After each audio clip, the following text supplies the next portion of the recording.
Do do do do do do do. Grabbing the game. Grabbing the game. We should have game. We have game. We should also have camera.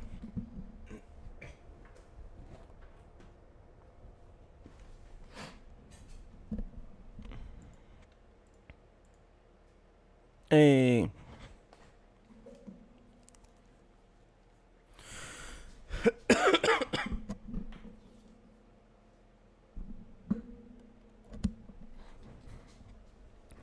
Okay, and open up my notes.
Okay.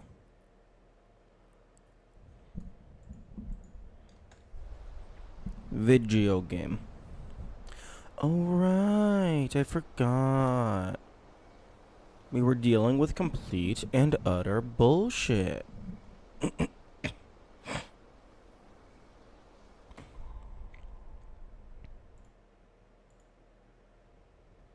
We were dealing with this piece of shit, which I am like 90% confident is located in the treehouse area.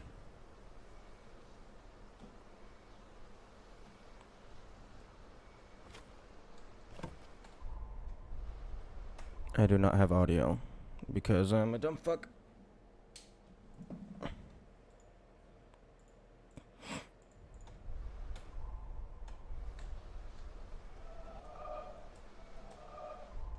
I still don't have audio?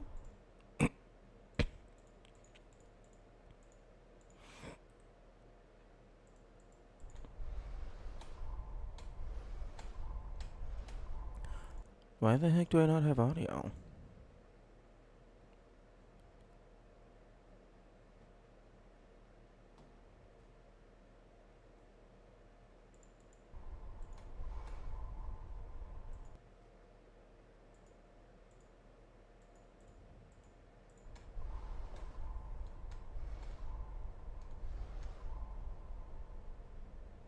The stream also doesn't have audio. It's very interesting. It's very annoying.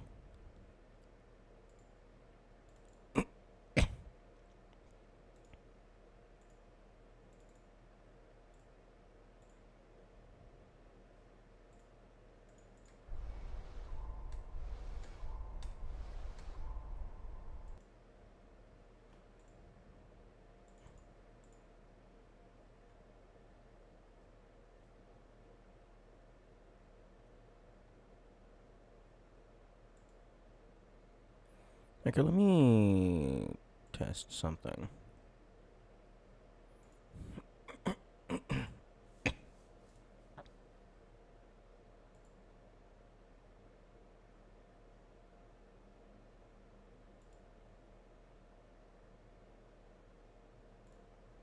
Okay. Okay, audio is definitely like just like I personally just don't have any audio right now. Oh, it's because I'm a dumb fuck. There we go. Okay. I had my audio I had my speakers pointed at the wrong set of speakers.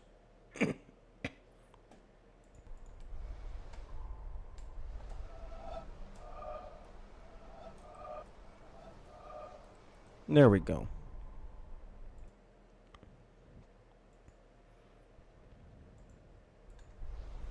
Okay.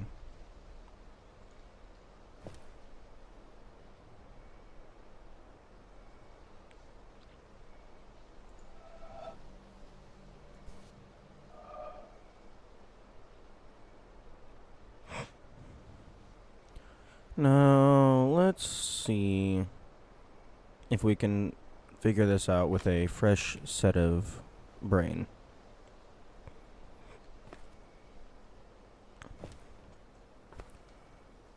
I believe I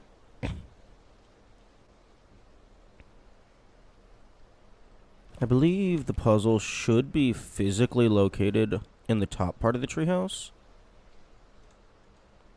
Assuming I understand how the pillars work.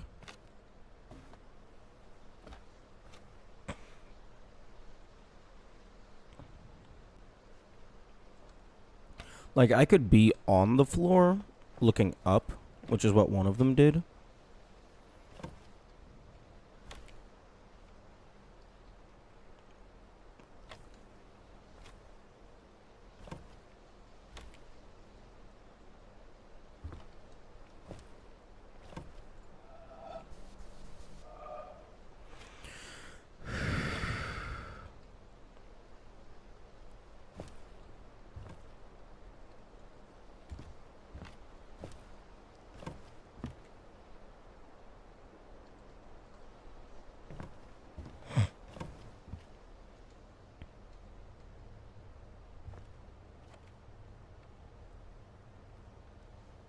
But fucking down right and then to the left? Like that seriously does look like a 3D perspective puzzle.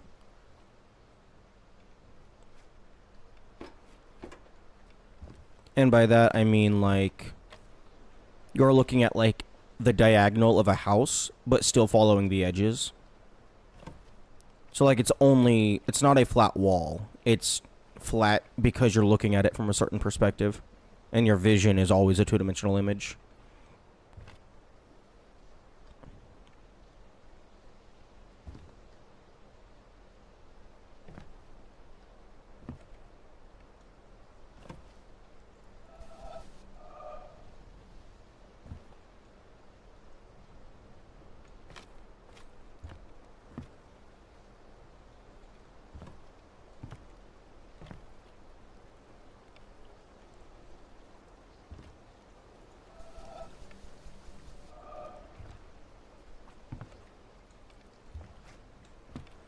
Hmm.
I don't know how the pillars handle like far distance stuff. So it could be a cloud or a skyline type thing.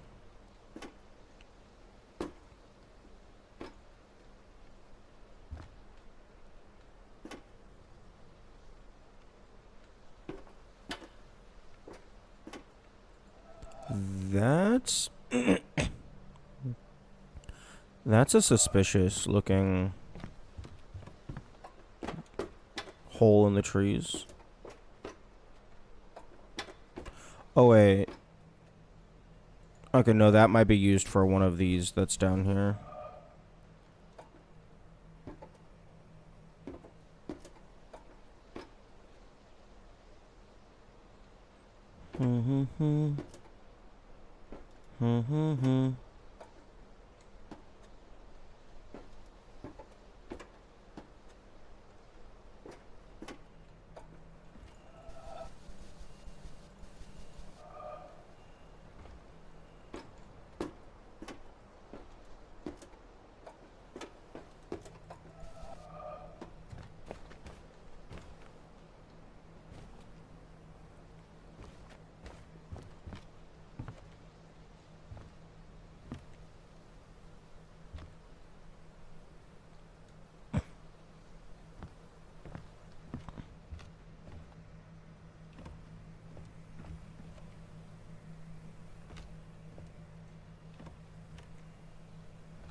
That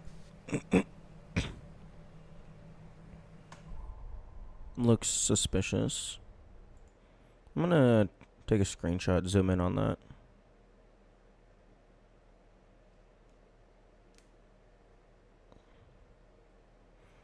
Krita. Krita?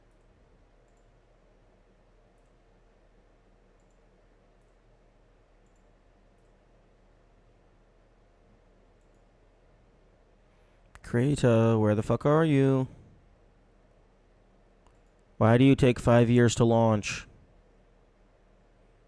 Okay, it doesn't usually take this long, so you're probably opened in another desktop. There we go. Okay, file, new.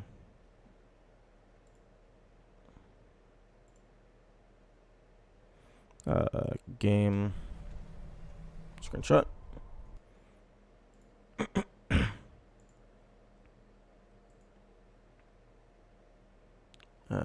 Go ahead and close that.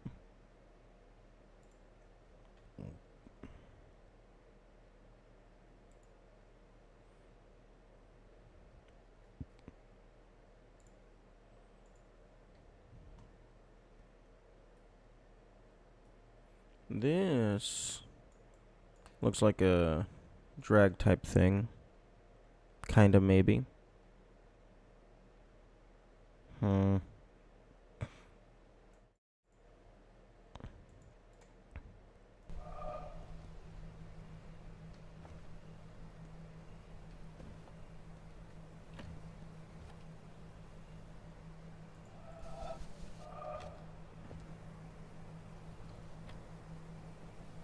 Hmm.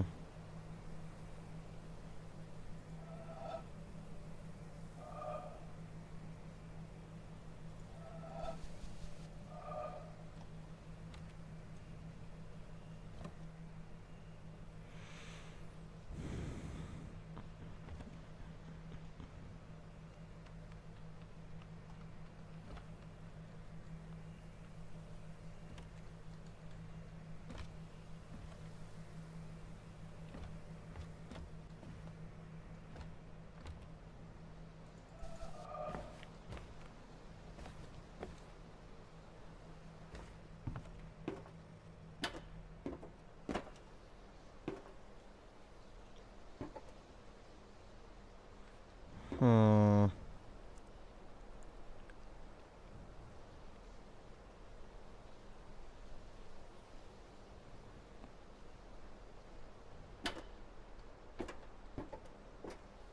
Maybe I need to look at the sky a little more. Because it could just be some random hole in the tree canopy.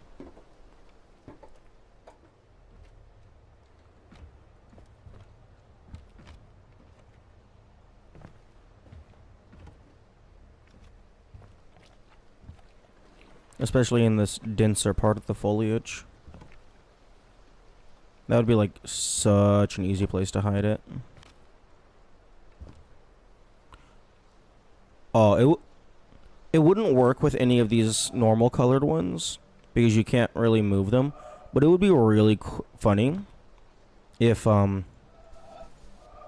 they had it like right here, but you had to actually go back up and close the bridge and then find an alternate path to get down here.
It could also be that I need to get, like, some of the tree branches to line up with, like, one of these in the sky. Because that's something that could very easily be implemented regardless of map state as they were designing the world. Because they have those clouds in place for, like, other parts of the map to have puzzles. But then, like, they have all these trees, so they could just intentionally make one of the trees line up with the clouds, so they don't even have to bother moving the clouds.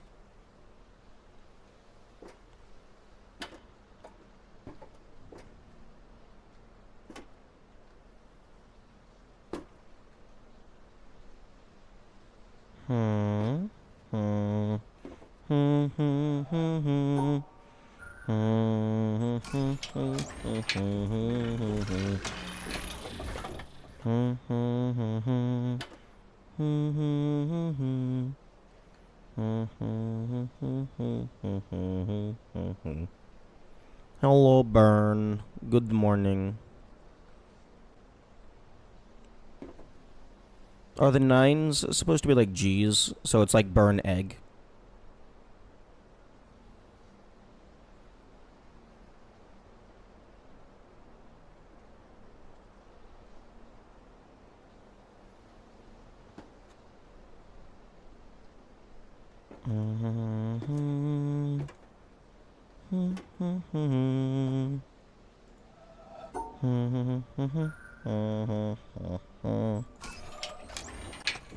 Oh no, you're not the first. Fair enough, fair enough. That would be a very funny backstory to the username, though.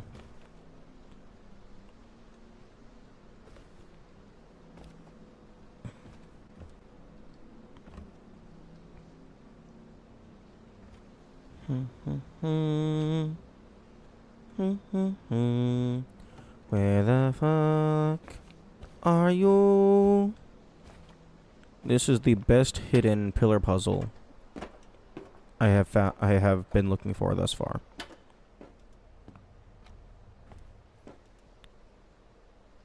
Aside from maybe the one in the desert, but even that one, like, I had a general idea of where to look. Here, no fucking clue.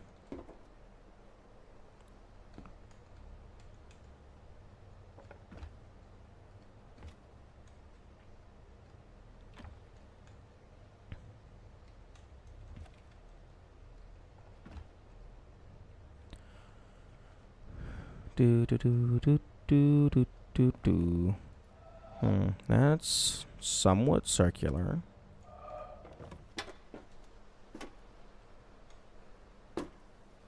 Oh, that would have been a really nice spot to put an audio log. Just that little bit of board broken off. You have to stand exactly around here.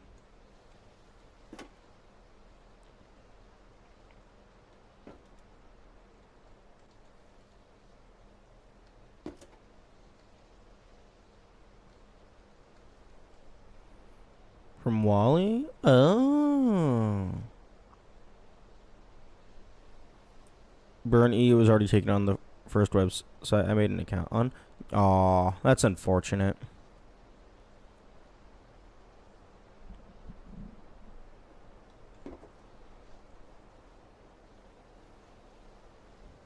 Yeah, you hate to see when your username's already been taken. One thing that I would definitely be curious about is just as time progresses and just more and more people exist. I mean, I know human creativity is nigh unlimited, but eventually we're going to run out of usernames that haven't been taken. Or at the very least, it's going to get so restrictive that all the good ones are already taken.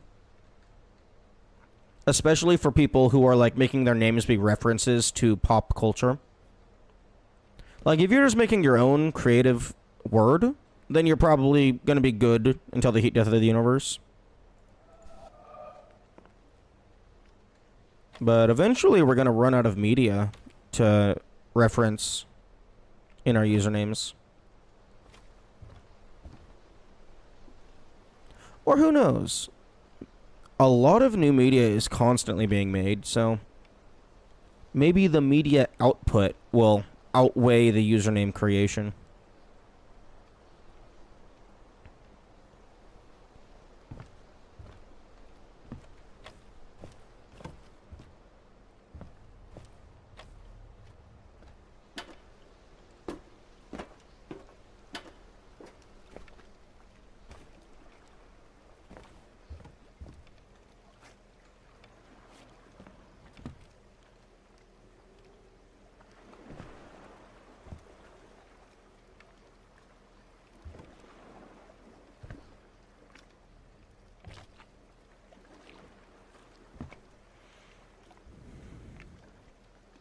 Where the hell are you? Where are you? This pillar puzzle is going to drive me insane. Where are you? I wish to click.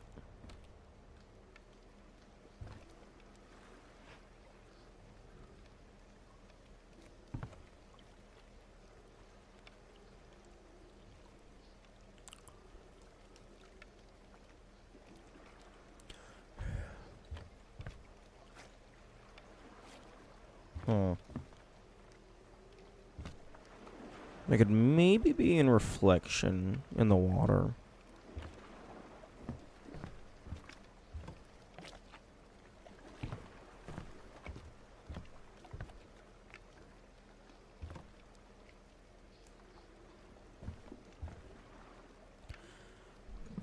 Because it starts and then goes down right and then like fuck. Okay, I'm taking the boat.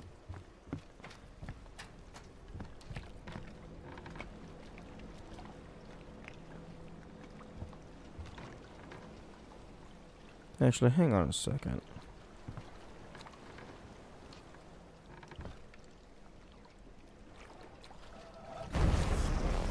It's not this one. I already got that one. But that looks very suspiciously like the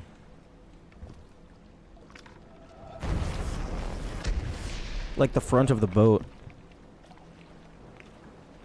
Like it goes down right and then along this part of the boat.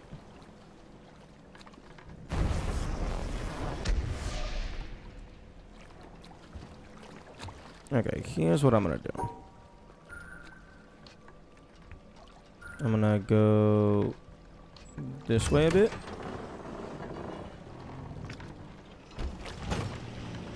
Nope, wrong way.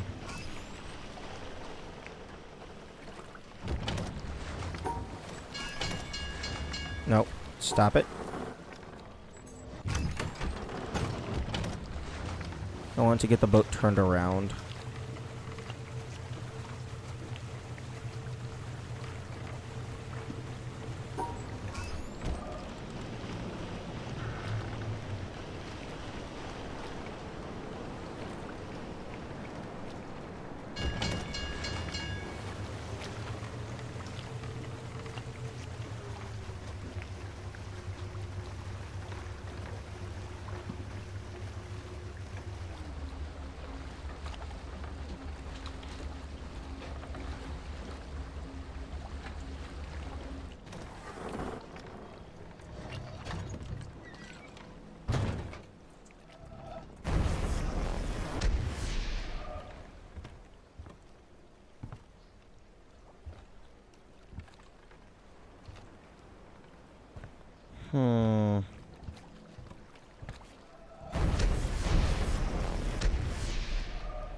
You know, I'm a little surprised that this is even a valid circle because it has that slit in the middle.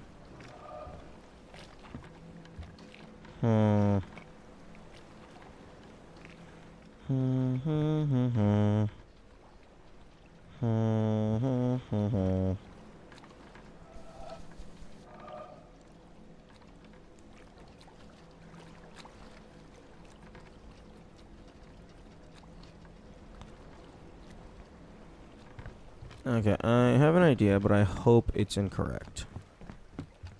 Because that would be kind of ridiculous.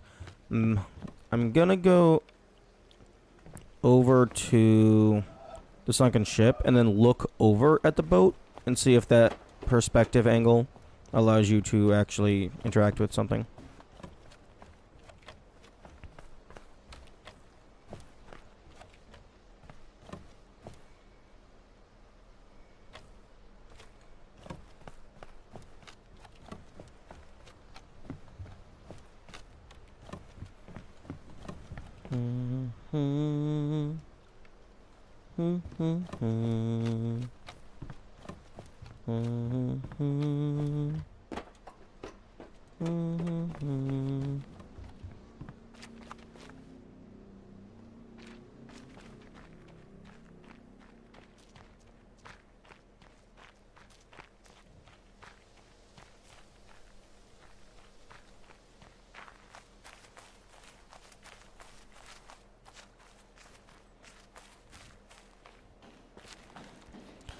Yeah, this game could definitely do with some fast travel.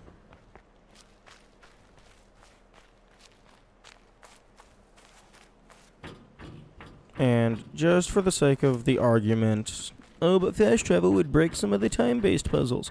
Okay, simple solution. Have it to where if the player fast travels, it just resets all time-based things to their original state. Or, like, in the case of the boat, just have it fast forward to its final destination. So if you need to actually chase the boat for something, it doesn't, you can't fast travel. That would not work.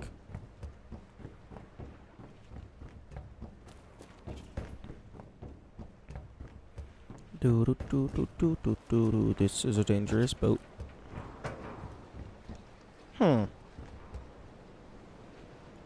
This same material, this same object is over in the treehouse area. I think I've only seen this thing twice.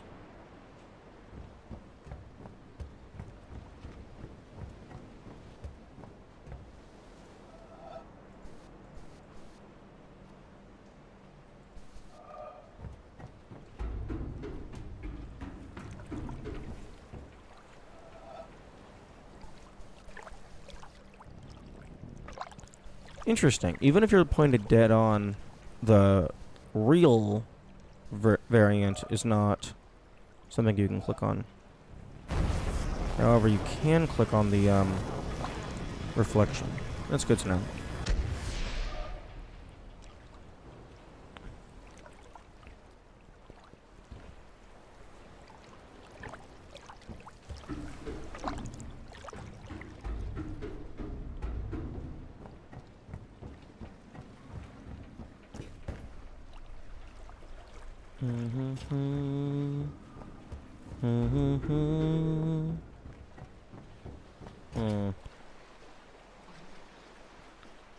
Because the pillar is based on the object's physical location, it is entirely possible that I could have to be over here. And then there's a path through the tree line. Although, it would not surprise me if it is just take the boat through here, and I just missed it the couple of times I looked.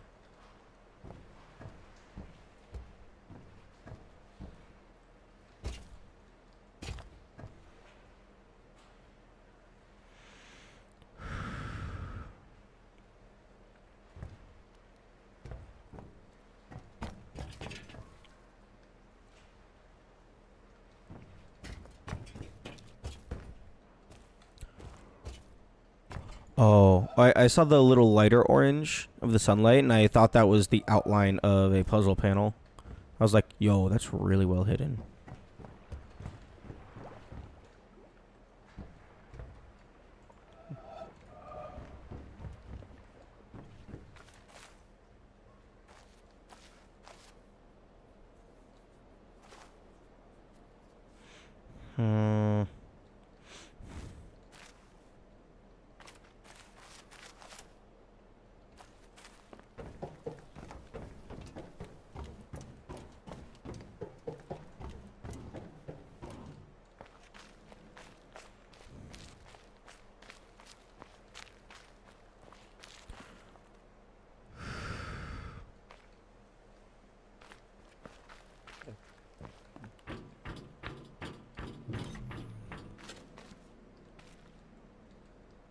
Hello. Hello, missing triangle.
Hmm.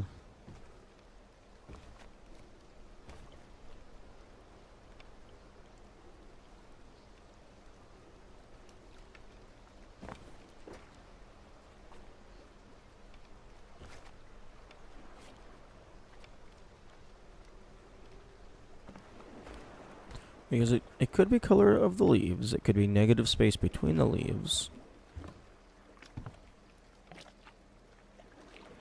It could be goddamn reflections in the water.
I've taken the boat through here a couple times before.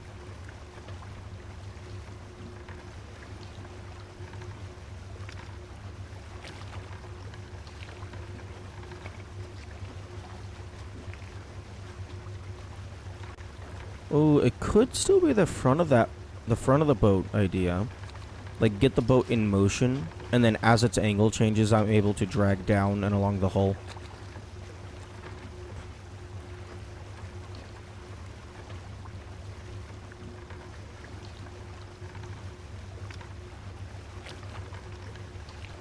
Because using the front of the boat does seem plausible.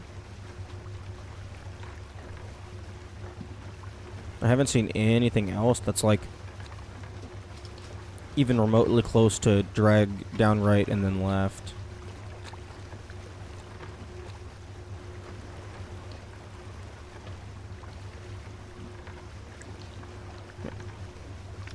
Yeah, with like how many fucking trees there are here, all the tree trunks.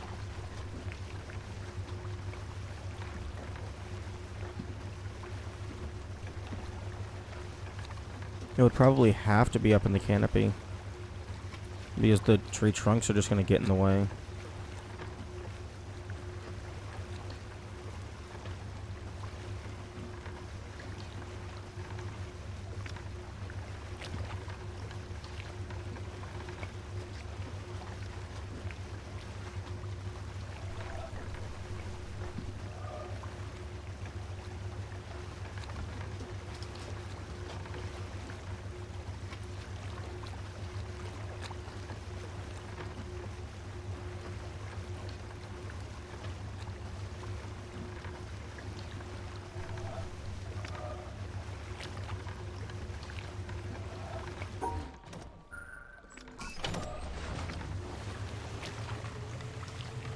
Stop it. Stop it.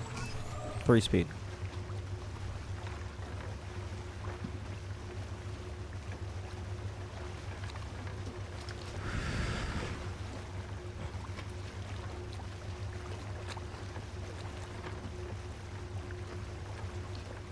Actually, no, that's 2 speed.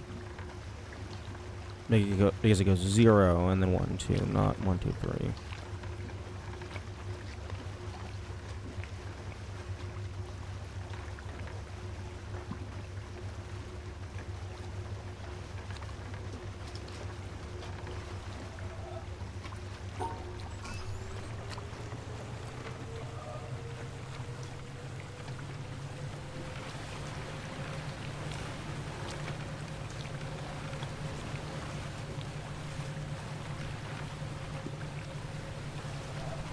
Ooh, that's oh, no, that's just deloaded. But that was very suspicious.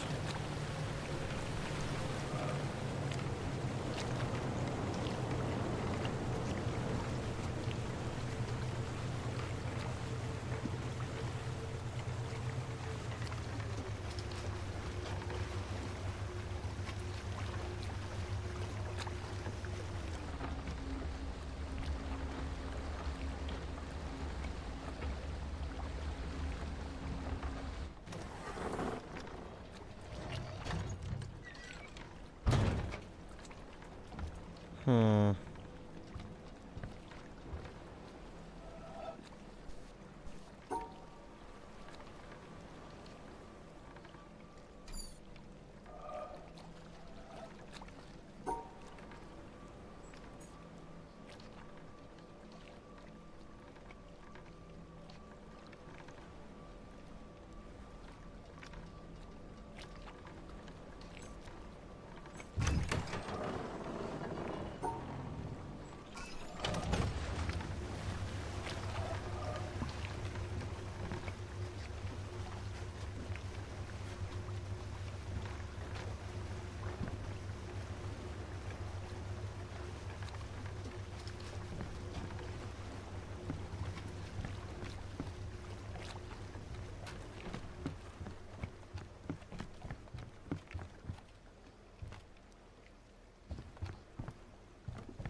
Where the hell the boat at?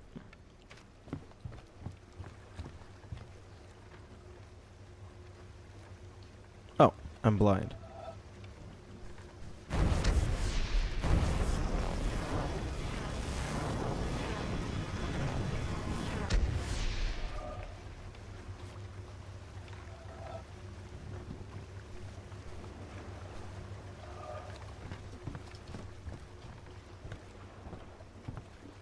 Hmm.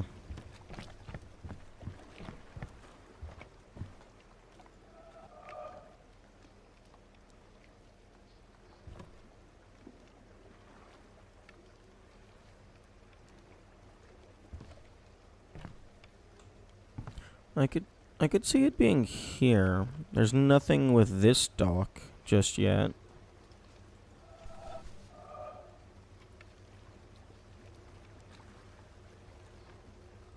Although I'm not seeing anything.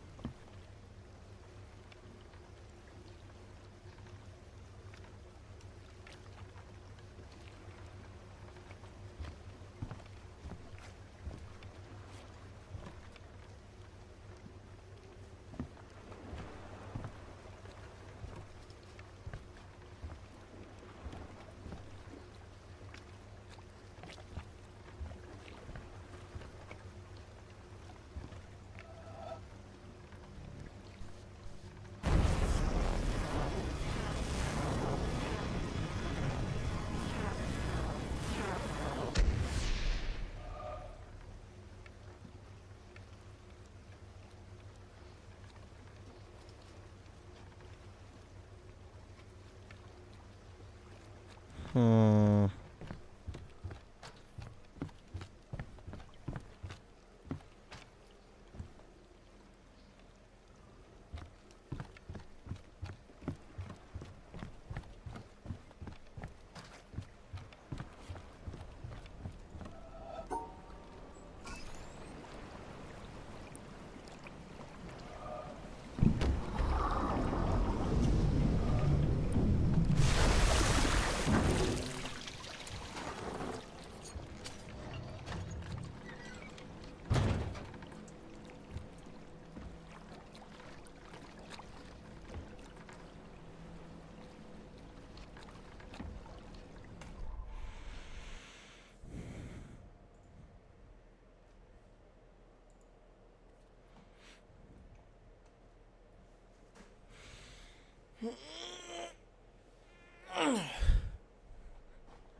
Hmm.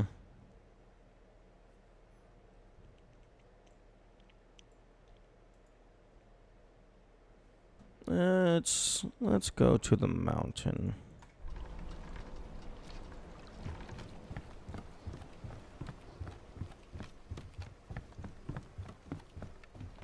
I don't actually know if this path is faster than taking the boat over to the color swamp. But whatever.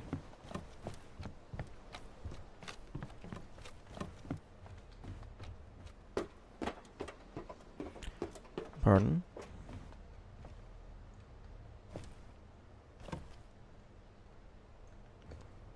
Hmm.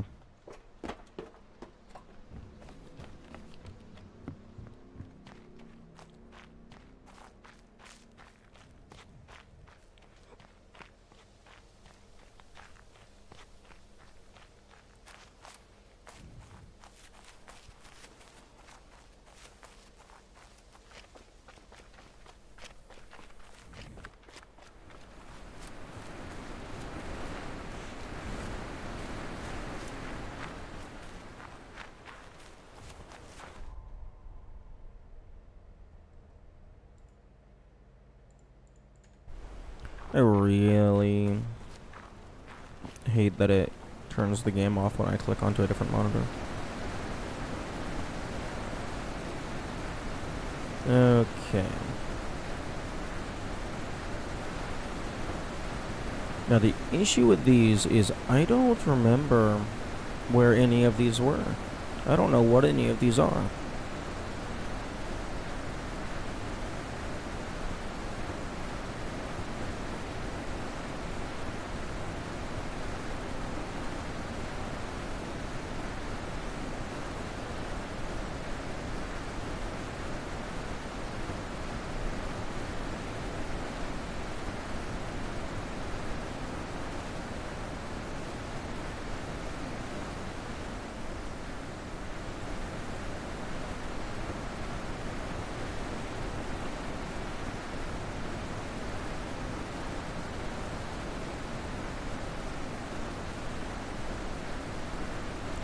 Okay, these two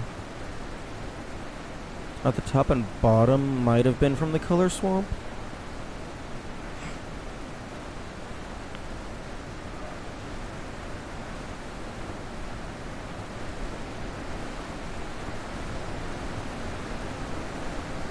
Okay, those two were from the greenhouse.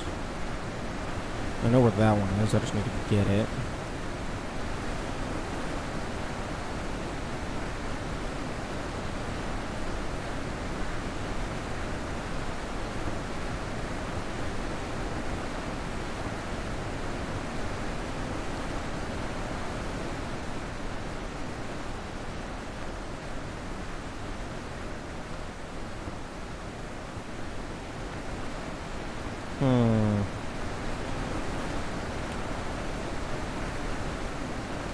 Long, wiggly horizontal.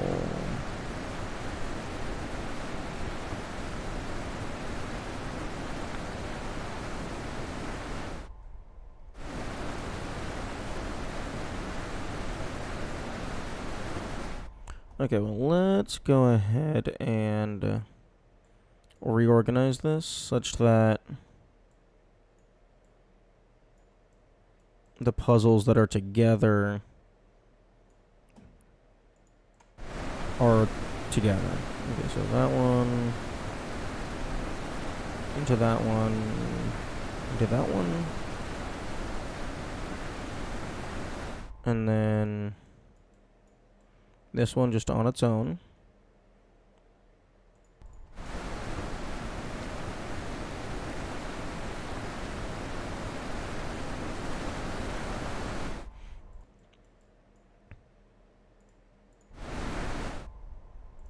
And then this one, and then that one just on its own.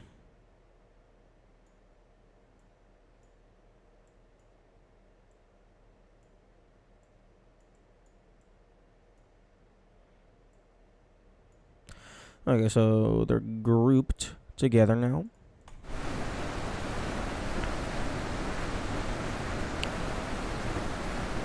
I haven't found either of those.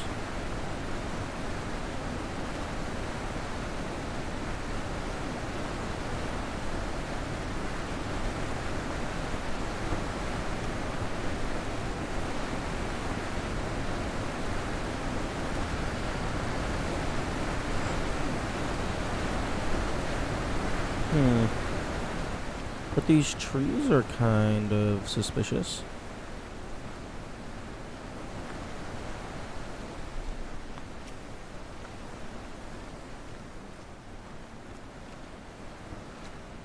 With how smooth their branches are curved.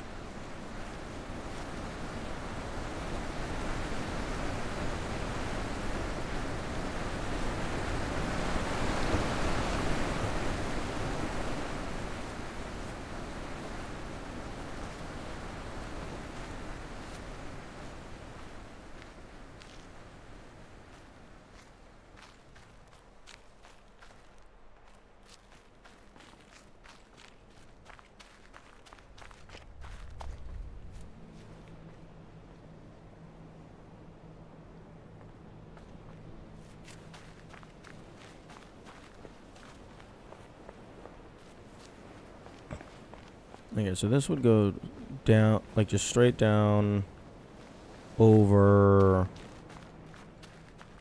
and then up for the most part. There's some wiggle.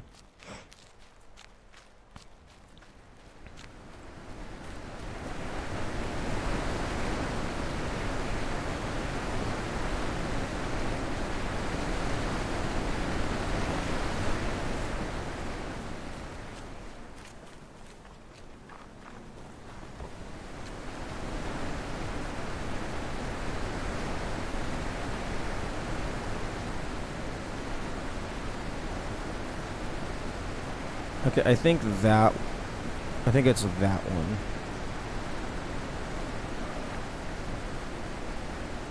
Because I'm not seeing anything else that finalizes with just a straight up.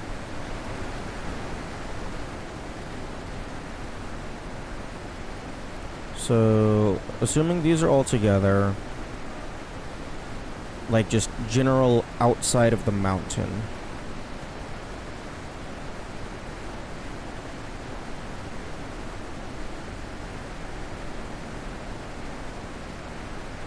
And then that one, I think this one is the hedge bush.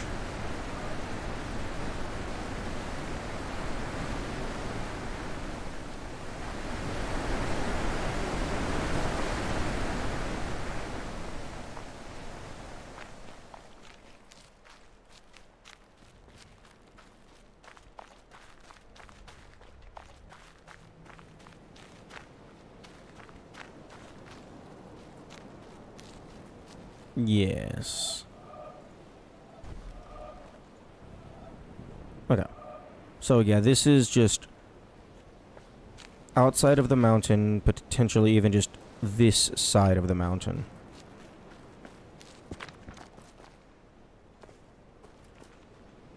And then there's that one.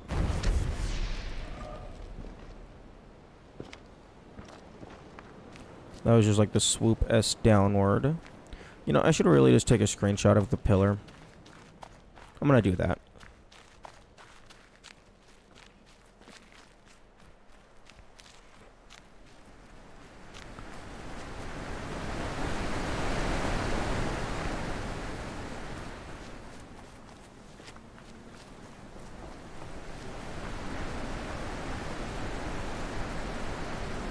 Wait, but that one would have been this one. Hmm.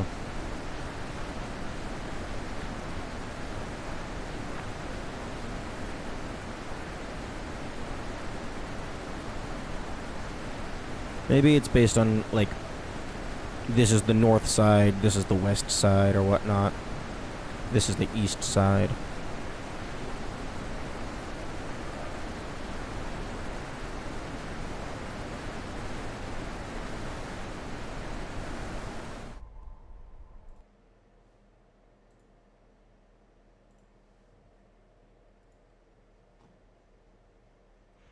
Okay.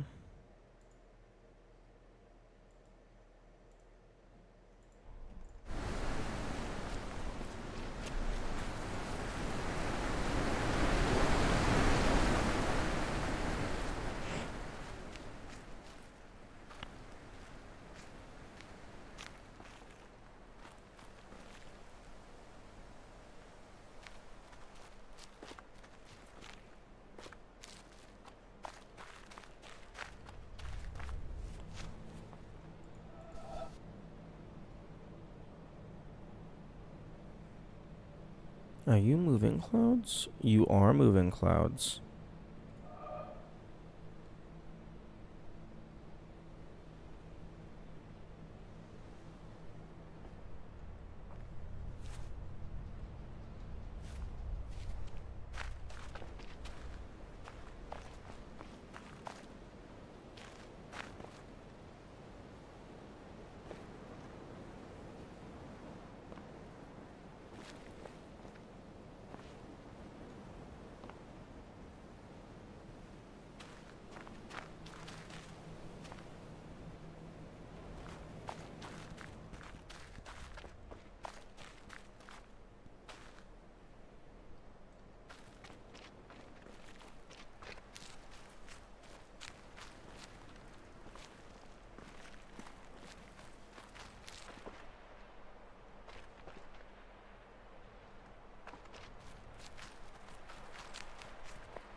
Hmm.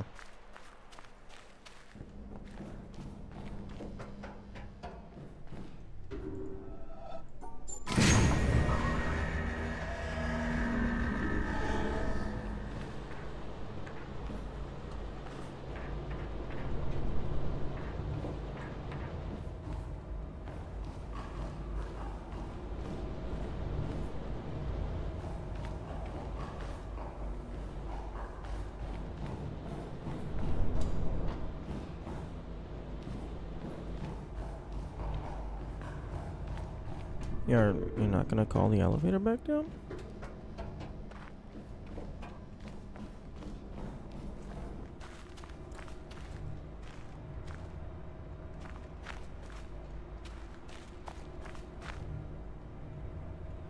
Hmm.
Actually, can I just...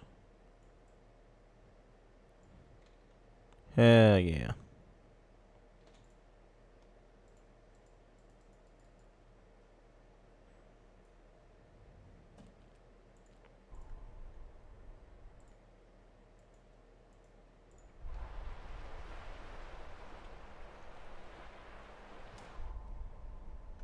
Although it's very fucking hard to see.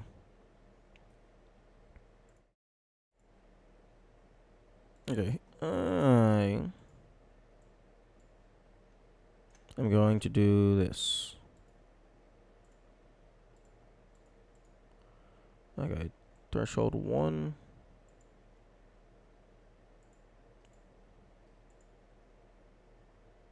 Four. There we go. Okay. And then fill that.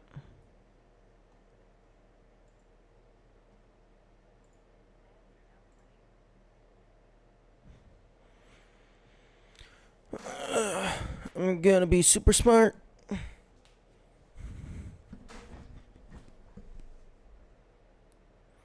I'm just gonna recolor this shit so it's easier to see.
Mm-hmm.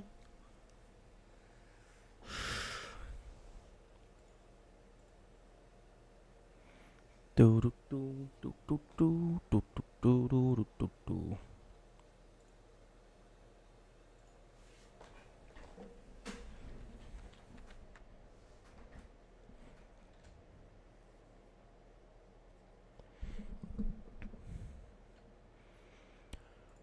Okay. What is the shortcut for this? Oh, right, there is no shortcut for contiguous selection. That's fun.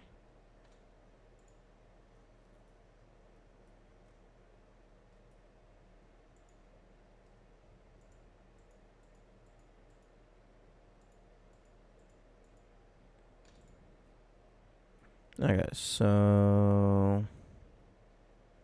There we go. Now I can actually just fucking see the shapes at a glance.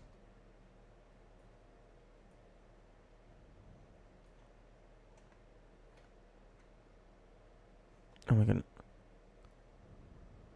There.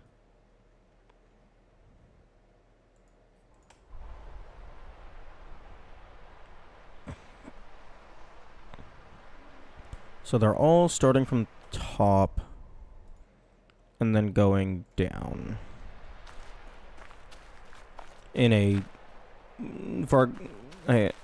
mostly straight line.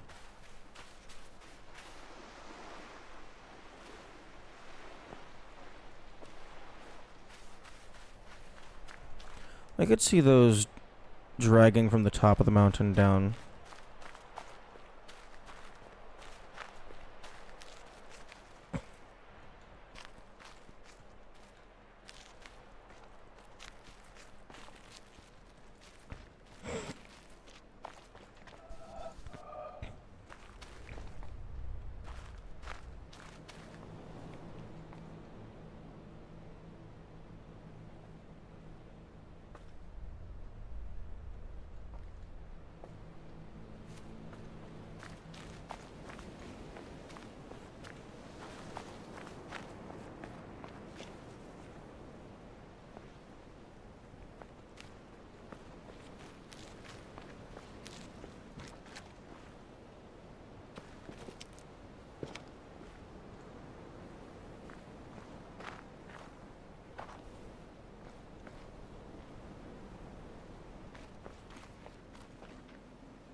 I already got you.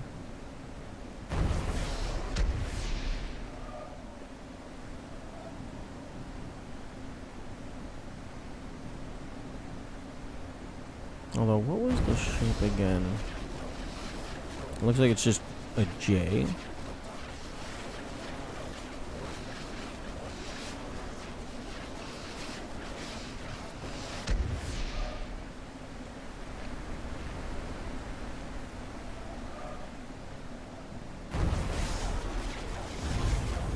Yeah, just a J. Oh. Oh, I just thought of the most evil thing of all.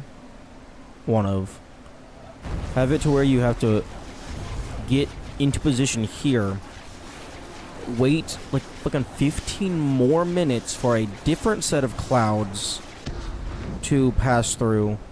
And then you, like, finish the path over here or some shit.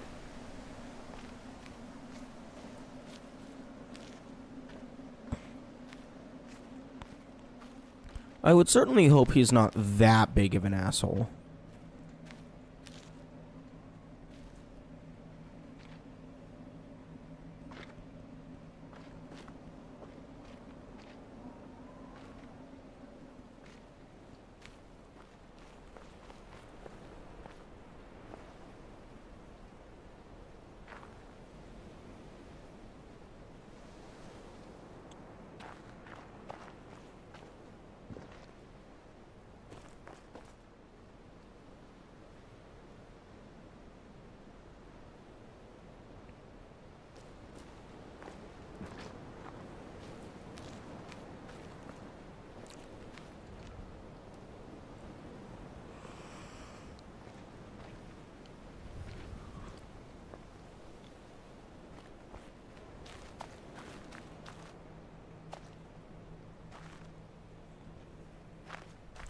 I'm also just trying to fucking remember where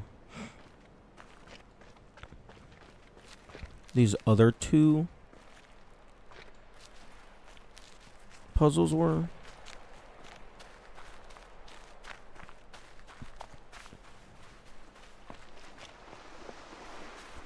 That are on this side of the pillar.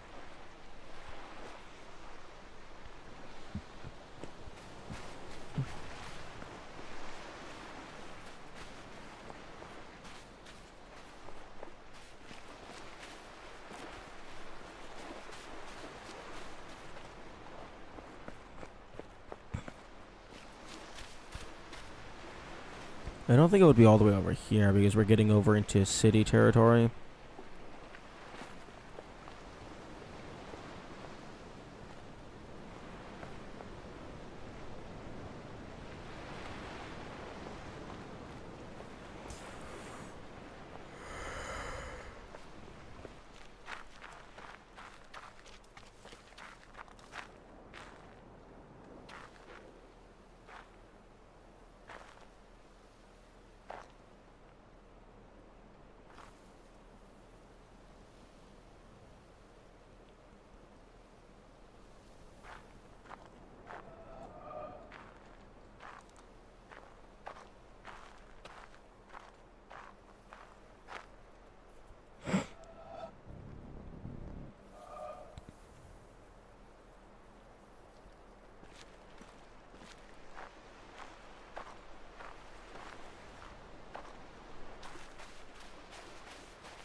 Hmm.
Stop it. Stop it.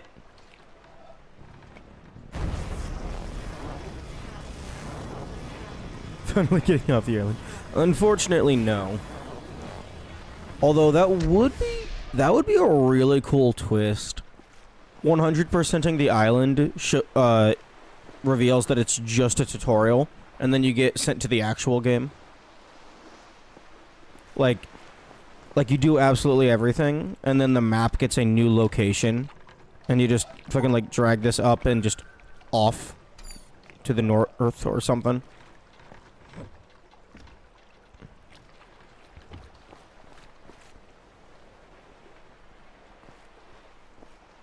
Honestly, I would love for a game to do that.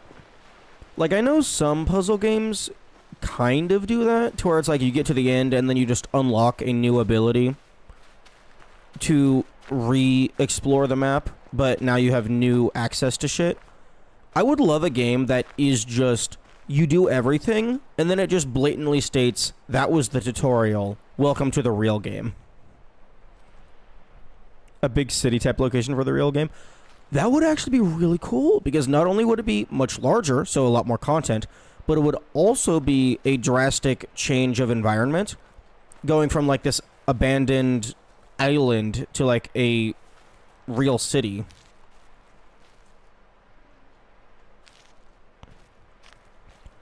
There would be a lot more unique opportunities for puzzles and shit.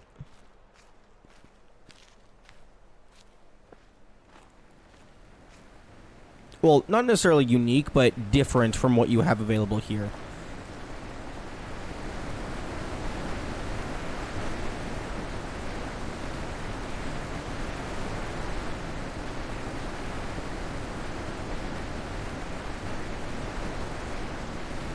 A run and jump button that feels nice, allowing you to parkour and transceiver. Yo. To trace across roads proposals. Honestly, like, that would actually be so cool. I mean, we already have a run button, but actually getting a jump button would be really nice. Although, I don't know that they would allow, like, even if they did do, like, bonus game type shit, I don't know that they would allow you to move during focus mode, because that's, like, a major part of some of the puzzles.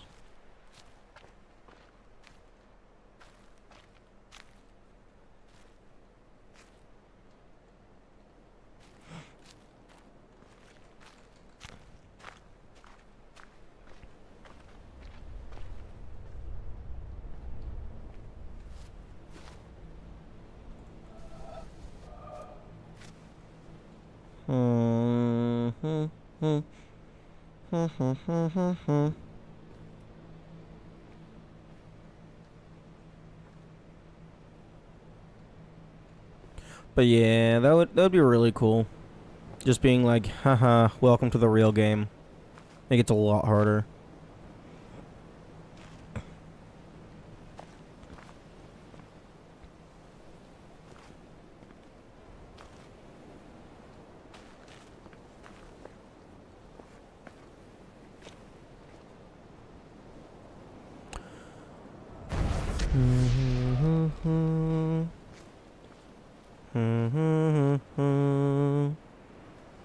Do do do do do do do.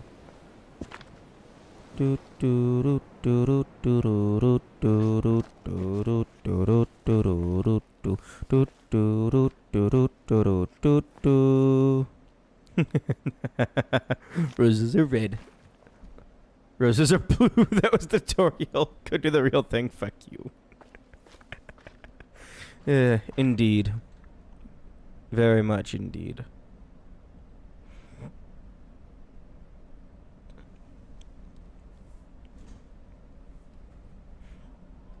Roses are red, roses are blue.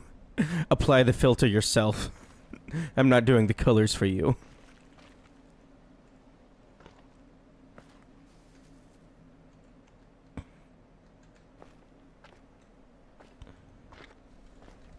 Brr, brr, brr. Game. Where are the things? Where are the things that you want me to click?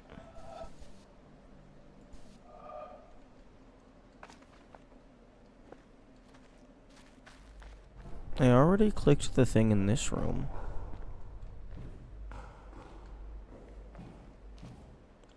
And then I emptied the puzzle because I'm a dumbass.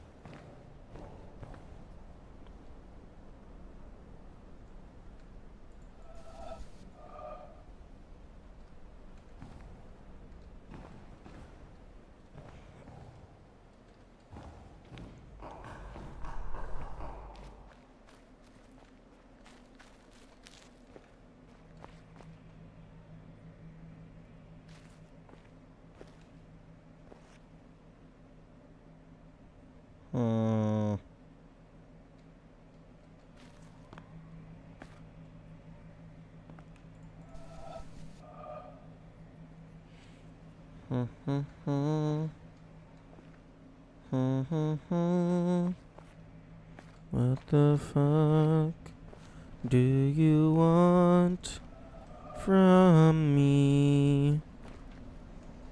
What the fuck do you want from me to do? Come on now, please tell me.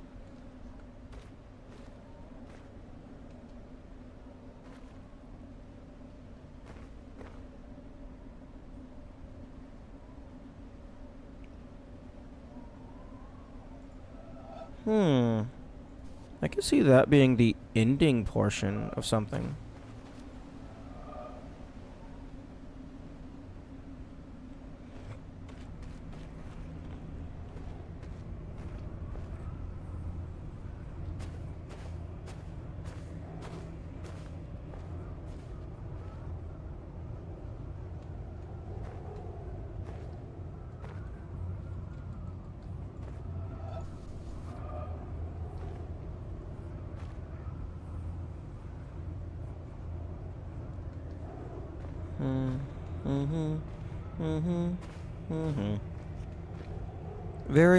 Very considerate of the game to not allow us to decapitate ourselves with the laser. That would make solving the puzzles a lot harder.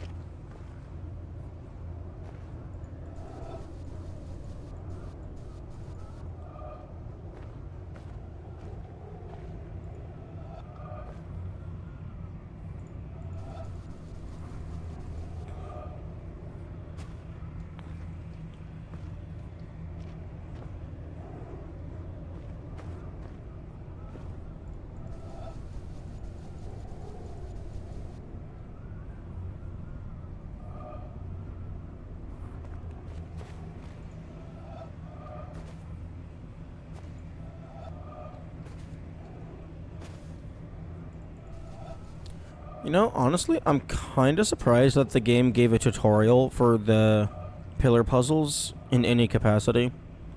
Like, I feel like that wasn't super necessary.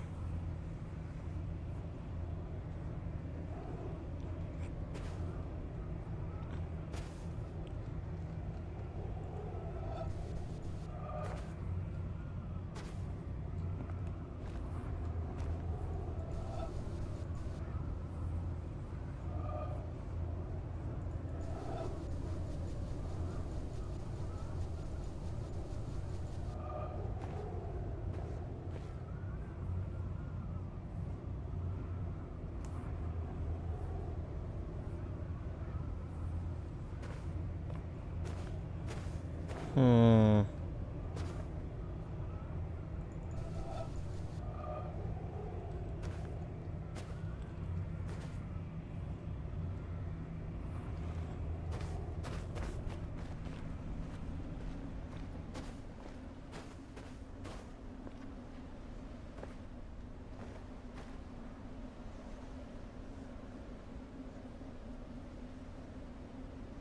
Hmm.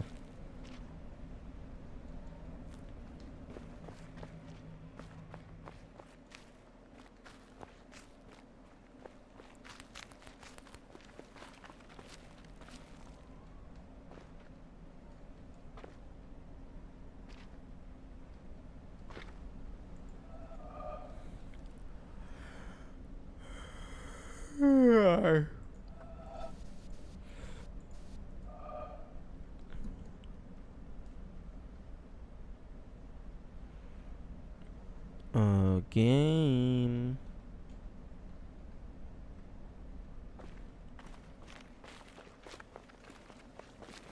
Game. Where? Where are they?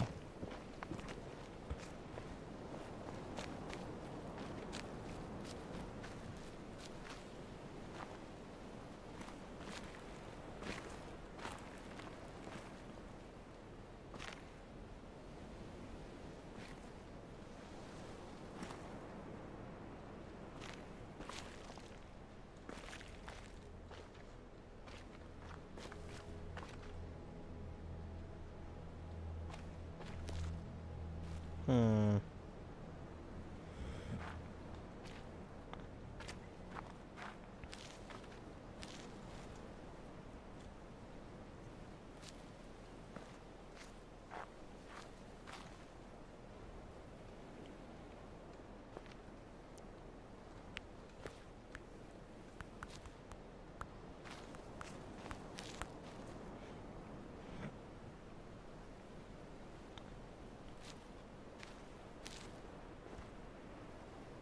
I already got those 3 purple.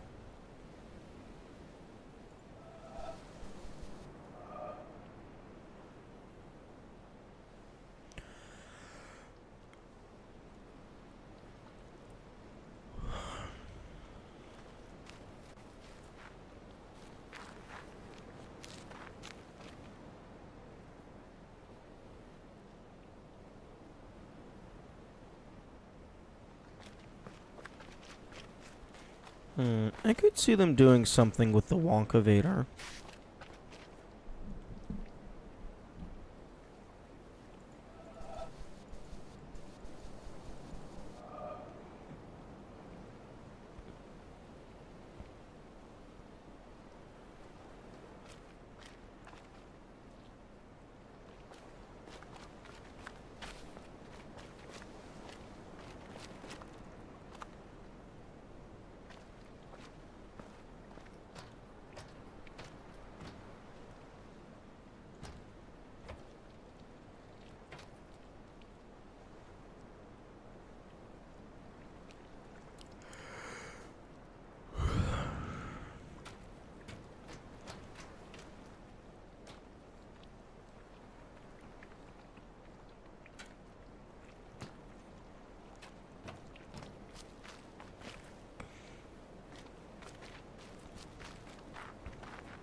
And the last 3 over in this area are such funky looking shapes.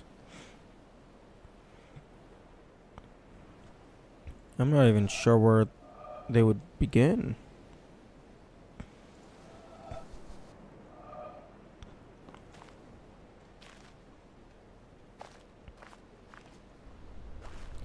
They all feel like they would be super vertical.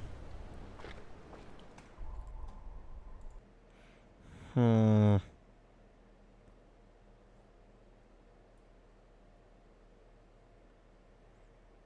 Can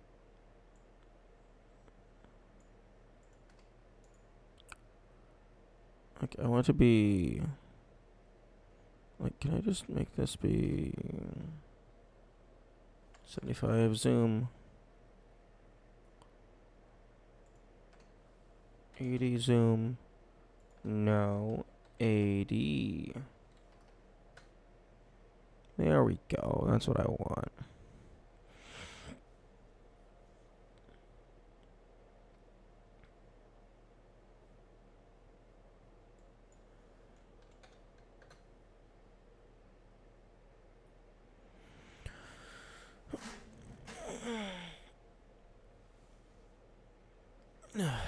Fuck.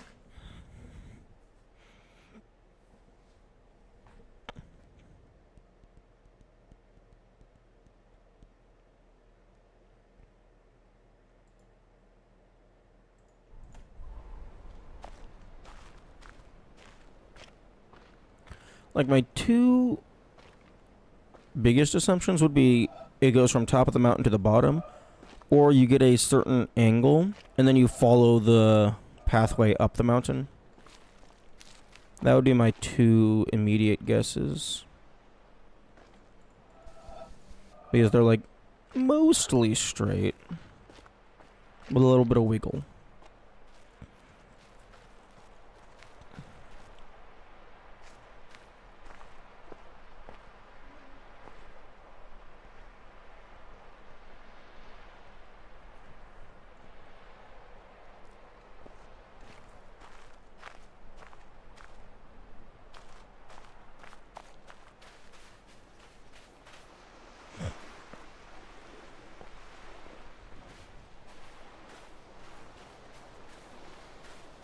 Okay.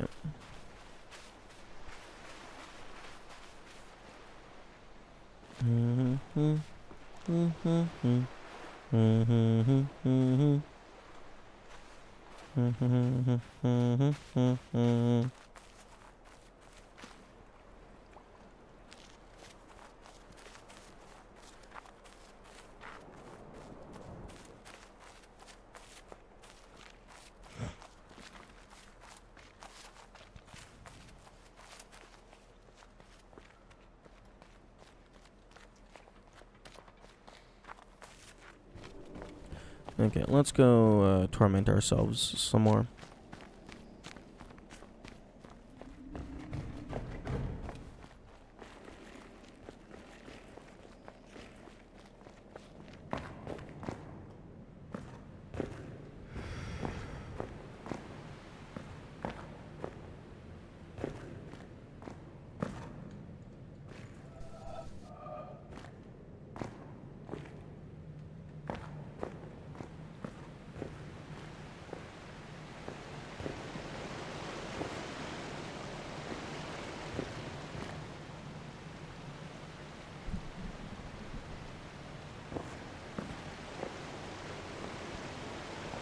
Okay, so we got 1, 2, 3. Then you. Then it's 1, 2, 3, 4. So the only reason to go over here is to get to the upper one.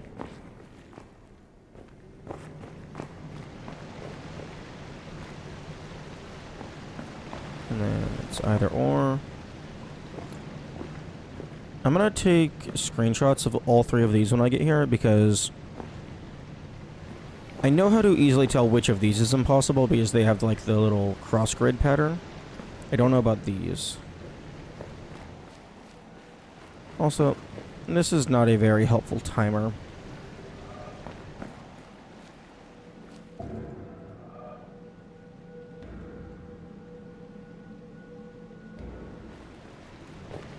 If you don't know how to read it, I guess.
Wait, what the fuck?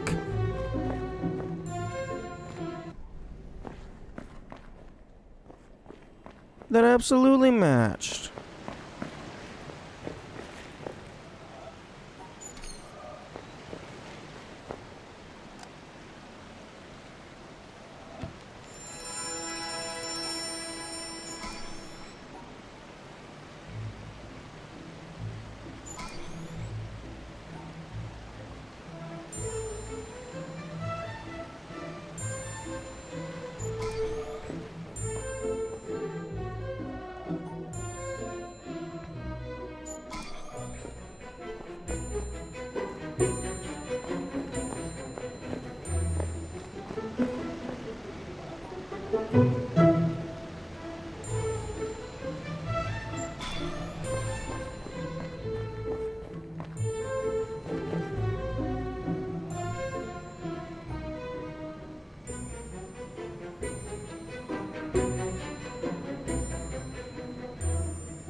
This is so fucking loud.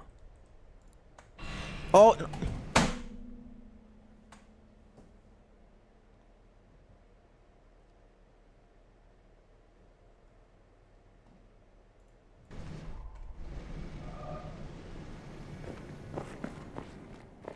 Why is it so fucking loud? Is the stream loud for you guys? Because I'm starting to think that my local volume is not synced properly to the stream.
Excuse me? Excuse me? I'm clipping that bullshit. Stop auto-scrolling.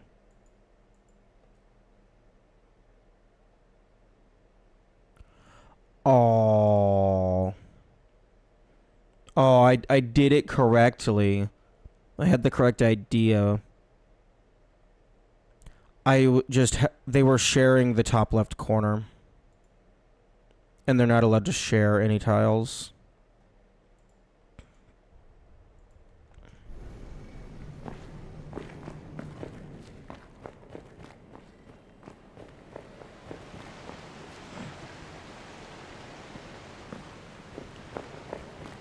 Ooh, something that would be really nice would be like a pseudo practice mode.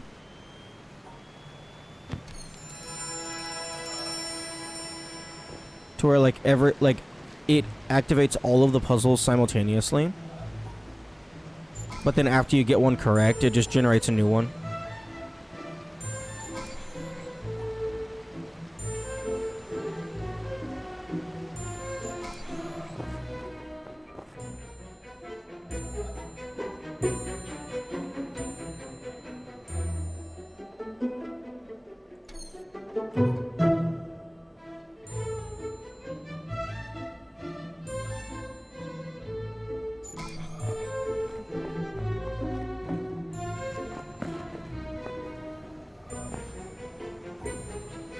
Oh, I fucking hate this one.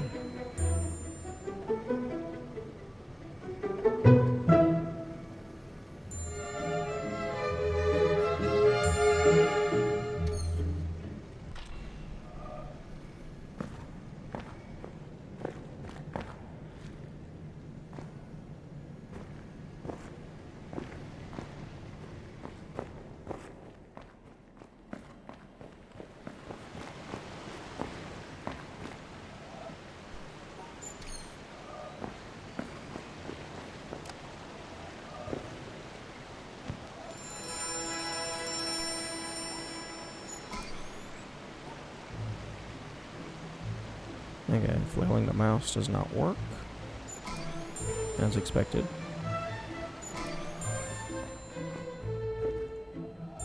Up, right, up. Oh wait, no, taking a screenshot doesn't fucking matter. Because I can't pause to... Okay, but I would have to set up Steam to automatically display the screenshot. Like, open up the window preemptively. Stop.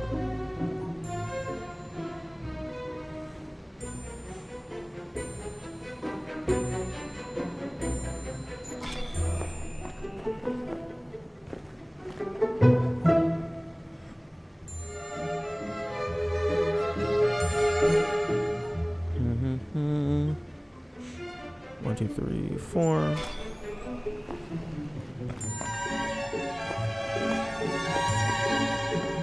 And time for the worst one of them all.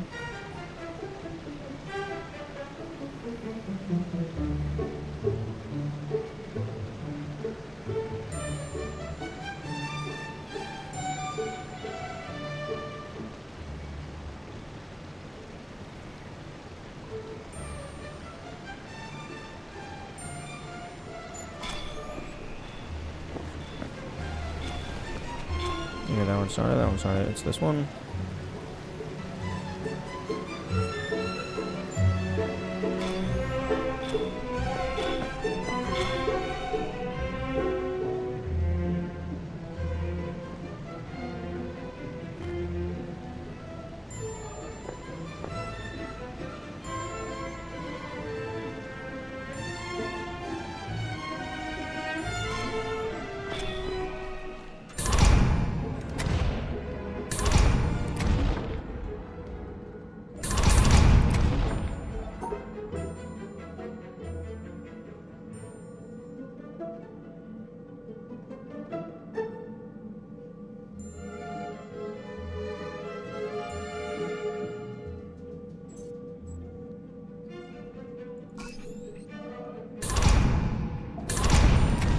Oh wait, they're right fucking next to each other? That is not...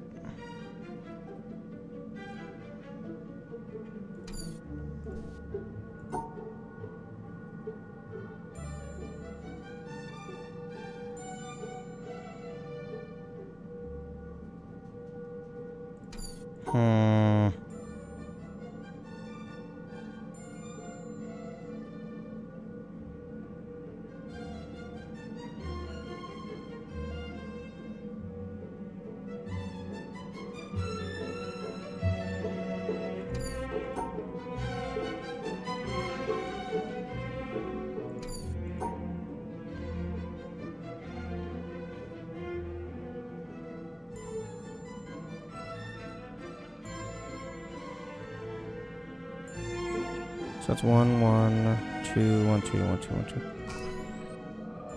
2. Okay, now I just need to fucking get out.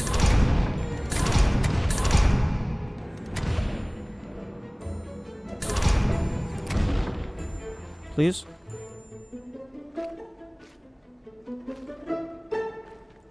Bro. No. No. You can't be serious. Please just be the one.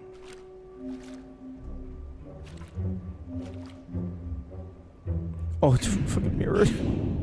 No. No. No, it's the worst of everything.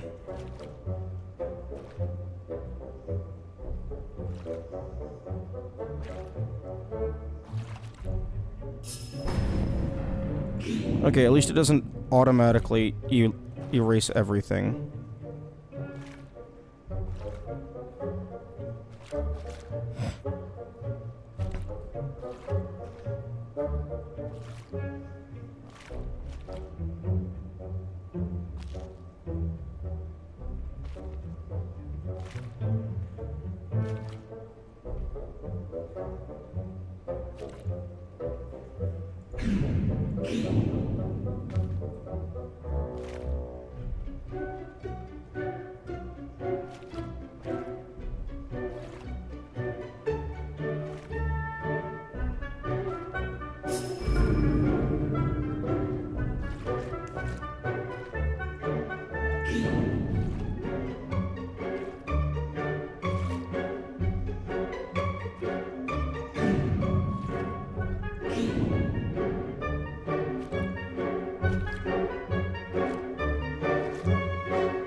Stop spinning!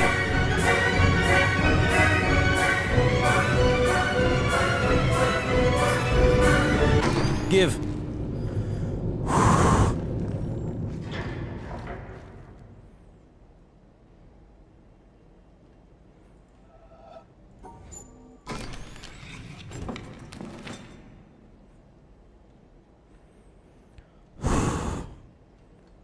Fucking hell.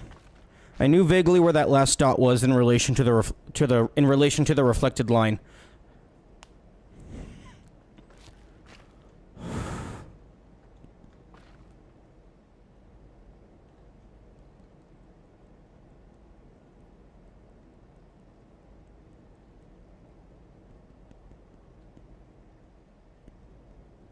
Oh, that's cute.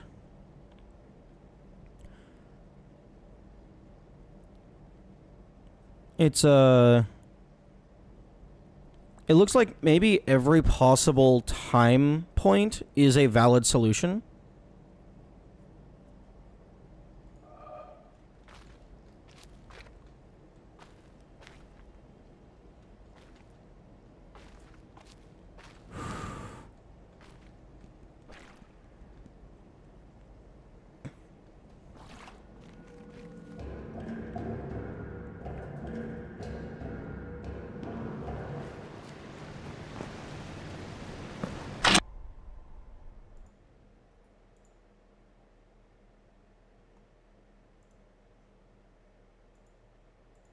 Five 5.3% of players have that achievement.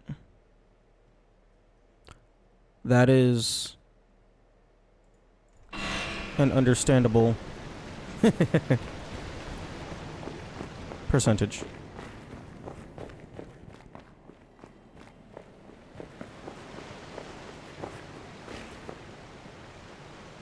Okay, and then it just fully resets, I guess.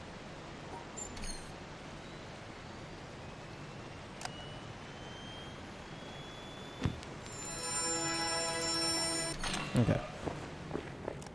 I did get a screenshot of that solution.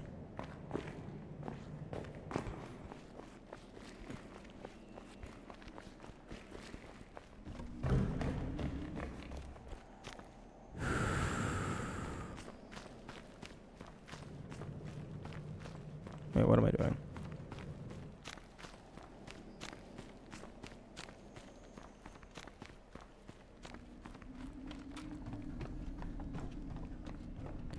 Now, I'm actually kind of surprised that the last achievement is exclusively for the challenge, and it's not for 100%.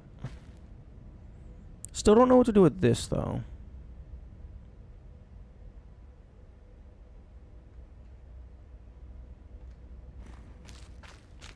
Like, I think it could be a gimmicky version of one of these. A little respond about that, too. Yeah. Like, personally, if I made the game, I think I would have, like, a wide variety, like, a bunch of quote-unquote, not progression achievements, but, like, maybe it's, like, solve one puzzle, solve one hidden puzzle, beat the game, obviously. Fully clear a pillar, fully clear all pillars, find a video, find all videos, etc., etc. Maybe one for, like, solve one of every puzzle type.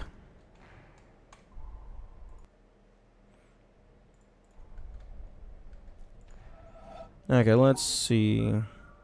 Achievements for each pillar and a counter one for the voice memos. Oh yeah, I could see one being like find find all audio logs or something.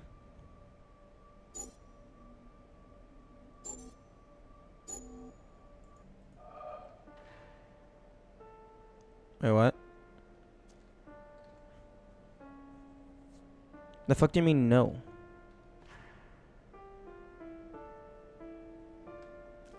Oh, the secret of... Oh, it's just black screen at the start. Oh. How many of you?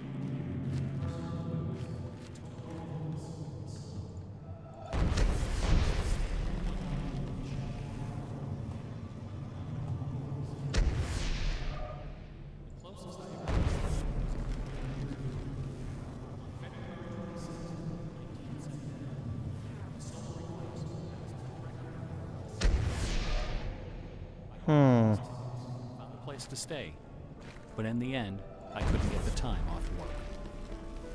Well, anyone who lives in Portland can tell you that the chances of catching the sun in February are pretty slim. And sure enough, the skies over the city that day were completely overcast. Oh, I have to wouldn't fucking... have seen a I thing. actually have to watch it this time. That work I couldn't get out of was my first job out of college. A sales clerk at an old Radio Shack store in beautiful downtown Worcester, Massachusetts. This also... On my very first day behind the counter, I think a this one delivery has the truck longest pulled up to the front possible of the store. They carried in a big playback carton line. upon which was printed the legend TRS-80. It was our floor sample of the world's first mass-market microcomputer. The TRS-80 Model 1 had a Z80 processor clocked at 1.7 MHz, 4,096 bytes of memory, and a 64-character black and white text display. The only storage was a cassette recorder. All this could be yours for the low, low price of $599. I just love The store gameplay. I was working in had seen better days. Like, At using the one time, videos it is had been near very the center creative, of a and I do thriving like that. commercial district. However, But forcing like the player so to many other New actually England wait cities, through the The videos... advent of shopping malls had, less by enjoyable. the early 70s, turned it into a ghost town. Worcester's solution to this problem was decisive, to say the least. The city's elders apparently decided that if they couldn't beat them, they would join them. And so, several square blocks at the heart of the city were bulldozed into oblivion, destroying dozens of family businesses, including the site of a pharmacy once operated by my great-grandfather. In their place max was 30 to erected 60 a seconds? vast Yeah. three-level shopping I think a complex minute would with be on, like, cinemas the and a food absolute court. pushing it. When the dust I think I settled, would be only a willing few to do, like, forlorn 15 to blocks of the 45 old seconds. Worcester remained standing. My Radio Shack store Or was maybe, in like- one of those blocks. Like, yeah, Then, like to 45 add seconds. Insult to injury, Radio That is an Shack acceptable opened a brand long new wait. location inside 1 the minute shopping is like a center, begrudging less than long wait. 500 feet Anything from past my 1 minute store. is like, that's just wasting So now, my time. patrons had a choice between a clean, well-lighted establishment with uniformed security and acres of convenient parking, or a shadowy hole in a seedy old office building next to an adult movie theater. Consequently, I had plenty of time to fool around with the new computer. You know, a part of me was hoping that the I taught video myself basic for completing the trial Then I learned Z80 assembly. was going to Both, be of like course, the one so that I time could that it write wasn't games.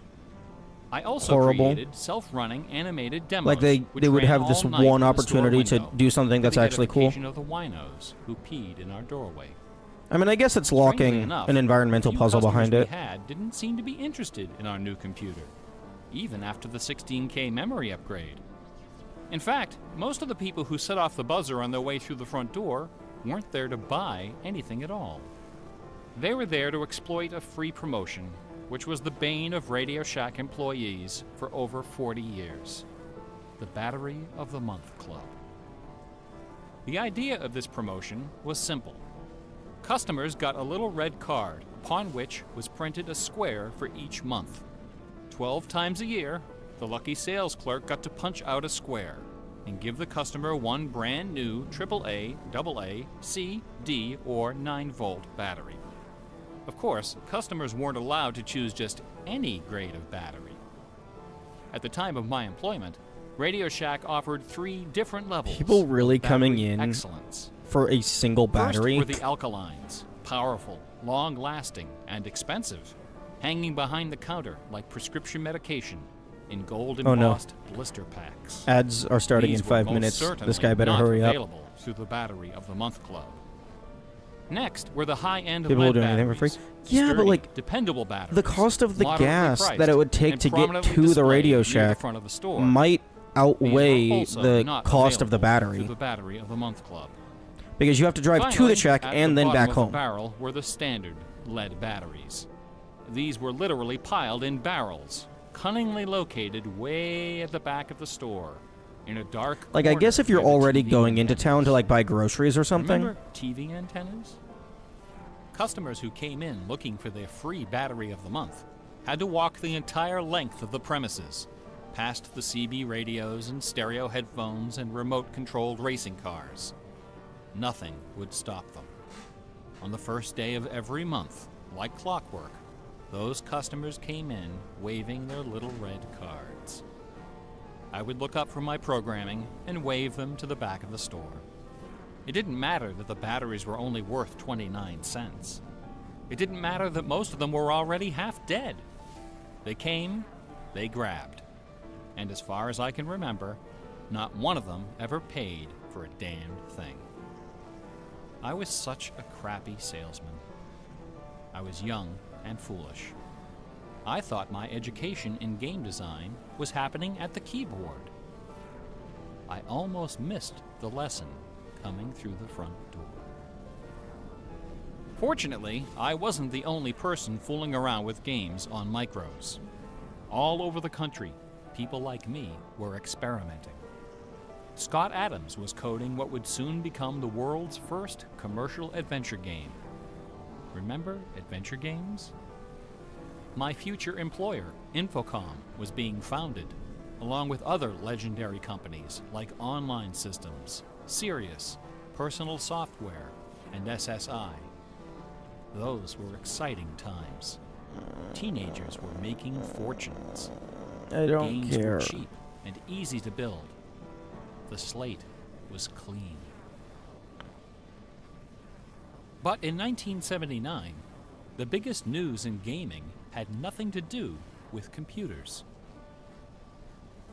On the morning of the autumn equinox, September 20th, a new children's picture book appeared in the stores of Great Britain. This picture book was rather peculiar. It consisted of 15 meticulously detailed color paintings, illustrating a slight, whimsical tale about a rabbit delivering a jewel to the moon. On the back jacket of the book was a color photograph of a real jewel, shaped like a running rabbit, 5 inches long, fashioned of 18-karat gold, suspended with ornaments and bells, together with a sun and moon of blue quartz. According to the blurb Yeah. underneath, Yeah, I this was very thinking jewel I need to be had been careful because, buried like, it's like, oh, you somewhere wait in 5 England. minutes, but then the opening window is Clues fucking pointing to 2 its seconds long. location were concealed in the text and in the pictures of the book. The treasure would belong to whoever found it first. The book was called Masquerade. It was created by an eccentric little man with divergent eyes and a talent for mischief named Kit Williams. Within days, the Oh, yeah, first because the printing white was sold circle, out. It The has a slit Empire cut that out of never it now, sleeps so I guess found you only have a itself in little bit grip of time to click on it. Rabbit fever. I guess that's to prevent people Excited from readers attacked starting the paintings video, with rulers, fucking running away, compasses, doing and something else, and then coming protractors. back at the very end. Magazine articles and TV specials dissected the clues, floated theories, and followed with keen delight the reckless exploits of the fanatics.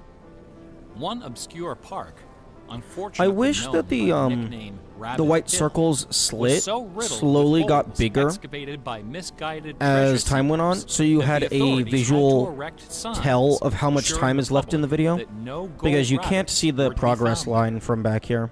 Some hunters ended up seeking psychological counseling for their obsession. The craze leapt over the Atlantic Ocean and invaded America, France, Italy, and Germany. It sold over 1 million copies in a few months, a record unrivaled by any children's title until the advent of Harry Potter. How Over long? Yeah, 150,000 I don't copies care were how sold long in the video foreign is. Let me know. translations, including 80,000 copies in Japanese, despite the fact that the puzzle was only solvable in English. It didn't matter that the Masquerade jewel was only worth a few $1,000s. Many secret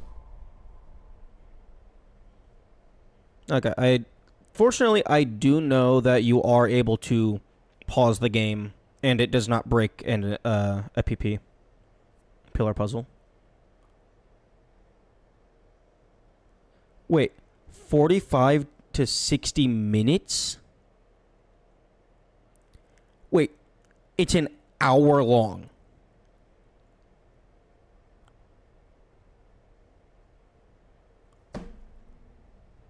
Holy fuck, this guy hates his player base.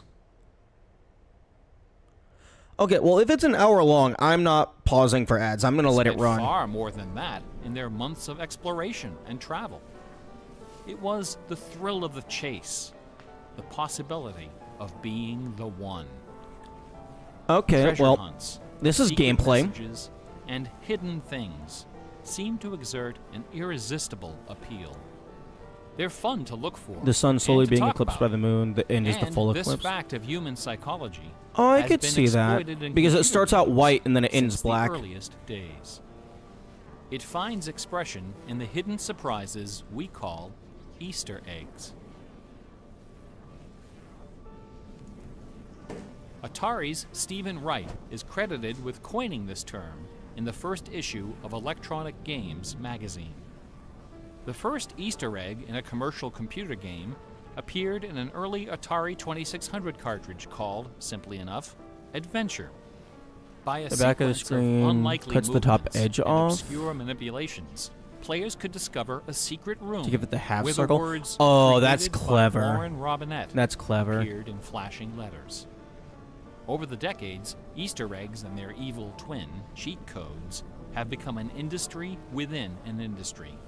Entire magazines and websites are now devoted to their carefully orchestrated Man, discovery I feel bad and for dissemination. the voice actor They're part of our that had to toolkit, record everything our for this basic one. vocabulary. I mean, the it's language possible they did of it in computer multiple game takes, design. but damn, that's a Computer lot of gamers may lines have for been something the that first to nobody's going to refer give a shit hidden about. Surprises as Easter eggs, but we certainly weren't the first to use them. Painters, composers, and artists of every discipline have been hiding stuff in their works for centuries. The recent advent of VCRs and Laserdisc players with freeze-frame capability exposed decades of secret Disney erotica. Thomas Kincaid, the self-appointed On my painter replays, I of skip it. light, Oh, amuses himself by absolutely. hiding the Well, I mean, letter N I don't in his think I would works. skip it.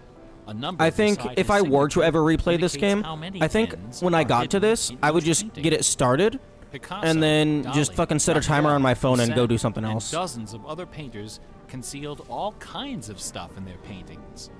A favorite trick was hiding portraits of themselves, their families, friends, and fellow artists. Fortunately, in I have the scenes. advantage of El I can Greco just loved fucking dogs. take off my The Catholic headphones Church so I don't have forbid to him listen to from this. Including any in his sacred paintings. I tried to take a nap while I was running. So I slept he hid too them, long. This is usually where within you the set an outlines alarm. of celestial clouds. Composer Dmitri Shostakovich chafed under the political censorship imposed Oh, by but, the Soviet um, Ministry of Culture. His symphonies and chamber works are loaded with Okay, hidden so yeah, you do have to signatures open up both and doors in subversive order to have full subtexts, access to this which, one. had they been recognized, Immune to would have alarms? sent him Oh, to that's a Siberia. very unfortunate superpower. Mozart's opera, The Magic Flute, is filled with musical allusions to the rituals of the Freemasons, the ancient secret society Ugh, of which cactus he pears. and his mentor Haydn Very were members. seedy. But the most famous purveyor of Easter eggs is that champion of the late Baroque, the ultimate musical nerd, Johann Sebastian Bach. Bach was a student of gematria, the art of assigning numeric values to It's like- letters of the alphabet.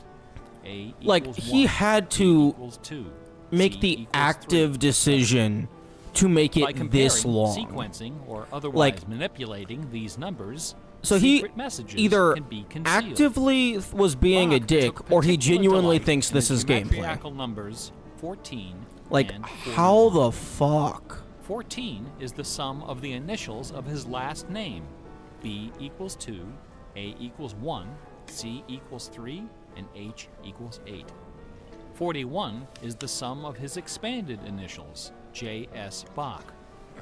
These two numbers show up over and over again in Bach's compositions. Like, One of the better-known examples Like, I think is this his setting is- of the chorale for I think this is Throne. genuinely The clever first and line really of the cool. melody contains The exactly only issue I have 14 with it is the notes, duration. and the entire melody, from start to finish, contains 41. He liked this dialogue and Easter eggs. Another of Bach's favorite Yeah, I could see themes that. was the puzzle canon. A canon is a melody that sounds good when you play it But, on top yeah, no, of if this itself, was, a like, little bit out of sync. much shorter, and Row, Row, Row Your Boat like- are familiar examples. Like, of even if he simple wanted it to be two-voice canons. extensively long, But just a to make sure canon that the can player, employ like, any has number to of voices. sit and pay And you attention, don't have to play like, each voice the 5 same minutes. way either. Max it out at 5 You minutes. can change the octave, Not transpose the whatever key, this is. invert the pitch, play it backwards, or any combination. Finding melodies that make good multi-voice canons is a fussy and difficult art, of which Bach was an undisputed master. Now, in a puzzle canon, the composer specifies the basic melody and the number well, of voices, but not the relationship I'm gonna of the just voices. The student so I can, like, has to drag figure my out the elliptical position over to my and key microphone. of each voice, and whether to perform Gotta them pump up the inverted playtime to and keep or people from backwards. refunding on Steam. Bach wrote quite a I know number you're of puzzle joking, but canons.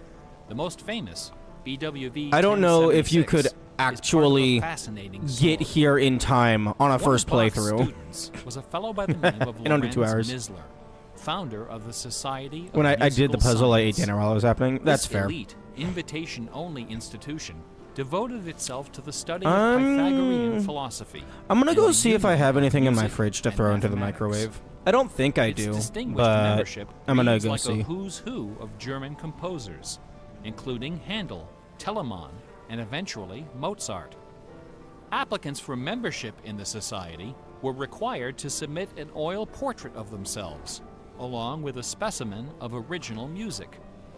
With nerdly efficiency, Society member number 14 decided to combine these admission requirements into a single work. He sat for a portrait with Elias Haussmann, official artist at the court of Dresden. This portrait, which now hangs in the gallery of the town hall in Leipzig, is the only indisputably authentic image of Bach in existence. The Haussmann portrait shows Bach dressed in a formal coat with exactly 14 buttons.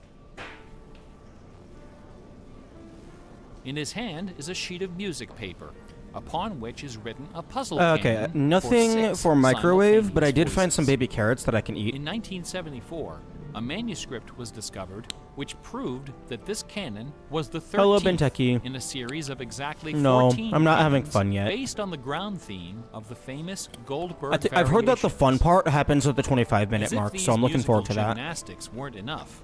Bach liked to hide messages in his compositions by assigning notes. Some time to the warping you can do? letters. His initials, B-A-C-H, Like in-game stuff, or messing with correspond like to the system pitch time? sequence B flat, A, C, and B natural in German letter notation.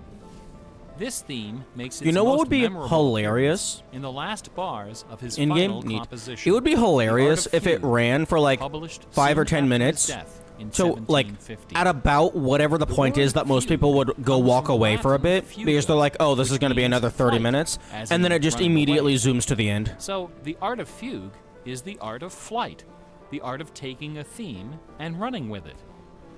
Bach wrote hundreds of fugues, but none as sublime as this sequence of 14. In the last and most complicated fugue in the series, the first and second sections develop normally. This is followed by the B-A-C-H signature, and then suddenly, without any warning or structural justification, the fugue stops, dead in its tracks. One of the composer's 20 children, his Watching son no one do Carl it makes it Philipp look like they're Emanuel, losing their mind. claimed that Bach died moments after those last few notes were written. I would guess This that story is one of the things you have to do probably is make it to where you retain The movement Easter eggs while Bach's in focus music mode. are a pleasant obscurity, known chiefly to professors and students of Baroque music. But in March of 2002, when this lecture was first delivered, those Easter eggs were the talk of the entire classical music industry. Sitting near the top of the classical music charts that month was a compact disc on the ECM label called Morimer. It was performed by the Hilliard Choral Ensemble, together with a talented but, until then, little-known violinist, Christoph Poppen. The music on Mortimer is based on a geometrical analysis of Bach's Partita in D minor for solo violin. This analysis, by German professor Helga Thon, assigns numeric values to the duration of notes, the number of bars, and the German letter notation of the partita. In doing so, she claims to have discovered the complete text of several liturgical ceremonies encoded in the notes. If the video The CD playing presented these hidden texts at least had some, like, superimposed over interesting the original visuals, it wouldn't music. be as bad. The result was strangely melancholy. It would be dark, super haunting, funny and if, for very, this very specific popular. video, like, if you're Quite a in the few middle music of the critics attacked this environmental disc. puzzle, They didn't buy about Professor like Thon's 5 minutes analysis, through, it just starts putting dismissing it funky as a shit on the screen combination of to numerology simulate the and in-game canny character marketing. going insane, just waiting Their for this to caution finish. was not without basis. Numerology is a slippery slope down which many a fine mind has slid to its doom. Allow me to offer an amusing anecdote from my own experience. You wouldn't be able to see a lot of it Back the in way the the screen is. early 90s, Oh no, I was before meaning the the player's internet took screen. off, Like, it one just of the more starts throwing popular shit on the online player's bulletin screen. board systems was a service called Prodigy. I bought an account on Prodigy so I could join a fraternal interest group and gossip with fellow members around the country. One day, a stranger appeared on our bulletin board. Right away, Oh, I feel knew bad we were in trouble. For anyone who This somehow fellow, whose was name able Gary, to get, began like, spouting if all anyone kinds somehow of apocalyptic unlocked this nonsense video about before knowing worldwide about the environmental conspiracies, puzzles, or secret like societies, before knowing and about devil this worship. specific one, and fucking watched At first, all of we it tried thinking to be something polite. important was gonna We happen, questioned his sources, corrected his histories, logically refuted his claims, and tried to behave in a civilized manner. But instead of soothing him, our attention only made him worse. His conspiratorial warnings became although even if you urgent. didn't know about Approaching this hysteria, specific he location, began to but you threaten did know people about who them in disagreed general, with him. like To the coin a moment you phrase, see exclusively Gary the white went circle all appear, uppercase. you know But something's his up. most urgent warnings weren't about the gays, the Jews, the Rockefellers, or the Illuminati. Okay, According why to are we talking Gary, about gays and the greatest Jews? enemy of And Santa? mankind was Santa I haven't been paying Claus. attention to the text. Gary claimed to possess a secret numerical formula that proved Santa Claus beyond was a an shadow avatar of of the a doubt Antichrist. Huh. that Santa Claus was an avatar of the Antichrist. Yeah, I Intrigued, took my headphones we off a pressed while Gary ago. to I'm not reveal listening to his any of this. formula. In doing so, we walked right into his trap. We should have known he had a book to sell. I fell for it. I sent him the $15. Less than a week later, the book arrived. Above an ominous photograph of the Washington Hey, Monument does was anyone know, emblazoned the does title, messing with system time affect 666, in-game time? the final Because I will warning. absolutely skip my Inside system time this forward 20 privately minutes. printed 494-page monster, Gary reveals a simple geometrical formula, which he claims was developed by the ancient Sumerians. This formula assigns successive products of 6 to each letter of the alphabet. A equals 6, B equals 12, C equals 18, etc. Imagine my dismay when I applied this ancient formula to the name Santa must not Claus are speedrunners who do and that. obtained the Yeah, I suppose blasphemous that's fair. sum of 666, the biblical number of the beast. I went on Prodigy and reported to the stunned members of our interest group that Gary was I mean, it's right possible that after all. speedrunners wouldn't want to There allow could be that no because it doubt is that external according manipulation. To the unimpeachable wisdom of ancient Samaria, Santa Claus was the Antichrist. I then went on to point out several other names which, when submitted to Gary's formula, also produced the sum 666. Names like St. James, New York, and New Mexico. Soon the bulletin board was filled with discoveries like computer, Boston tea, and most sinister of all, sing karaoke. Gary left us alone after that. I got my $15 worth. But Gary is hardly the first person to connect secret codes to the Bible. People have been looking for Easter eggs in the Bible for hundreds of years.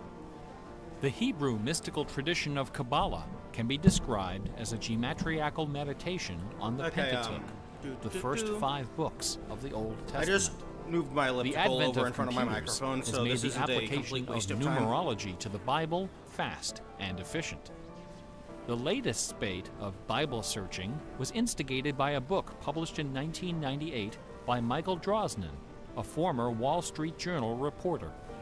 His book, The Bible Code, applied a skip cipher in which every nth character in a text is combined to form a message.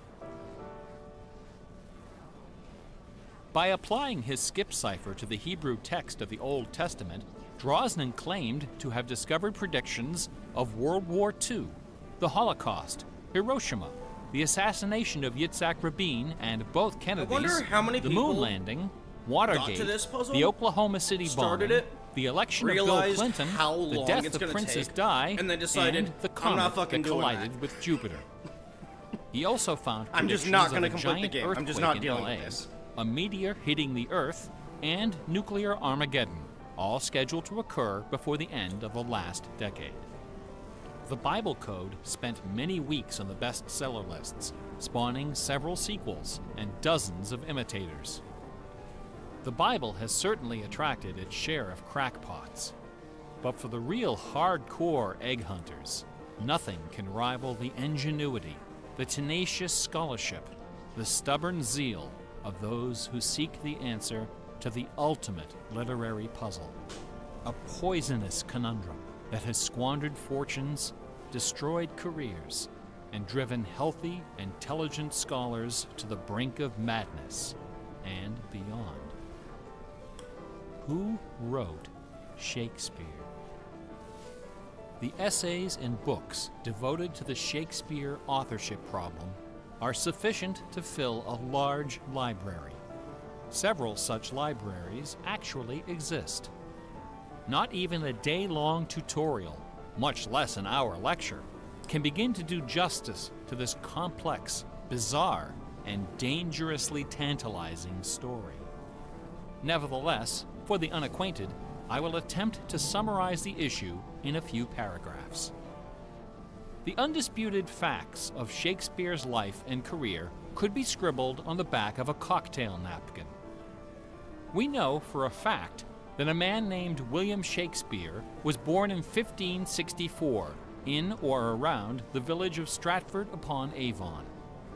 We know that he had a wife and at least 3 children.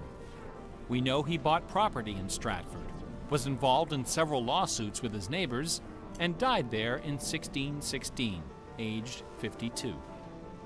We also know that during those same years, a man with a last name similar to Shakespeare worked as an actor on the London stage, eventually becoming co-owner of some of the theaters there.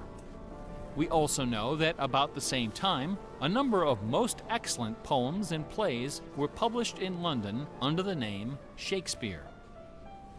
We do not know for a fact that the landowner in Stratford and the actor in London with a similar last name were one and the same man. We do not know for a fact that either man had anything to do with the poems and the plays. All we know is that those poems and plays have, in the 400 years since their composition, come to be regarded as a pinnacle of Western culture. The works attributed to Shakespeare appear to have been written by a man or woman who knew something about just about everything.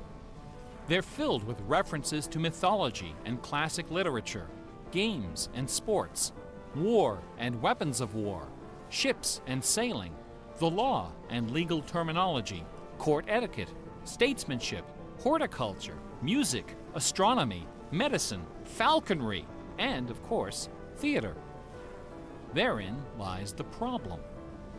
How could a farmer's son of uncertain schooling, from a mostly illiterate country village, a man of practically no account at all, wield such encyclopedic learning, with so much eloquence and wit, so much wisdom and human understanding? For the first 150 years, nobody questioned the traditional history of the bard.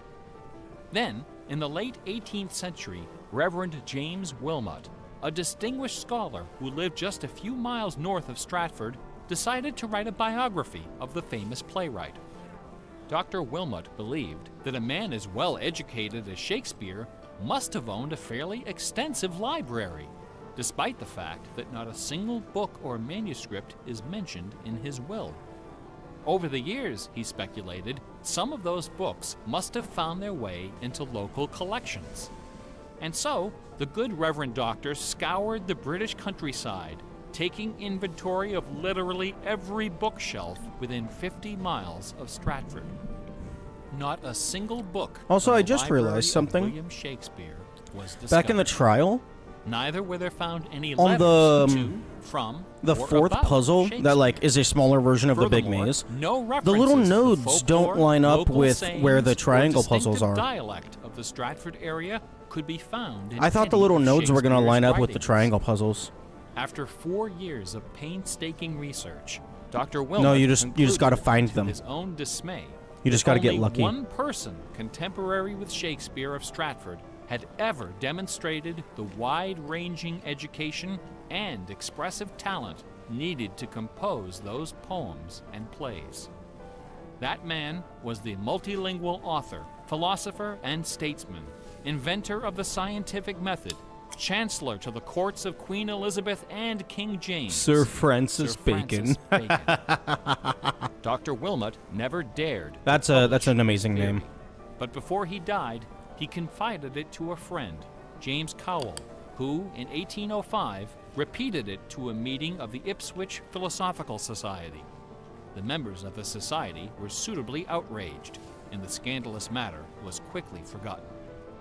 Then, in 1857, a lady from Stratford, Connecticut, published a book called The Philosophy of the Plays of Shakespeare Unfolded. In this book, Miss Delia Bacon, no relation to Francis, claimed that the works of Shakespeare were written by a secret cabal of British nobility, including Sir Walter Raleigh and Sir Philip Sidney, as well as Sir Francis Bacon. Delia Bacon's book electrified the world of letters. Battle lines were drawn between the orthodox Stratfordians and the heretical Baconians. Literary societies and scholarly journals were formed to debate the evidence. Hundreds of pamphlets, newspaper articles, and essays were published defending each side and ridiculing the opposition with that self-aggrandizing viciousness peculiar to tenured academics. Silver lining, Armed I'm with not her running explosive around in book, circles Delia trying to Bacon find something journeyed to that doesn't Stratford-upon exist. Avon and, unbelievably, obtained official permission to open Shakespeare's grave. However, when the moment came to actually lift the stone, Delia's self-doubt precipitated a catastrophic nervous breakdown. She later died penniless in a madhouse. Around 1888, things began to get a bit out of hand. U.S. Congressman Ignatius Donnelly of Minnesota became interested in the Shakespeare controversy.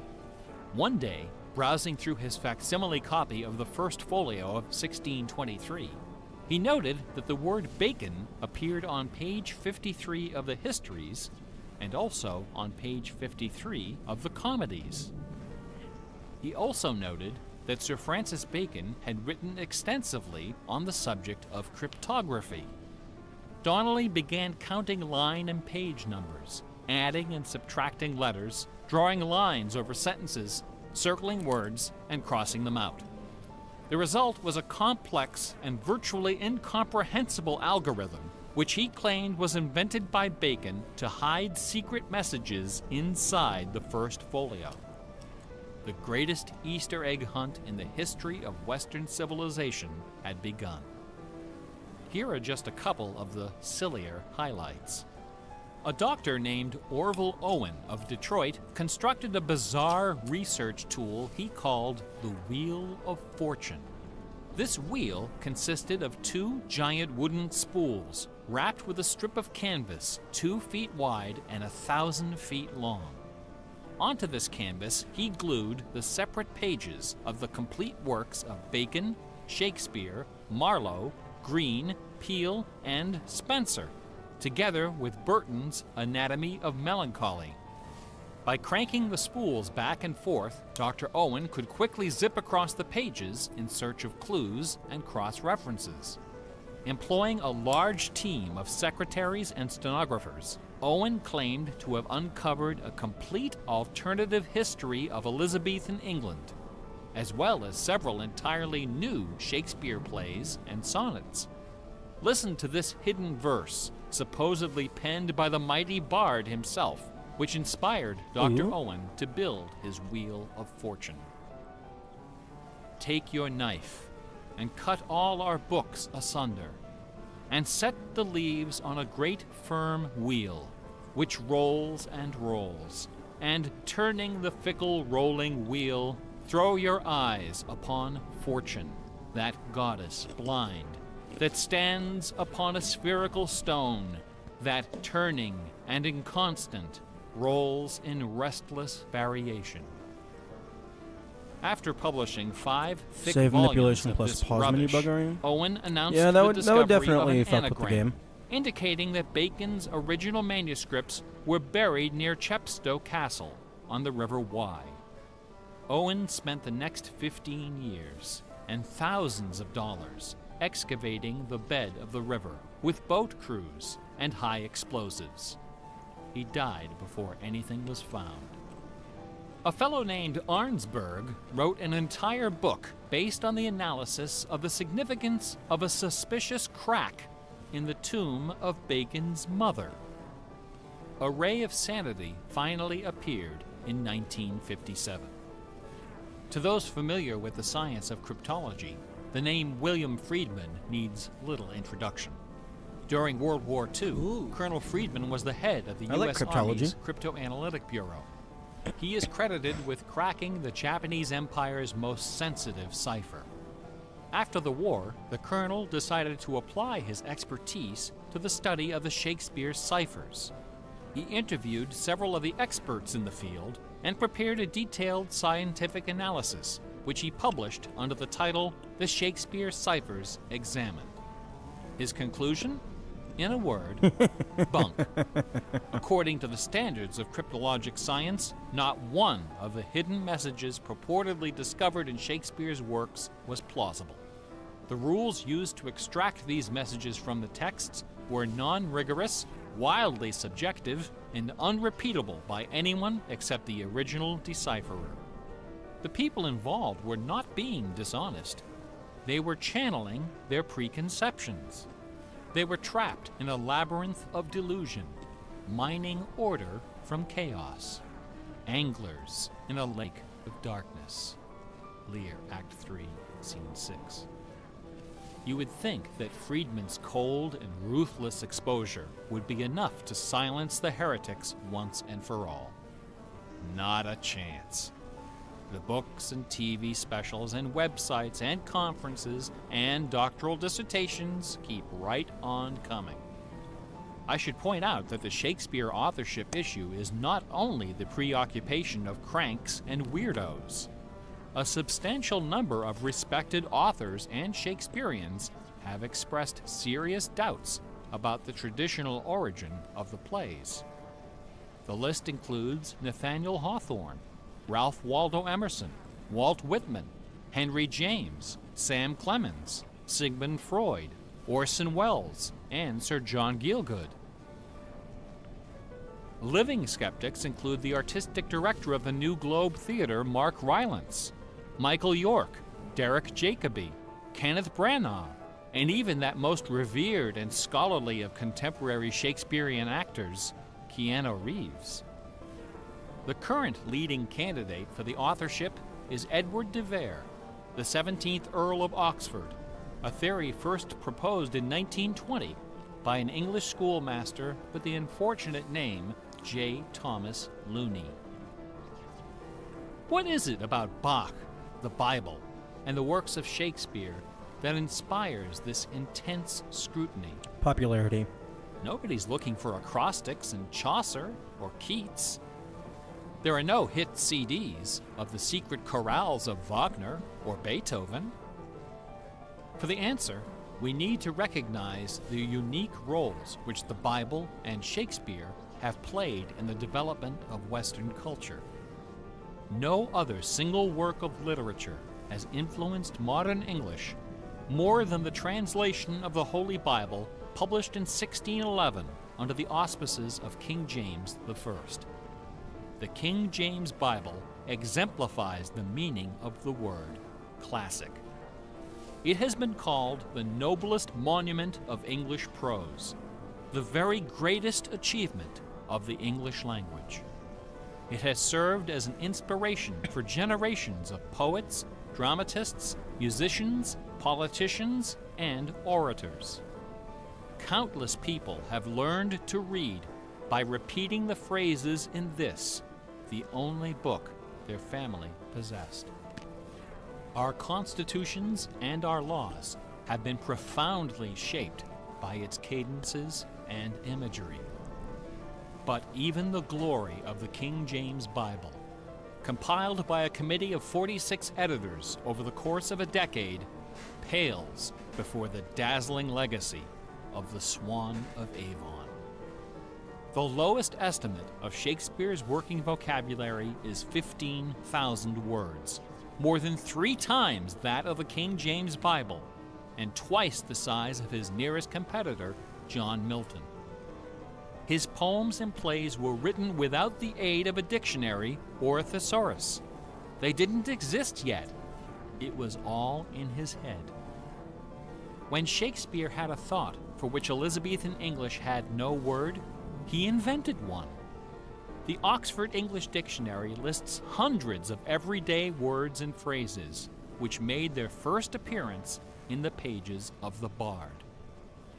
Addiction, alligator, assassination, bedroom, critic, dawn, design, Oh, please dialogue, no. employer, No. film, glow, gloomy, gossip, hint, hurry, Yes, please. investment, I would love for you to lonely, hurry. luggage, manager, switch, torture, Yep, torture is accurate. transcendence, wormhole, zany. Hamlet alone contains nearly 40 of these neologisms. Who today would have this audacity, this giddy exuberance of invention? Only one other English author even approaches Shakespeare's facility for coining new words: Sir Francis Bacon. Yo, In the Bacon. modern era, the record holder is Charles Dodgson, better known as Lewis Carroll, who, interestingly, also happens to be the second most quoted author in English, after Shakespeare. Everyone has been profoundly molded by the influences of the King James Bible and Shakespeare. Like it or not, all of us peer at the world through the lenses of these great works. They are the primary source documents of modern English thought, the style guides of our minds. Contemplating these dazzling jewels of wisdom and eloquence gives rise to an extraordinary feeling, a potent, rare, and precious emotion with the potential to completely upset your life. An emotion powerful enough to make a man abandon his wife and children, forfeit career and reputation, lay down his possessions, and follow his heart without questioning. That sweet, sweet fusion of wonder and fear, irresistible attraction, and soul-numbing dread known as awe. Awe is the grail of artistic achievement. No other human emotion possesses such raw, transformative power, and none is more difficult to evoke. Few and far between are the works of man that qualify as truly awesome. It is awe that convinces a rabbi to spend a lifetime decoding Yahweh from the Pentateuch. Awe that sends millions of visitors each year to the pyramids of Giza, Guadalupe, and Mecca. It was awe that drove poor Delia Bacon to her doom. Now, please don't come away from this lecture thinking that the key to awesome game design is the installation of Easter eggs. Ordinary games with their contrived Easter eggs and cheat codes are like the Battery of the Month Club. You have to trudge down to the back of the store to get what you really came for. If superpower is what people really want, why not just give it to them? Is our imagination so impoverished that we have to resort to marketing gimmicks to keep players interested in our games? Awesome things don't hold anything back. Awesome things are rich and generous. The treasure is right there. One afternoon, I was sitting alone behind the counter at that old Radio Shack store. My boss had stepped out for some reason. An elderly woman walked through the front door. Like most of our customers, she was shabbily dressed, probably on a fixed income. I assumed she was there for her free battery, but instead, she placed a portable radio on the counter.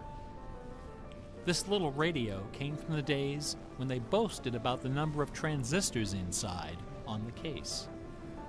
It was completely wrapped in dirty white medical tape. The woman looked at me and asked, "Can you fix this?"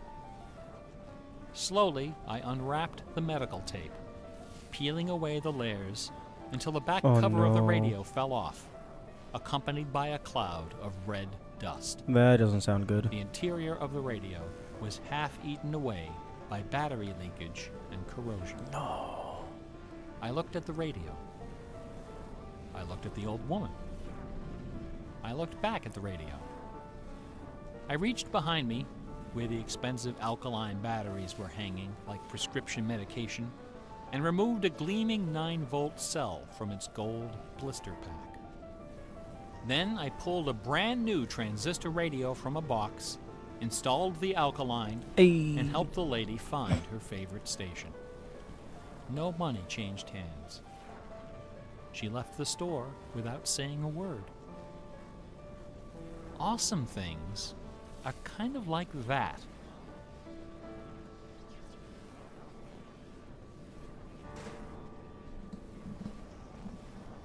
Bach offered his students Okay. I very thought for a second specific they were going to have like insight the last into the 15 minutes source just be in of complete awe. silence. In addition to BACH, 2 other sets of initials are also associated with Bach's music. These initials are not hidden in the notes. Instead, they're scrawled right across the top of the manuscript for the whole world to see. The initials are SDG and JJ. SDG stands for the Latin phrase Sole Deo Gloria, to the glory of God alone. JJ stands for Jesu Juva, help me, Jesus. Bach wrote all of his great masterpieces sub specie eternitatis, under the aspect of eternity. He did not compose only to please his sponsors or to win the approval of an audience. His work was his worship. Bach once wrote, "Music should have no other end and aim than the glory of God and the recreation of the soul. Where this is not kept in mind, there is no true music, but only an infernal clamor and ranting." The name of the power that moves you is not important. What is important is that you are moved. Awe is the foundation of religion. No other motivation can free you from the limits of personal achievement. No, spite. Nothing else can teach you Spite the can. art of flight. Computer games are barely 40 years old. Only a few words in our basic vocabulary have been established. A whole dictionary is waiting to be coined. The slate is clean. Someday soon, perhaps even in our lifetime, a game design will appear that will flash across our culture like lightning. It will be easy to recognize. It will be generous, giddy with exuberant inventiveness. Scholars will pick it apart for decades, perhaps centuries. It will be something wonderful, something terrifying, something awful. A few years ago, I was invited to speak at a conference in London. My wife joined me, and we took a day off for some sightseeing. We decided to visit England's second biggest tourist attraction, Stratford-upon-Avon. It was cold and rainy when our train arrived. Luckily, most of the attractions are just a short walk from the station. We visited Shakespeare's birthplace, a charming old house along the main street, which attracts millions of pilgrims every year, despite the complete lack of any evidence that Shakespeare was born there or even lived anywhere near it. We went past the school where Shakespeare learned to read and write, although no documents exist to prove his attendance. We visited Anne Hathaway's cottage, the rustic country farm where his wife spent her childhood, although no record shows anyone by that name ever having lived there. Finally, we came to the one location undeniably associated with Shakespeare, Trinity Parish Church, on the banks of the River Avon, where a man by that name is buried. This beautiful church is approached by a long walkway between rows of ancient gravestones, shaded by tall trees. The entrance door is surprisingly tiny. No cameras are allowed inside. The interior is dark and quiet. Despite the presence of busloads of tourists, the atmosphere is hushed and respectful. A few people are seated in the pews, deep in prayer. An aisle leads up the center of the church. The left side of the altar is brightly illuminated. On the wall above is a famous bust of the bard, quill in hand, gazing serenely at the crowd of pilgrims. On the floor beneath, surrounded by bouquets of flowers, at the very spot where Delia Bacon lost her mind, the gravestone of William Shakespeare bears this dire warning. Don't be a dumbass. Good friend, for Jesus' sake, forbear to dig the dust enclosed here. Blessed be the man who spares these stones, and cursed be he that moves my bones. Every year, 3 million pilgrims arrive from every nation on earth to approach this stone and consider the likeness of a man whose body of work can only be described as awesome. I mean, we have, like, sonar By and contrast, radar and shit. The right side of the altar is dark X-ray. and featureless. Nobody of any consequence is buried there. The only point of interest is a wooden case of simple design, carved of dark oak. Inside the case, sealed beneath a thick sheet of glass, lies a large, open book. A plaque on the case identifies this book as a first edition of the King James Bible, published in 1611, when Shakespeare was 46. Not many pilgrims visit this side of the altar. Most of those that do simply glance at the book, read the plaque, and move along. A few, more observant, note that the Bible happens to be opened to a page in the Old Testament, the book of Psalms, chapter 46. No explanation is given for this particular choice of pages. For the initiated, none is necessary. If you are of inquisitive bent, if you are intrigued by English history and literature, if you value your peace of mind, cover your ears now. In the year 1900, a scholar noticed something about the King James translation of Psalm 46. Something terrifying. Something wonderful. Is it an inaccurate translation? Intentionally messed with? 46th word from the beginning of Psalm 46 is shake. The 46th word from the end is spear. Oh. There are only two possibilities here. Either this is the finest coincidence ever recorded in the history of world literature, or it is not. The Earth revolves around only one sun and has only one moon. The moon happens to be 400 times smaller than the sun. The sun happens to be 400 times farther away.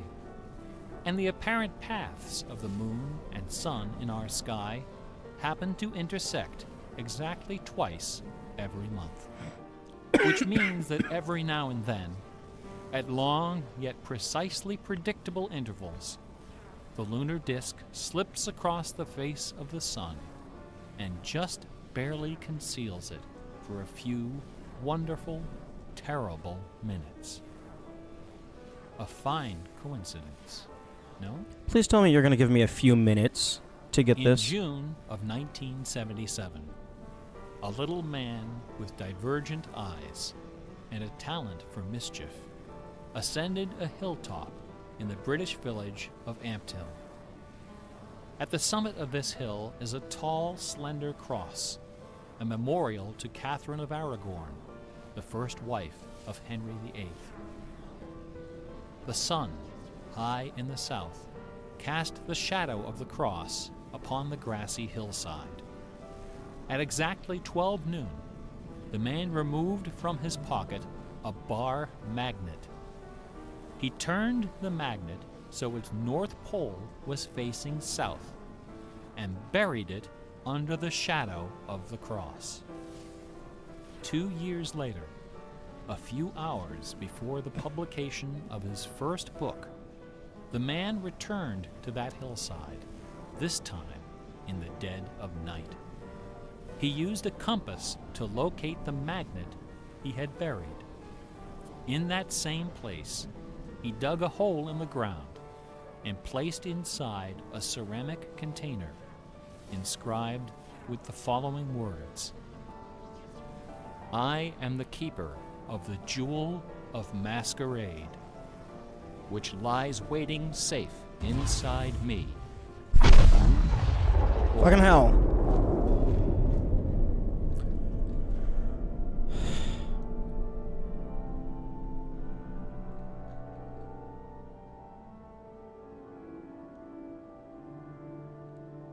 Okay, that's a reasonable amount of time.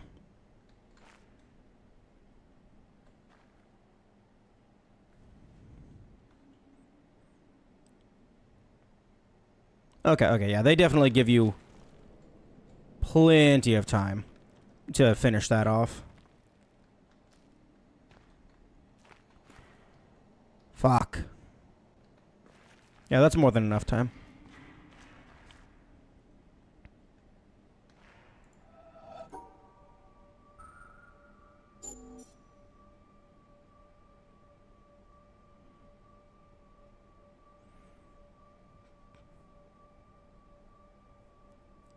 Presented 23rd Game Developers Conference.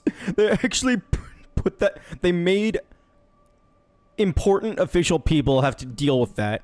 Holy fuck.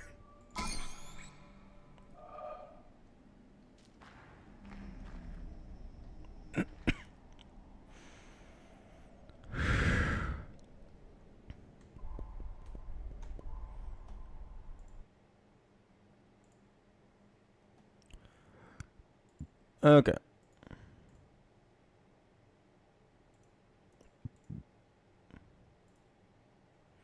Okay, give me notes. Give me my notes. Not the Krita notes. Actually, you know what? Sure, Krita notes are fine. Where are you? Where the hell are you, Obsidian? Okay, no, not Obsidian. Steam?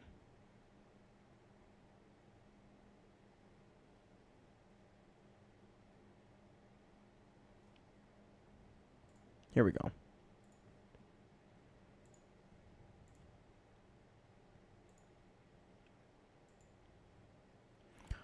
Okay.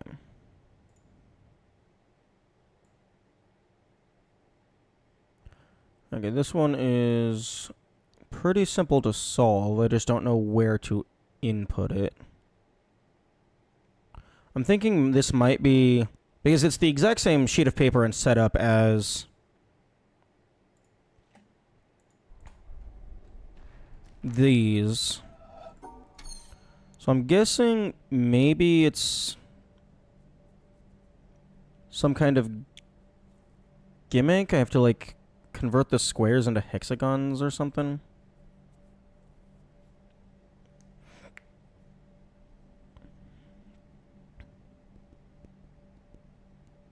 Yeah, but 1, 2, 3, 4, 6, 79, 10. 1, 2, 3, 4, 5, 6, 7. There's 10 squares. There's 7 hexagons. 1, 2, 3, 4. So 1, 2. Maybe edges is equal can count.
Okay, so let me go ahead and take all these,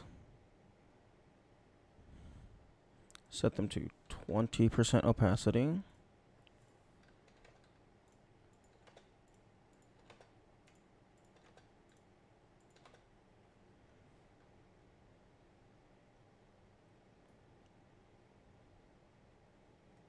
Okay, looks like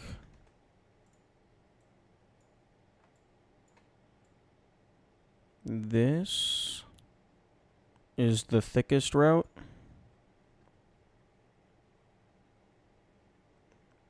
Trying to just okay, no. That's one I already got. Good morning, Neilmu. Okay,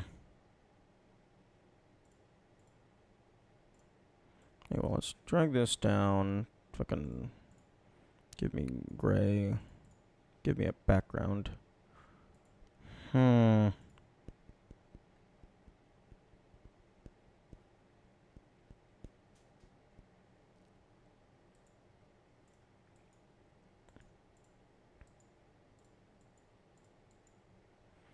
Okay, can I...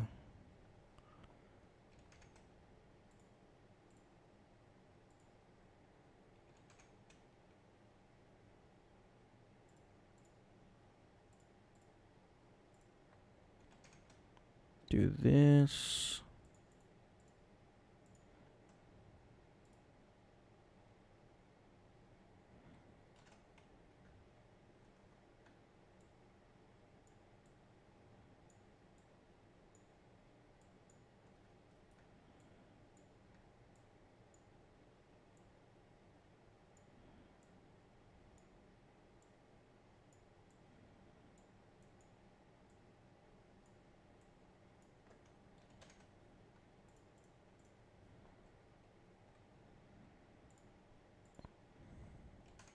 Okay, so...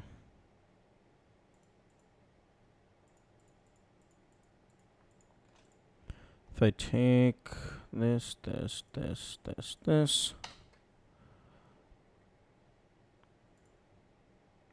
Okay, that doesn't help me.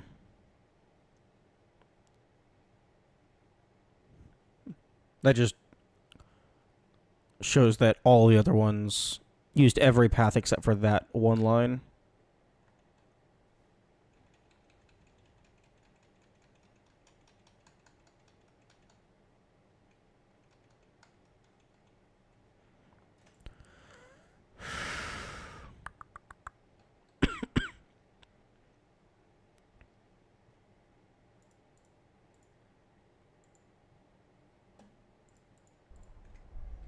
Hmm.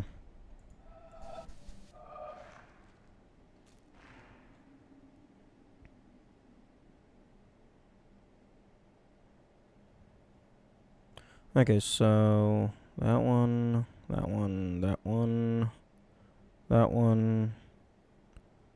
So okay, so that one, that one, that one, that one, and that one. So this one is the only one that hasn't been used.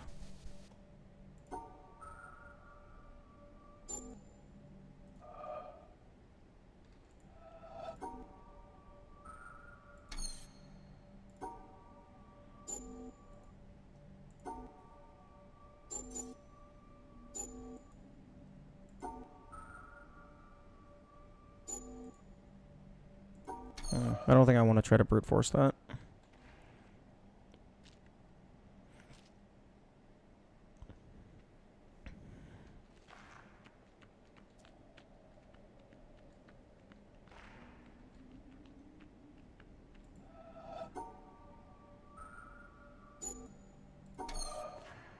It's also entirely possible that you're just not allowed to brute force it until you have opened the prerequisite box that contains the password.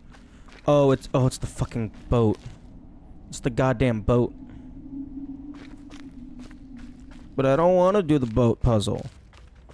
I want to do this puzzle. I like this puzzle more.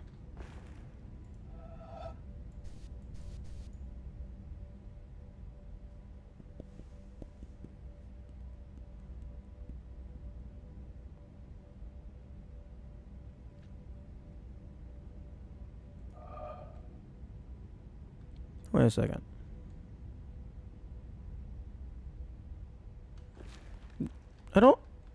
This is too small to match the big grid, I think.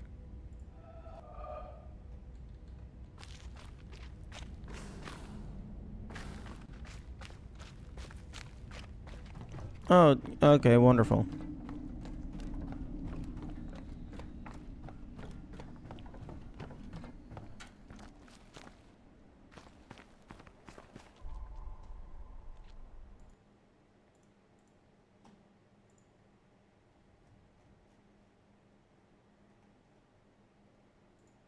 Okay, just pulling up the screenshot of that puzzle.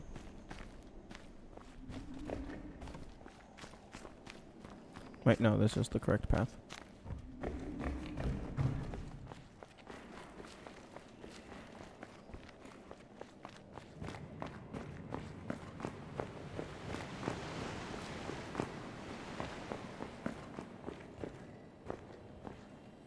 So 1, 2, 3, 4. 1, 2, 3. Yeah, this is a 5x5, and the note paper. Well, I mean, it's not even a 4x4.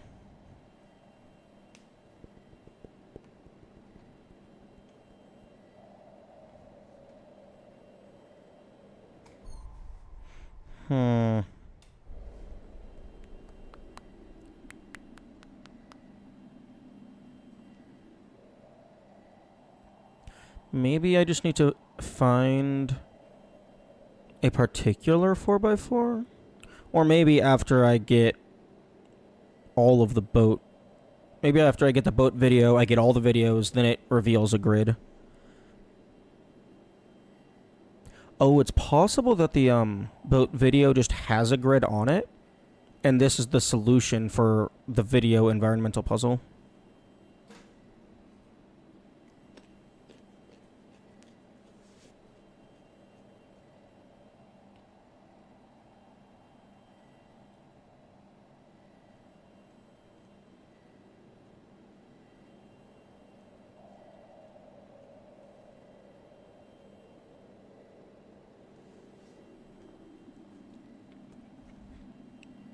What are we talking about? Oh,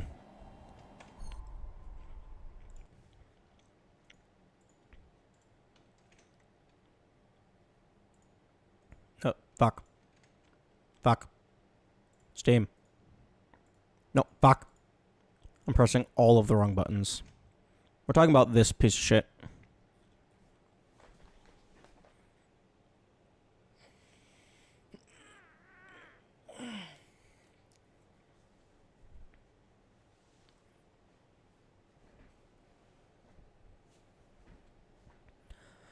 This one, the solution is incredibly trivial. I just don't know where to input it. However, I think it might have something to do with the videos because it's presented in the same format. But that means I have to go and deal with the boat.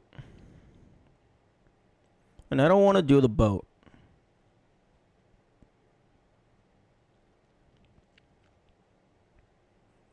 The boat is mean.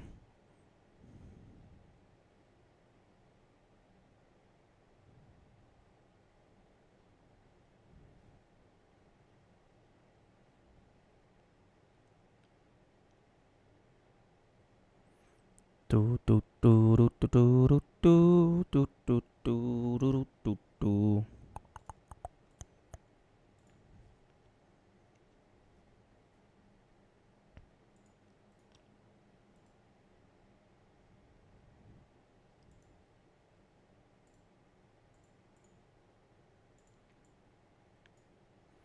Like, the path is trivial.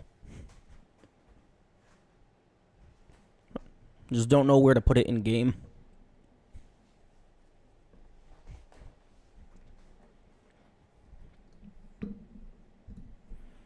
Okay.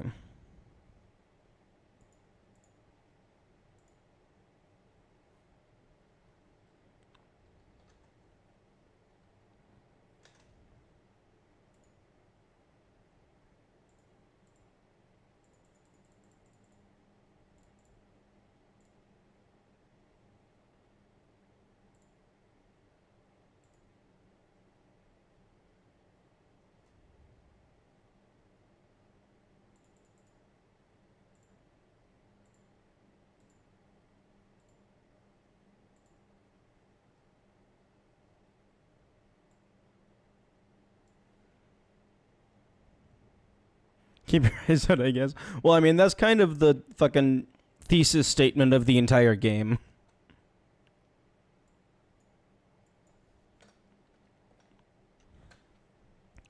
Okay, I think this was like... If I set this to 0, fucking give me the multi-brush tool.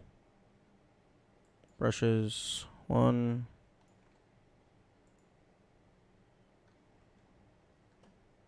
Okay, I believe this was like 37.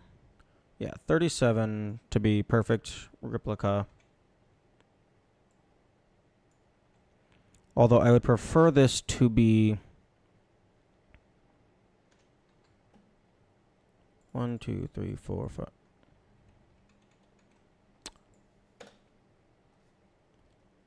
One, 2, 3, 4, 5, 6, 7, 8, 9. Okay, it's definitely not 37 on this end.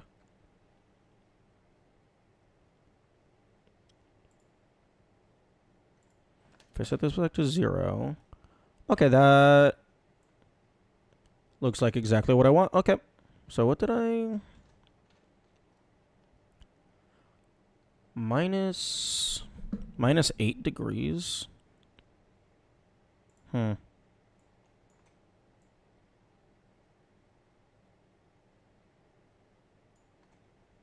Whatever.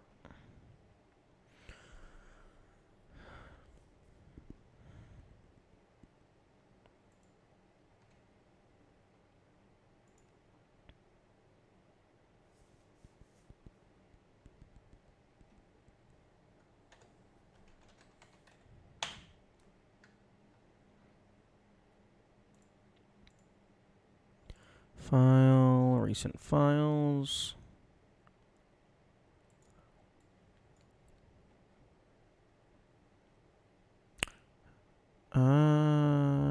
Screenshots. Give me my screenshots.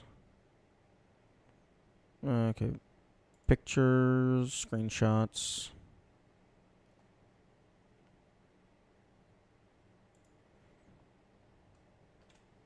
You. Okay.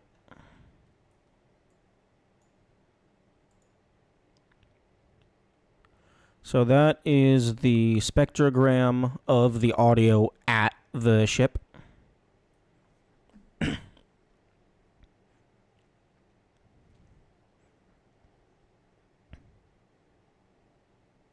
Although it doesn't tell me anything because they're all different values.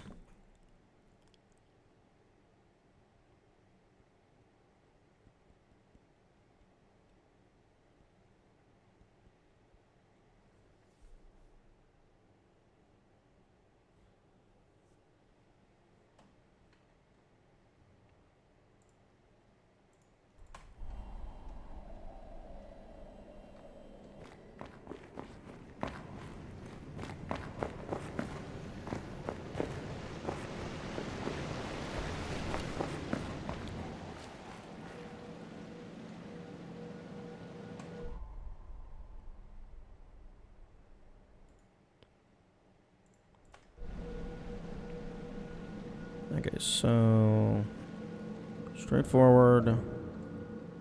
Turn right 2. Right 1.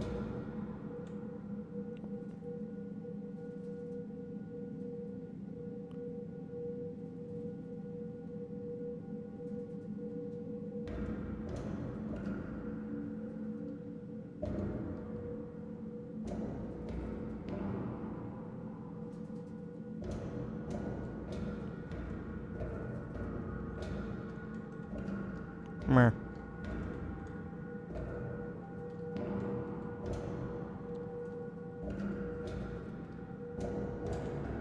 I mean, I guess I can run through this again. And see if maybe the triangle puzzles match it.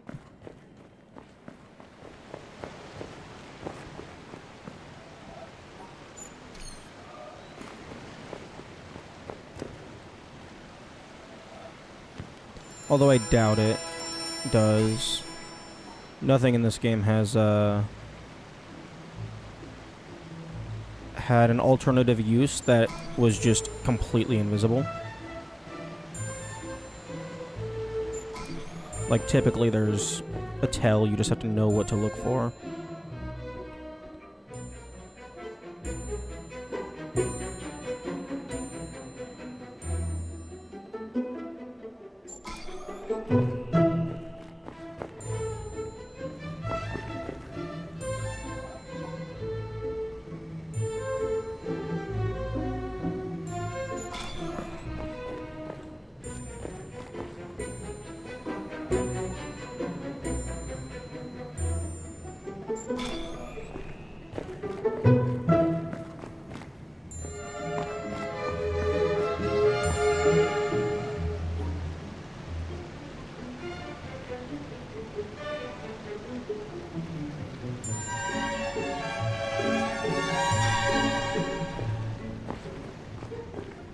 Time for pain.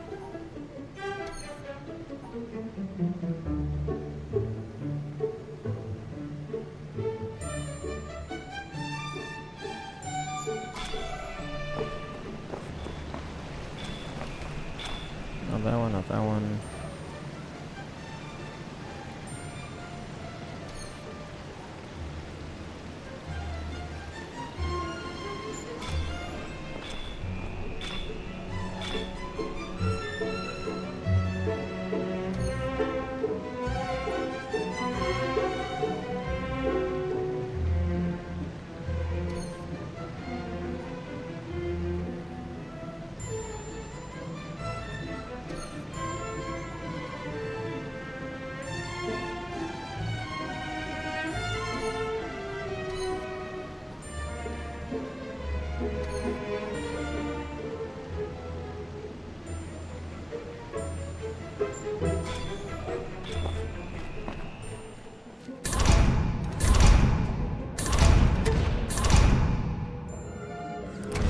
Oh, this is a 4x4.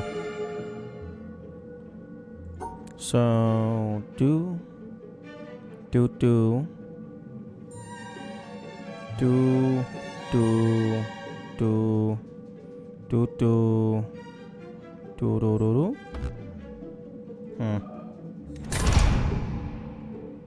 I think I did it wrong, backwards or something. Whatever.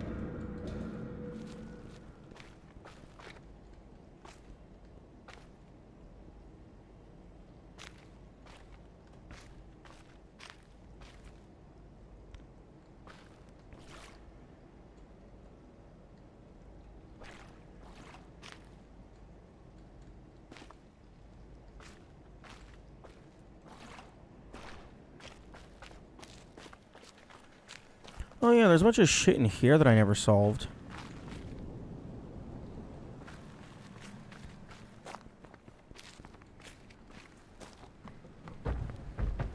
Okay, I think I did everything up in this corner. Those are all done. Those are all done.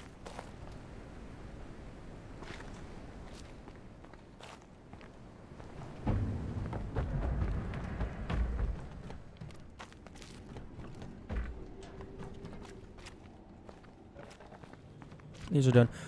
I liked these. These took a little bit to figure out, but they weren't too bad. They were pretty clever. Alright. We have bullshit. I hate this puzzle. That one's... I don't think this one's gonna be too hard. It's just gonna require some tedious Photoshop work.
Hmm.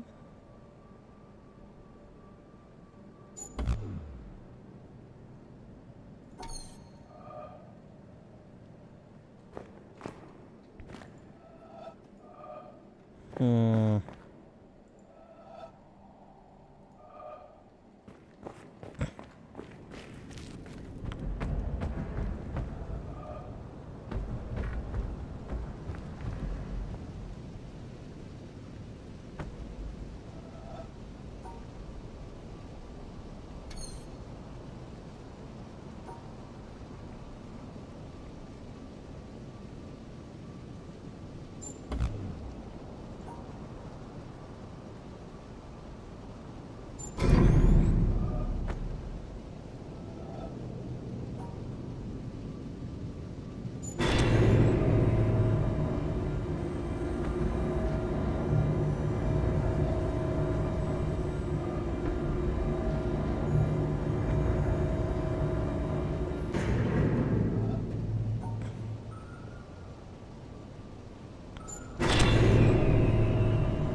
Now, where were you?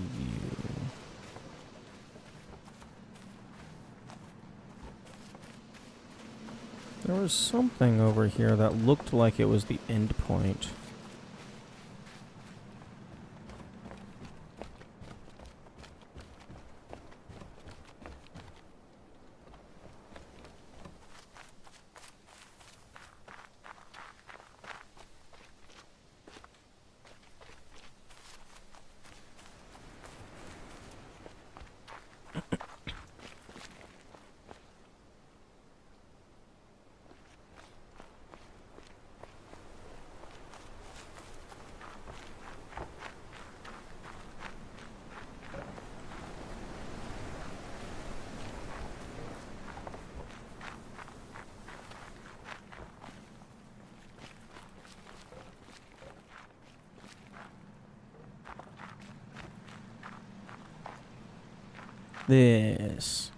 This looks like it's the end point of something.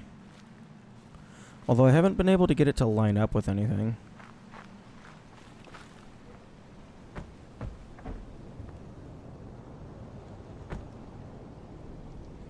Okay, I already got that one.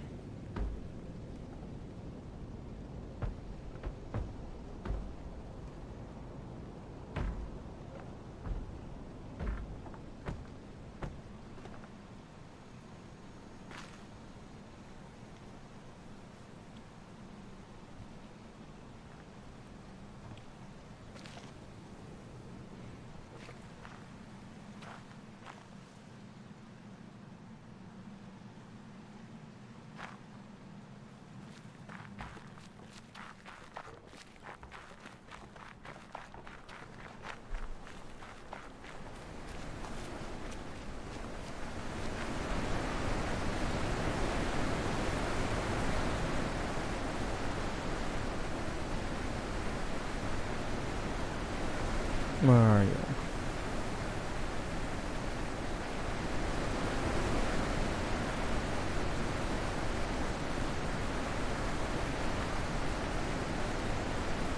Are you not on this one?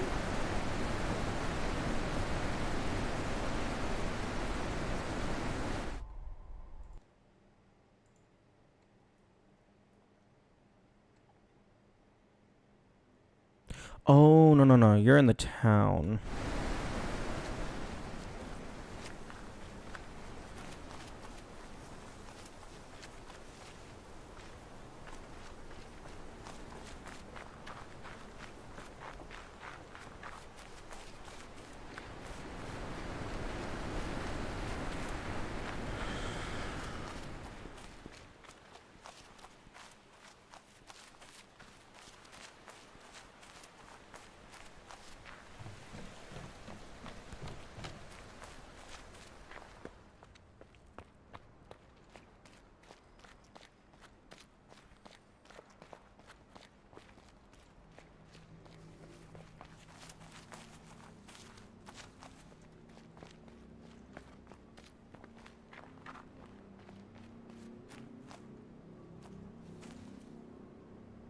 Oh, it's beautiful.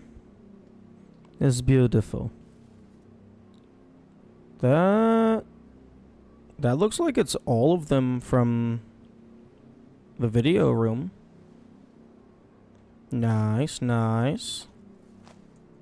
So if we go over to notes, get rid of Krita. I can get rid of you. We're getting closer. We're getting closer. Okay, for mountain. It looks like there's only one of them that has a straight downward finish. I mean, except for that one, but that's obviously not the one with the gate.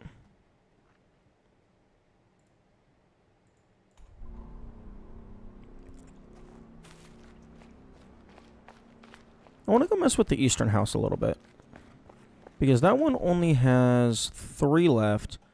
And they don't look super complex.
Push me into the ground. Aww. I want you to push me into the ground.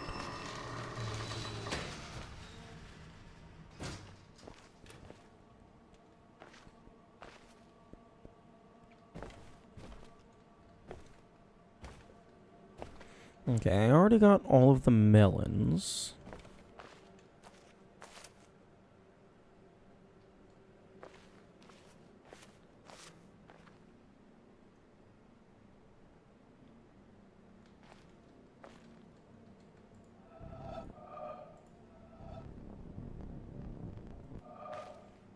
I think that's fully cleared.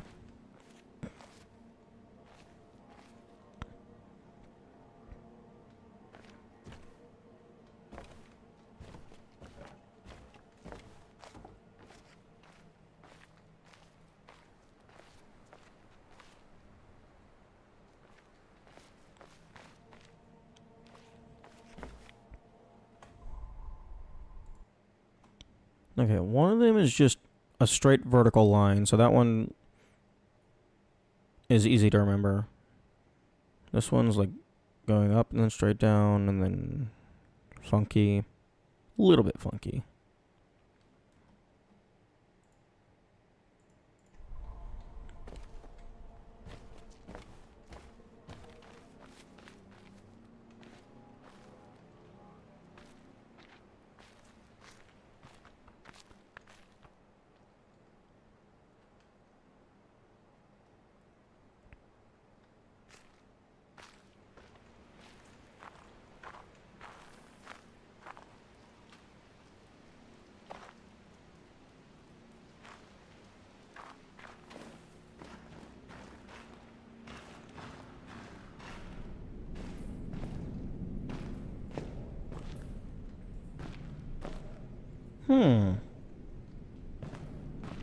There's a lower area to this.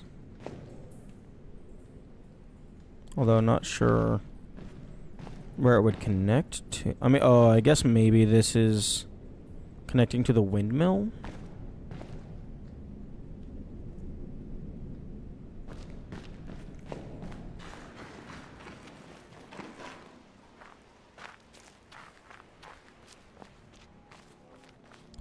I doubt it's connecting to the desert.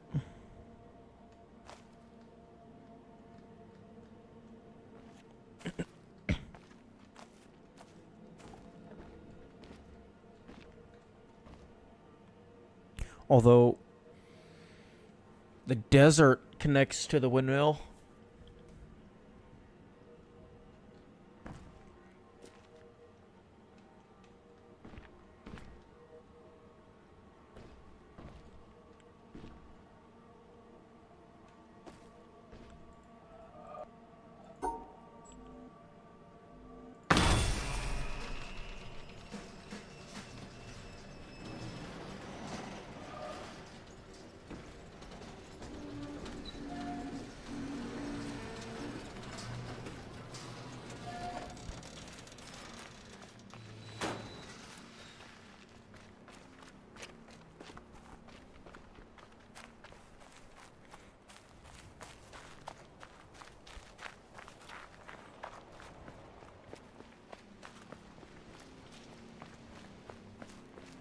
Okay, let's see.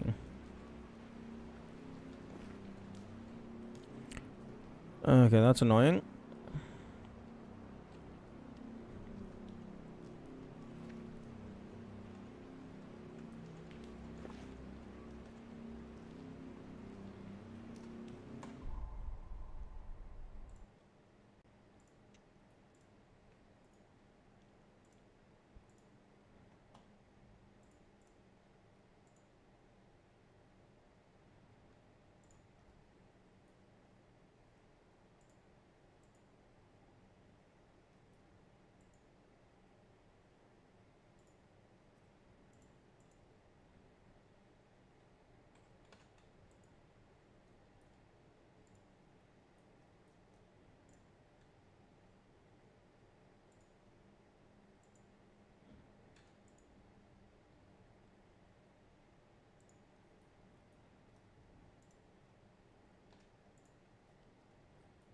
Okay. Oh, for fuck's sake, I don't have Create Out visible.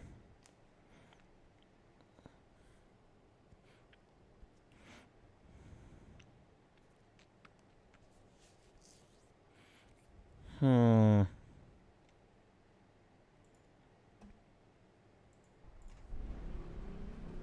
Okay, so to find where those are located.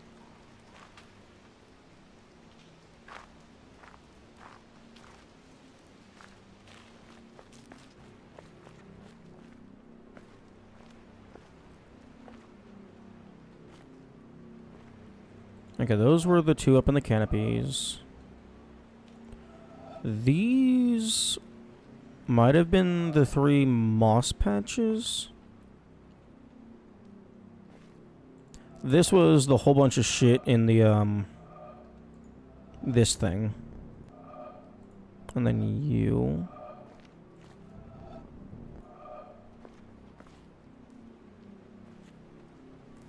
So you might be a moss patch that I just happened to miss.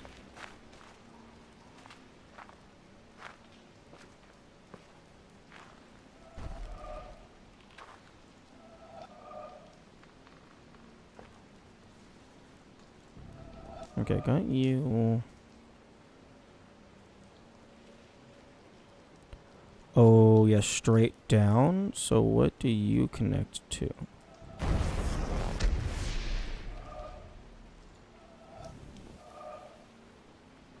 Wait, what?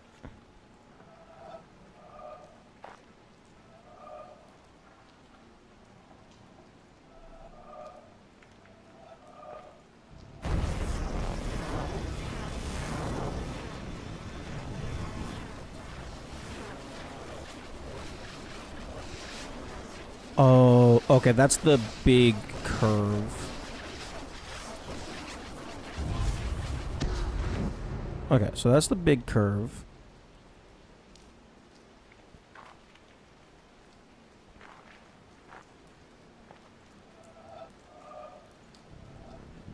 That's the one that just goes straight over.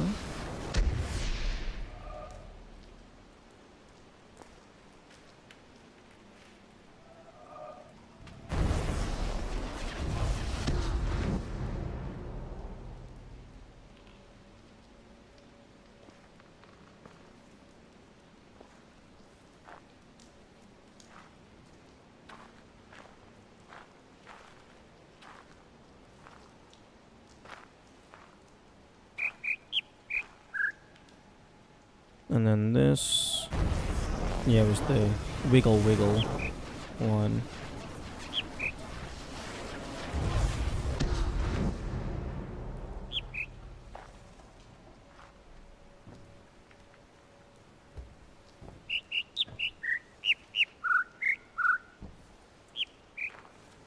Okay, so I need something else that finalizes with just straight down.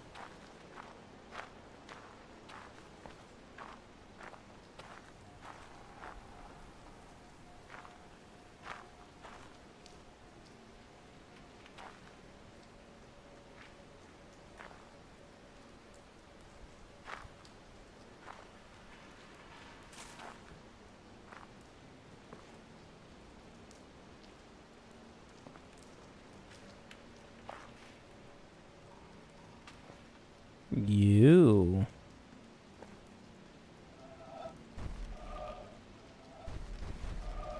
Come on.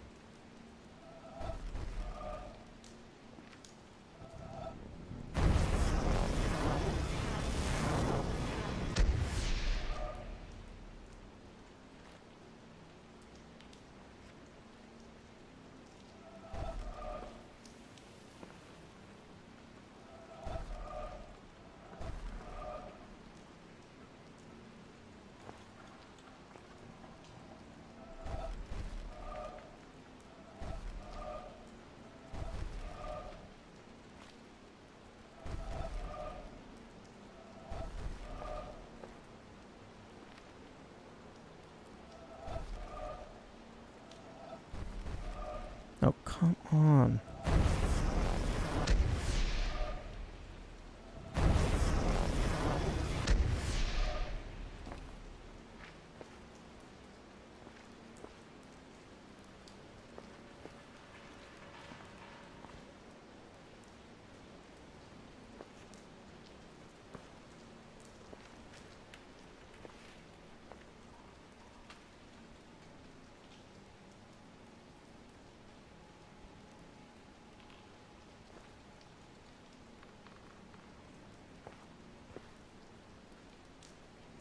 Ah?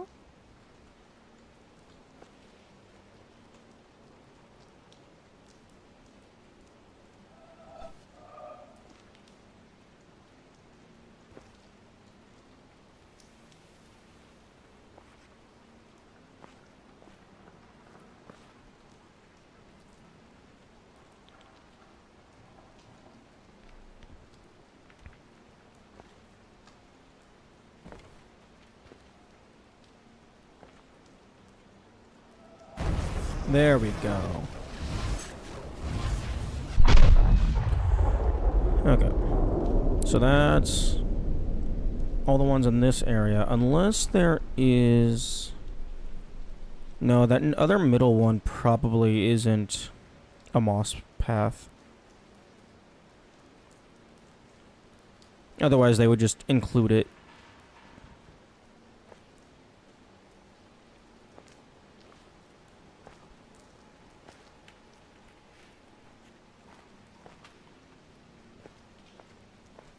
It would include it with the others.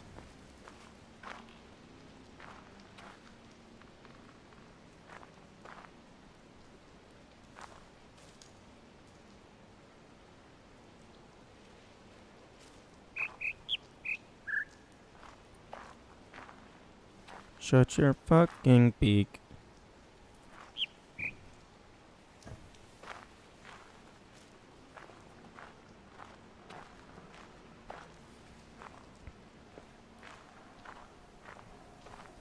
Okay, so it's probably just a one-off puzzle.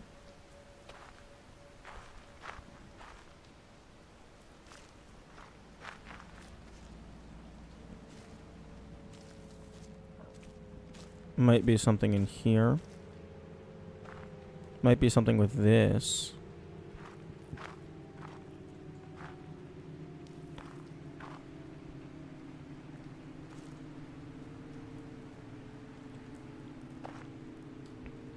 I really don't know why this thing exists.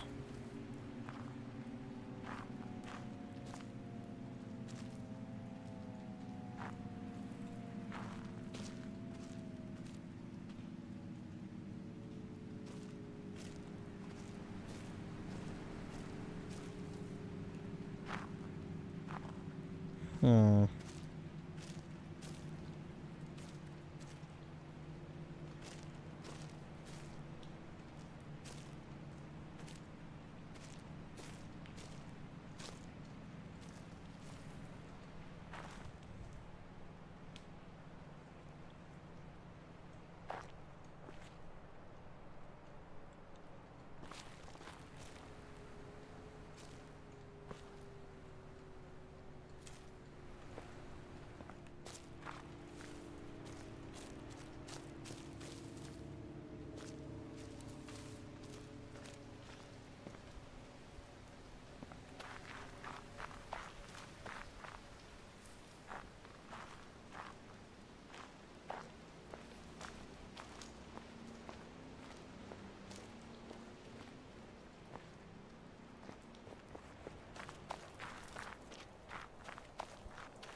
Okay, I think the two on the right were in here.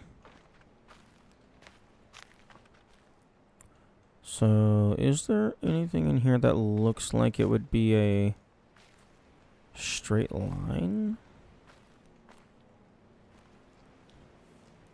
I mean, maybe this?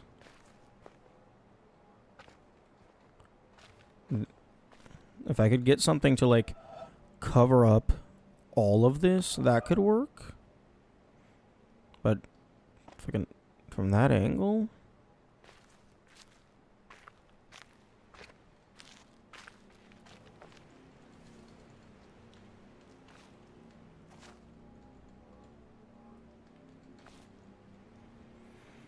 Hmm.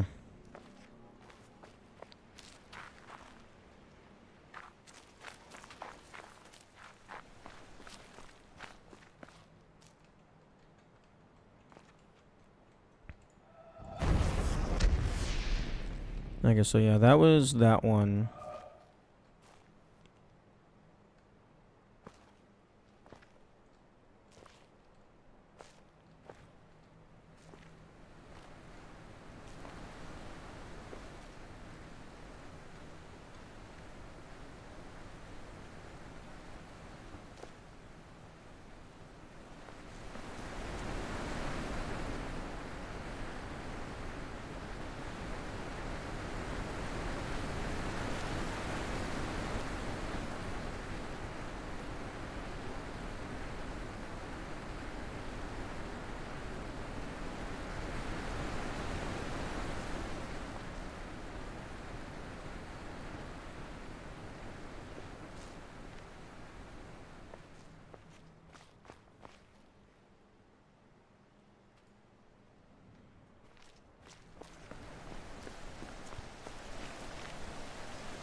Hmm.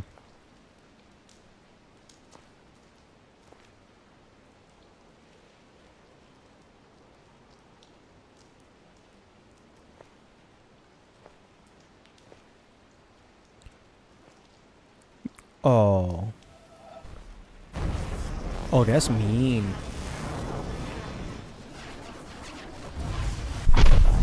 Although that is a fair way to place it on the pillar.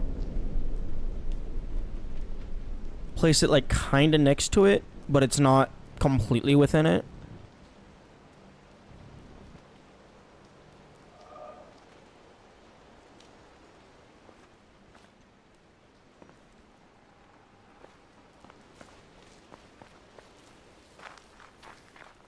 Okay, well, down to one. Similar area, but different? Yeah. Or maybe it could be like, it's the same area, but you have to access it from a different location. But then again, one of the ones for the rested boat was the same area, but you had to access it from underneath. But I think that was on the same pillar.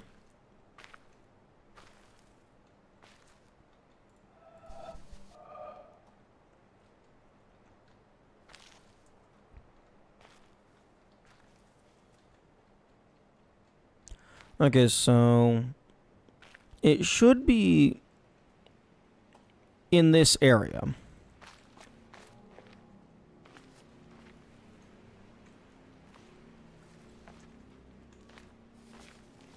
Because I believe...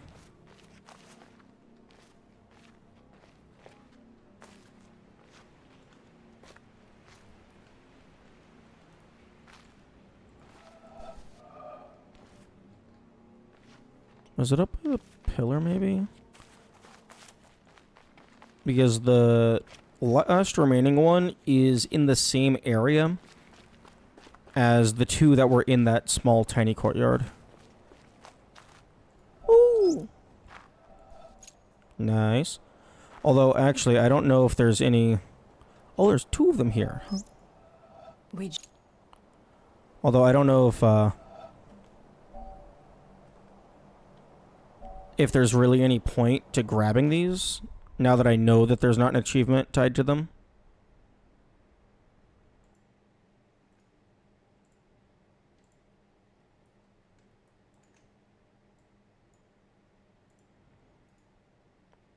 I mean, I guess, like, it doesn't take too much effort to, grab them as I go past.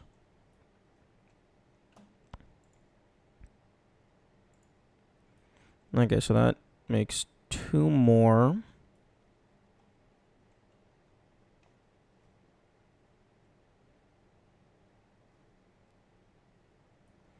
So that makes... Depending on how you want to define 100%, you should keep grabbing them. True. That's true. Yeah, because all achievements is very rarely 100%. Although this game doesn't do a very good job at telling you your progress. I guess that's 10, 20, 25. Like, because they do turn their screen off, I absolutely would consider these required for 100%.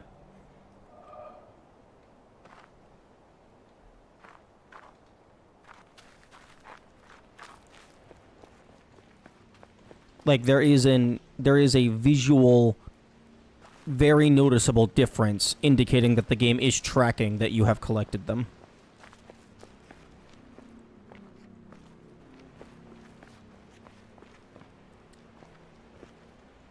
Yeah, okay. Okay, got that one.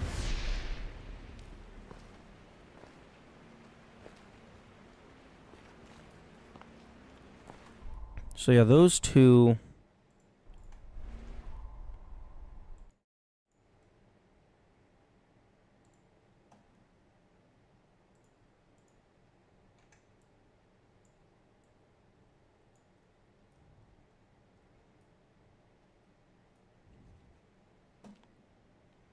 Those two are definitely in that area.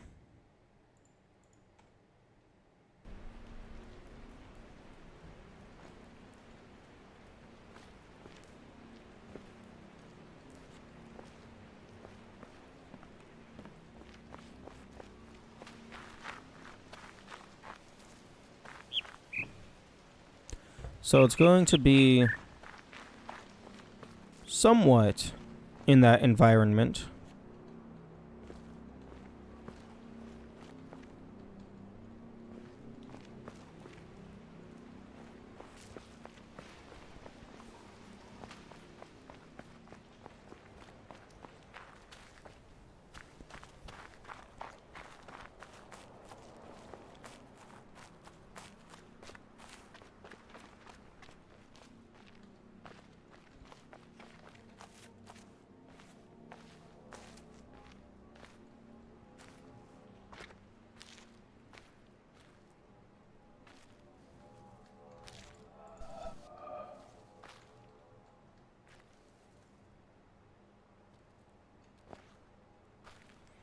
Hmm.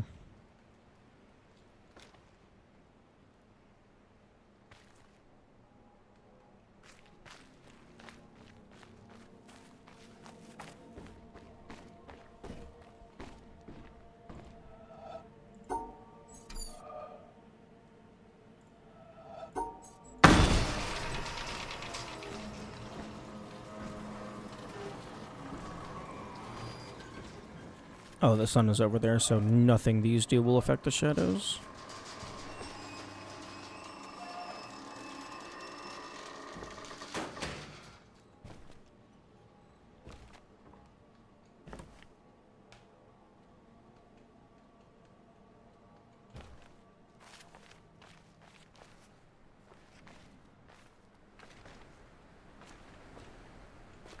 Oh, come on, come on. Oh, I thought it was gonna let me climb up the rocks.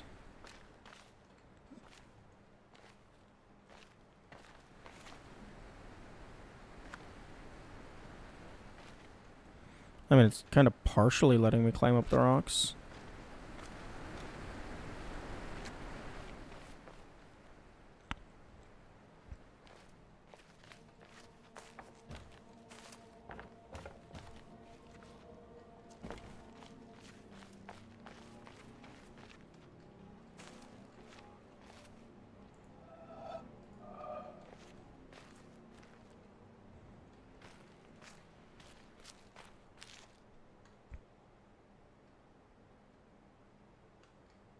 I'm looking out for, like, maybe one of these finishes in the semicircle. Or, like, there is a circular stone just in any regard.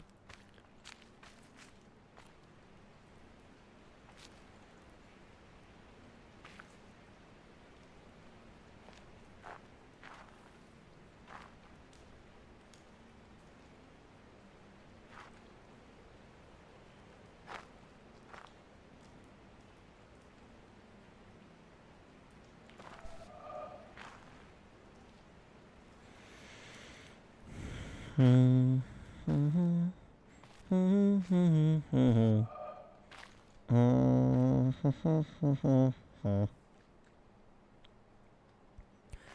think I do like the way that the pillars organize their things. I think that's a good way of doing it if you're not going to give a proper checklist. Just being like vague area indicators. At least it's not, okay, these 20 puzzles, they're just kind of around here. We're not going to tell you any location.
Hmm.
I'm gonna open these windows back up, just in case they matter.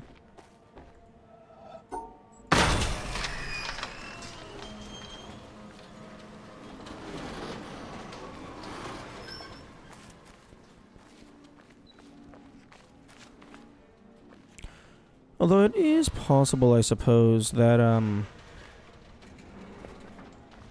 that segment of the pillar is associated with more than just that courtyard.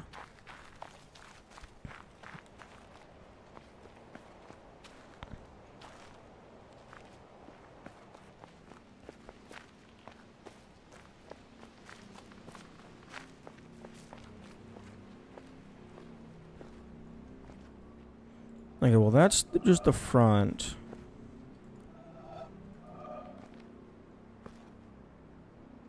So that's the front. That's the stairs leading up. That's the tree canopy. That's the moss. That's extended moss.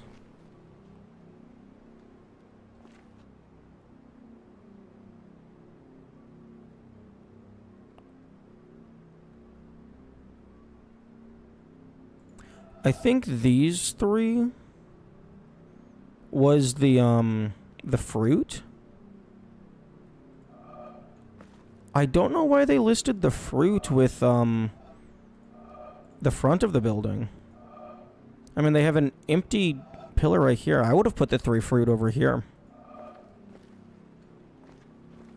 So you could have like you could have the moss, then the extended moss. So like you could have these 3 because that's all the forest. And then you could have the courtyard, the front, I would put the stairs right here because that's closer. And then the fruit. Yeah, I don't know why the fruit is listed with the front. Okay, but... yeah, this should be... like, really close to... this area. Or alternatively, part of the area, and then I just have to have a fancy direction to look at it from.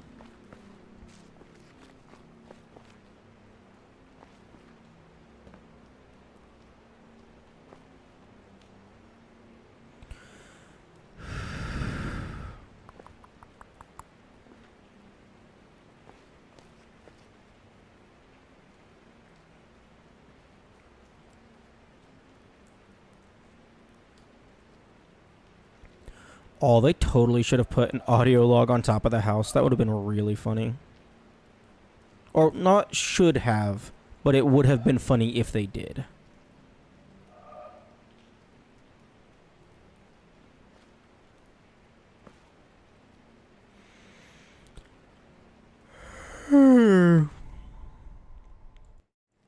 I keep clicking the wrong button. Okay, so if we go down to here, you go away, you go away.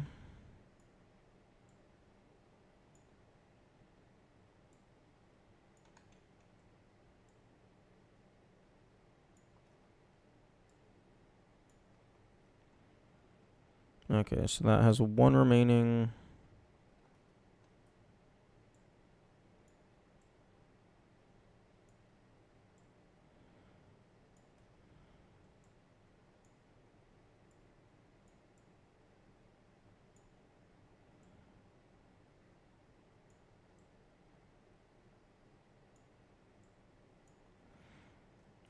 The keep has one remaining.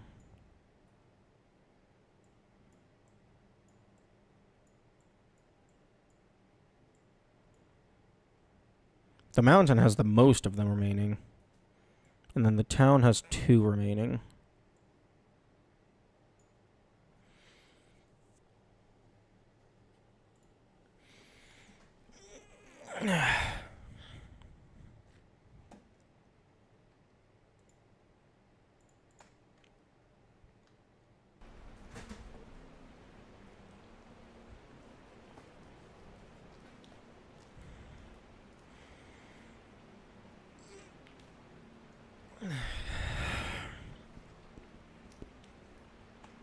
I'm gonna go ahead and double check, make sure I have enough.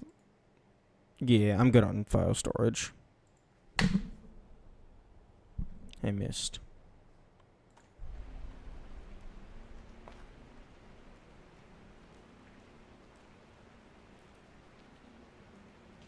Hmm.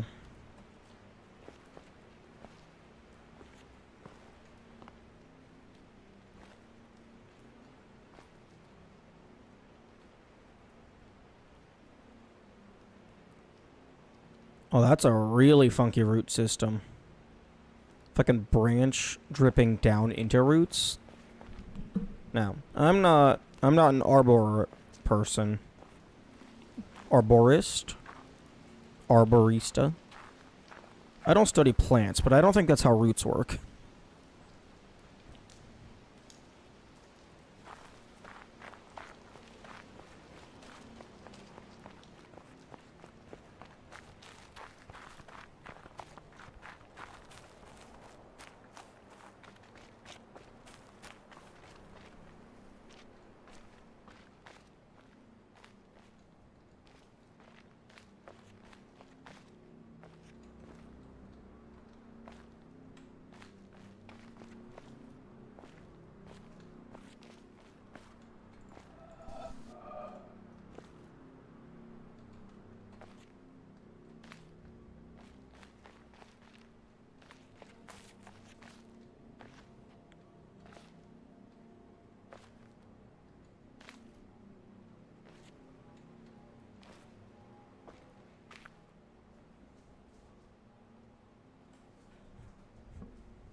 Hmm.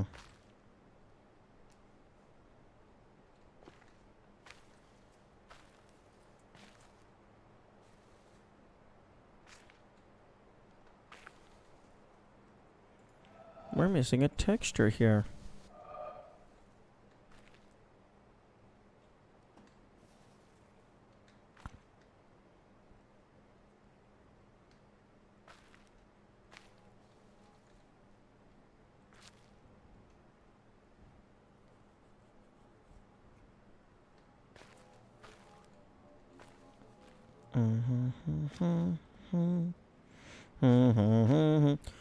Like, the only place I'm seeing where it could possibly line up would be here. Actually, I mean, I guess you could technically have something that just fully outlines it from remotely.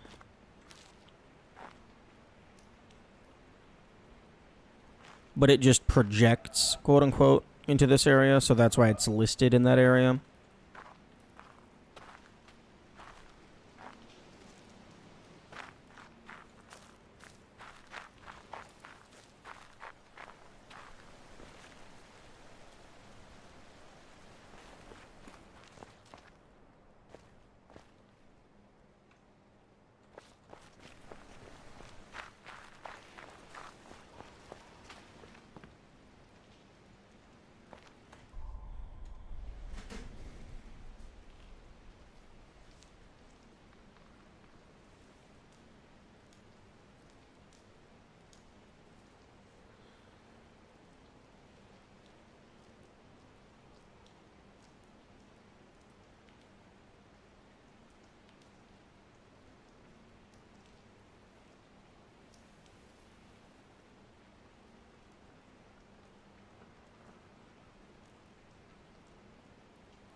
Okay, I am back.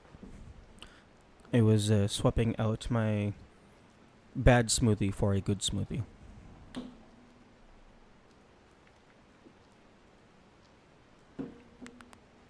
Delicious. No seeds.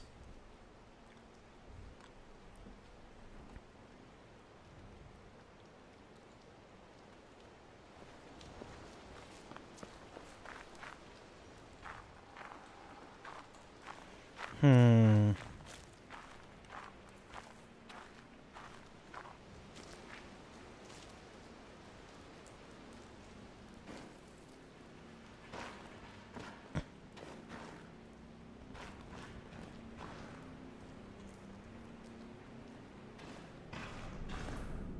Actually, I suppose there's no harm in just leaving that there.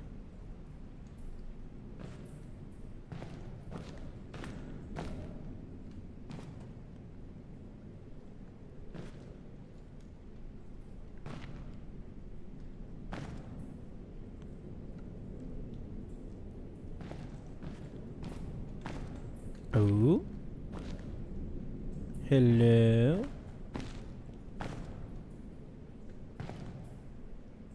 That might just be for light. Oh no, we got light over there. Maybe it's just for decoration. Because there's no way you can click anything through that. Okay, no, I'm getting rid of it. The flashing lights bother me.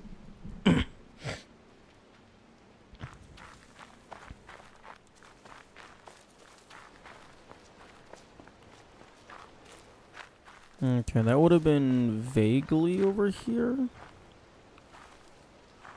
Oh, I hate this so much.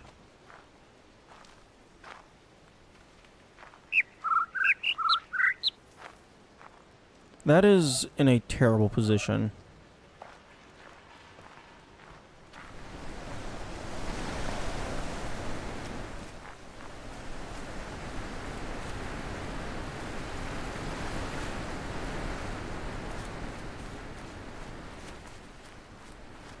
Okay, let's see if we can get an angle into the courtyard from on top of the mountain.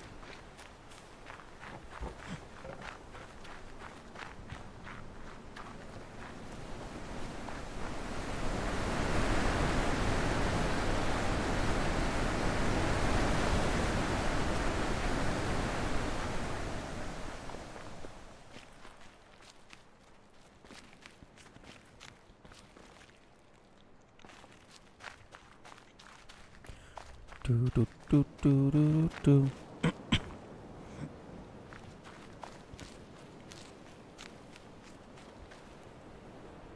Does anyone know if this dot is anything at all? It feels like it might just be a skybox error. Because it's definitely not a cloud. It might be some like wrapping texture shenanigans.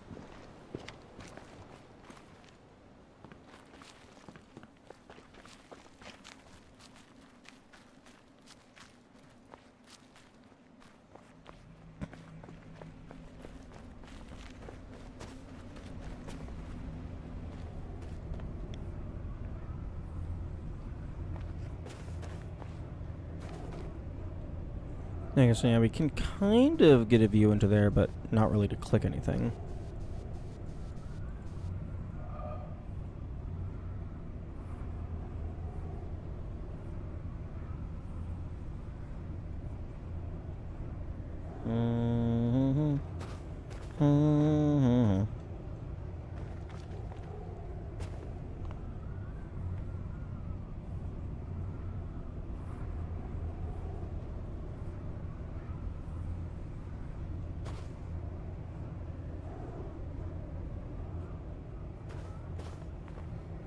Hmm.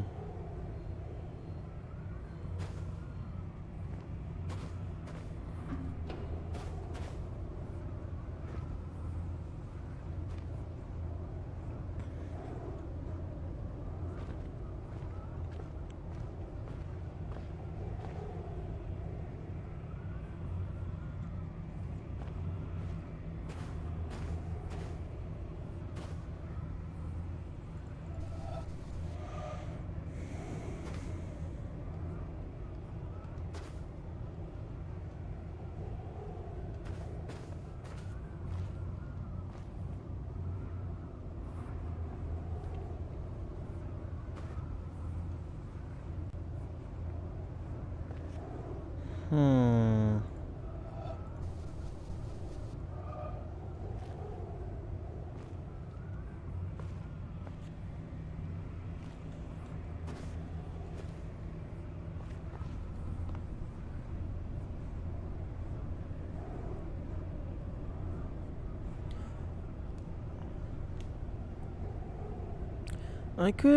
I could see there being one or two more things in the color swamp.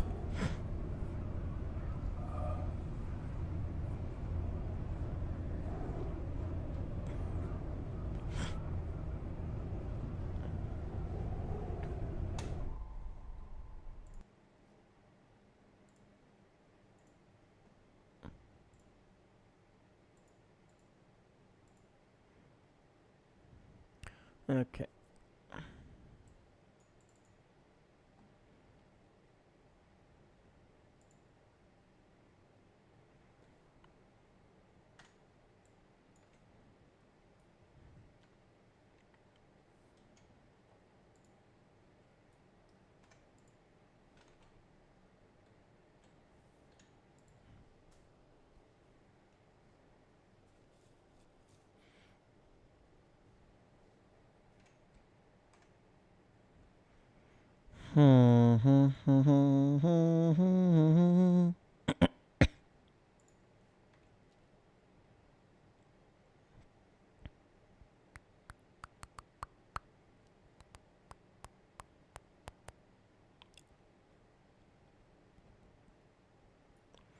Okay, so we have small, medium, and big in total, and then we have 3 different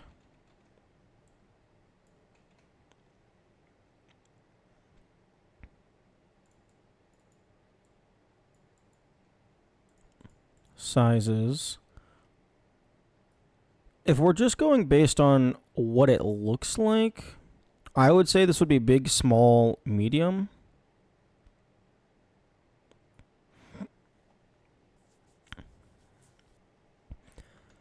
I believe we know for a fact it can't be big, medium, because...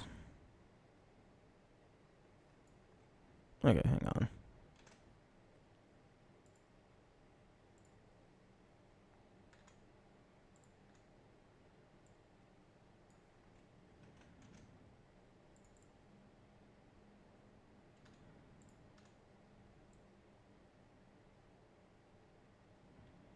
There we go. Rotate it slightly more. So now it's perfectly flat. Cool. I do not think it can be big medium because in order to get the big before the medium, no matter what we do, there's a medium on both sides. Actually, we grab the big, that leaves a medium on both sides. So it doesn't matter which way we go. The only way to get back across is this point, which then we get blocked by the reflection. So big, medium cannot possibly be the order.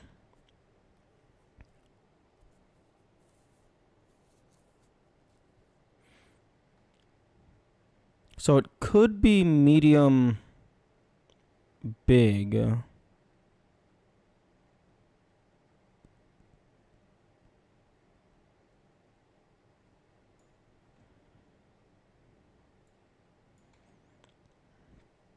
It could be medium, big, small.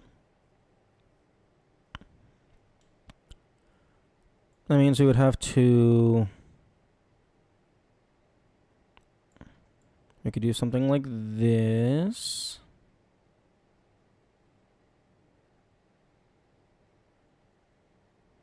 No, that doesn't work. One thing that I would love is if for the rotational symmetry, or I guess just symmetry, you could choose a different color for the different brushes. Actually, maybe you can do that, and I just don't know how to. Krita multi-brush symmetry, multiple colors.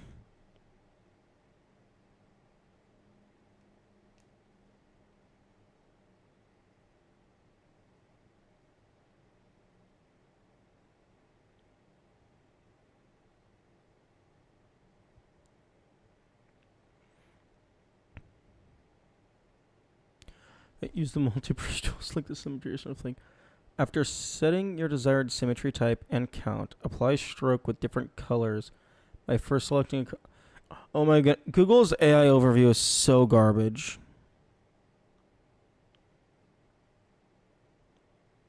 Here's how you do the symmetry with multiple colors. Step 1, use one color. Step 2, change your color. Then draw again.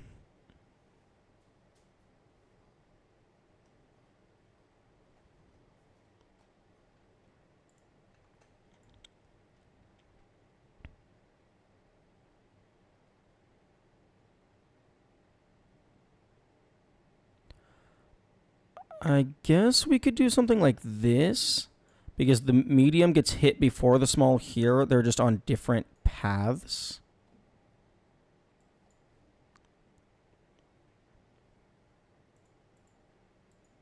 So that would be... No, that wouldn't work.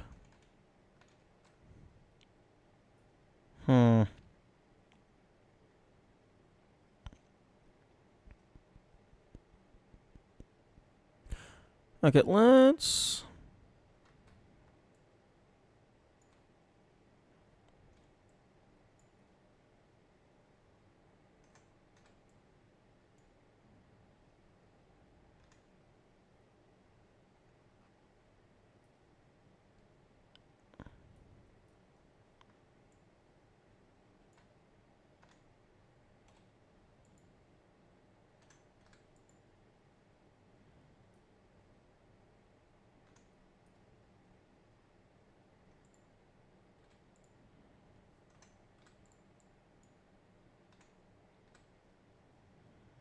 Okay.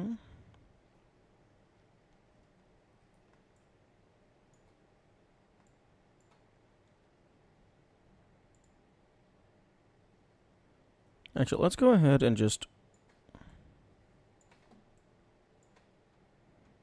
erase everything that I just did. Now, let's go ahead and set this to brush. Okay, so this is 50. Just to make these a lot more visible.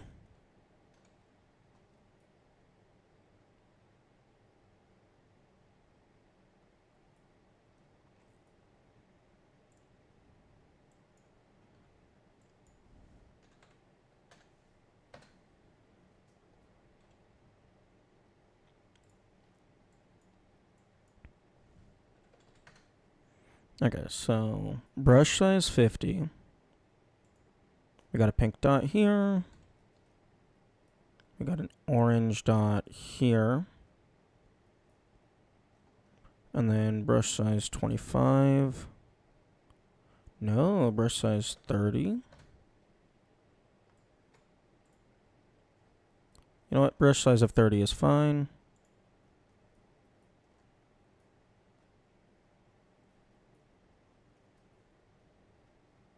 And then little black dot.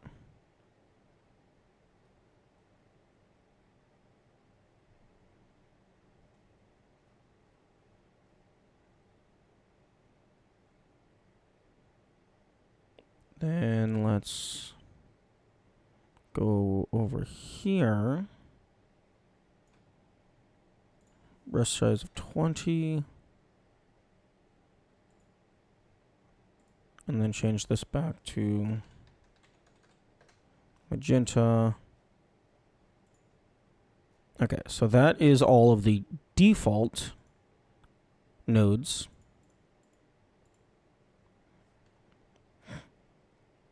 Then we can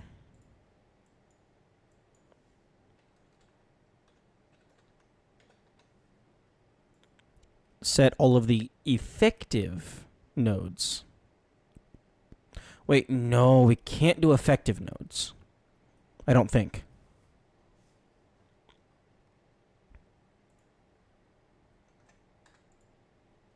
Because if I do that, wait, Q.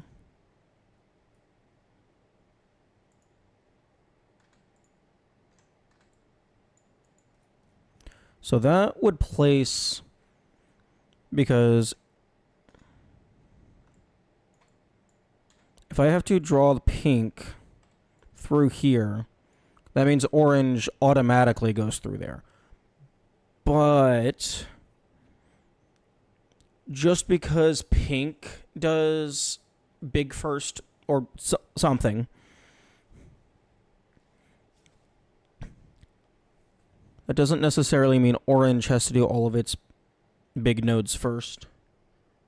So it would be orange node of some indeterminate size. So I guess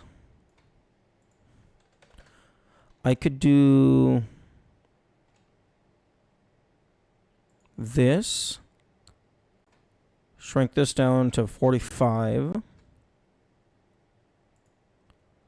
Erase the middle so then I have just orange circle there. Then I can do the same over here.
Okay.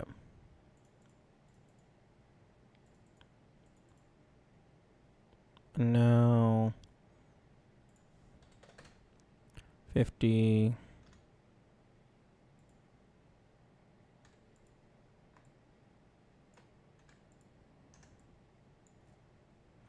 There we go. And then set these back.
Hmm.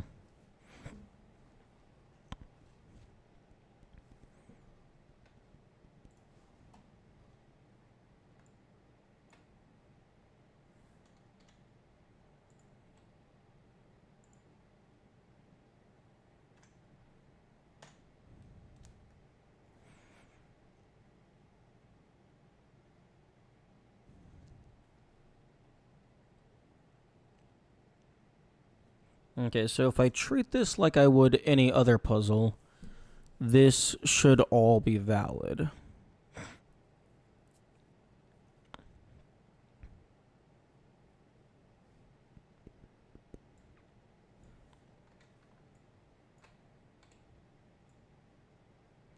Okay, so if we go medium...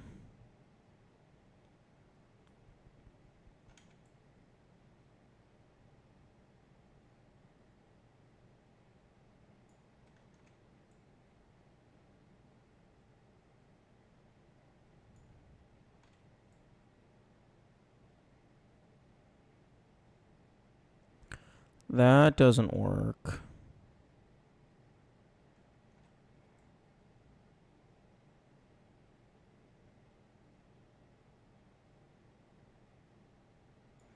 Ooh, I have to go up.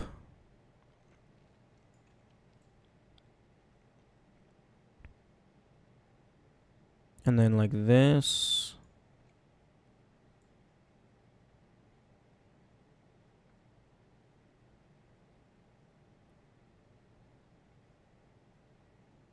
Then here. Then grab this. So that went small, big, medium, big. This could go medium, small.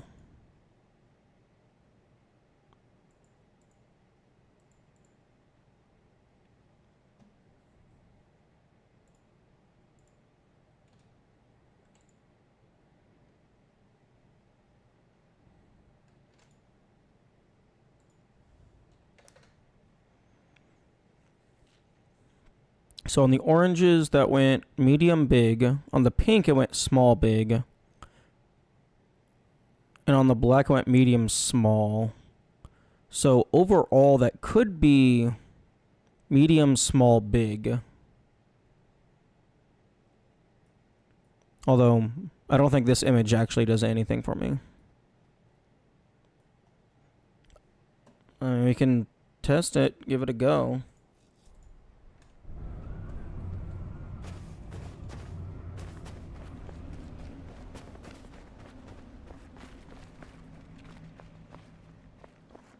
Do do do do do do do do do do. I really wish this game had fast travel, so I didn't waste my time.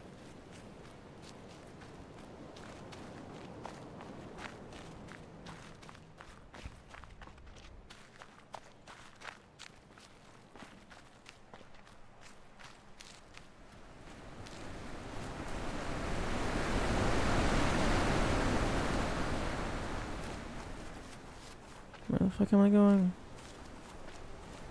I'm going to the boat, which means I'm going to the keep.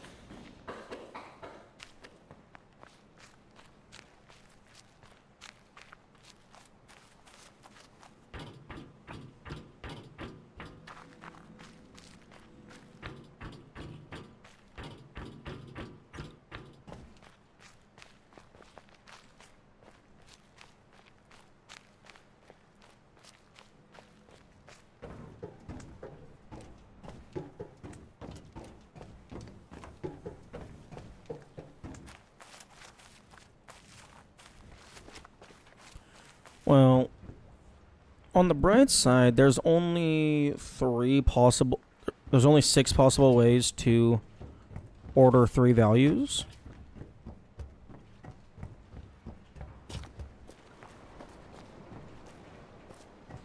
So big, medium, small. There's only 6 ways to arrange those. Okay.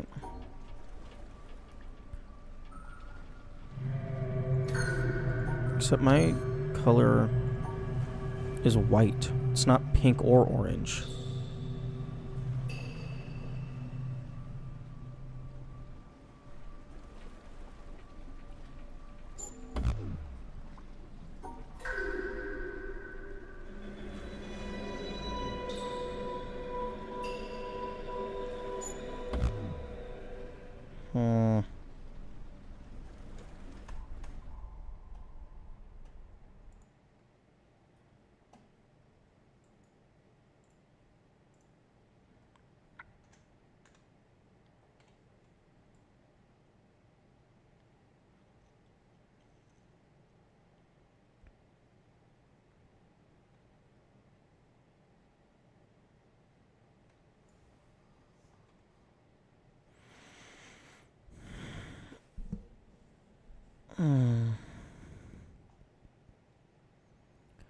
It is entirely possible that, like, for the orange, it's medium big, but then for the pink, it's big small. Like, the individual colors have different orders.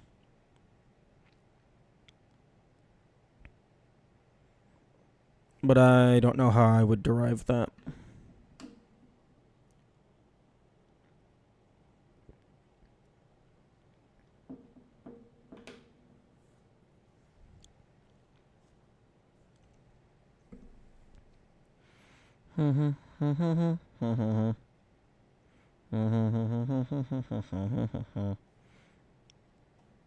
Okay.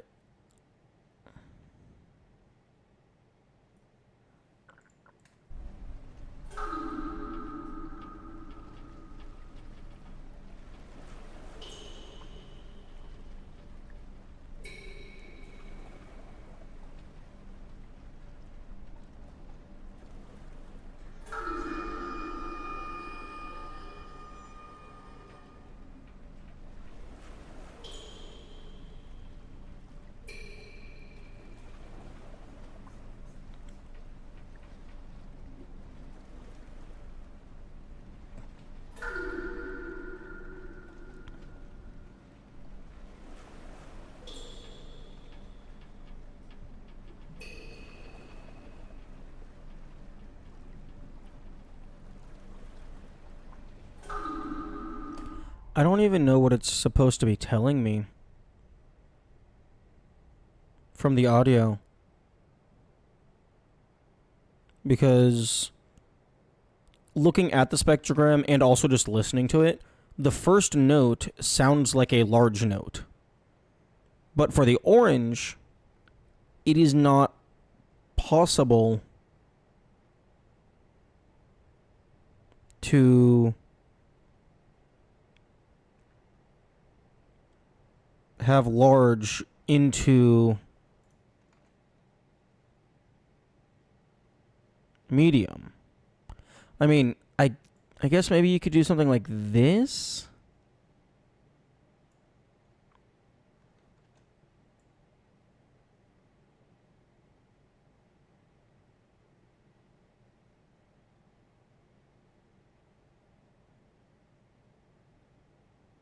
But then the pink does small into large.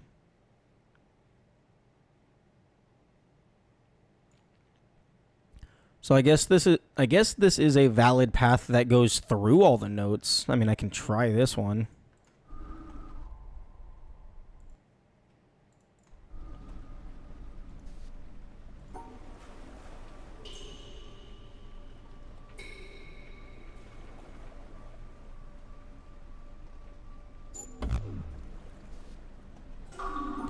My guess, because it doesn't give you a color on the line, I'm guessing it doesn't matter which path you personally take.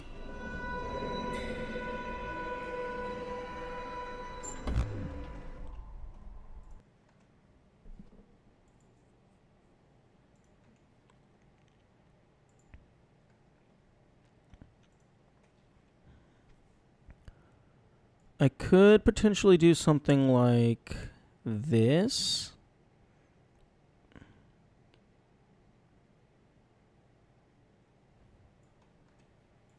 Okay, so that would be big, that would be medium.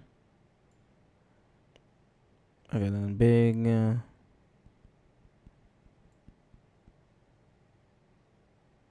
medium. Yeah, but then this one gets completely cut off.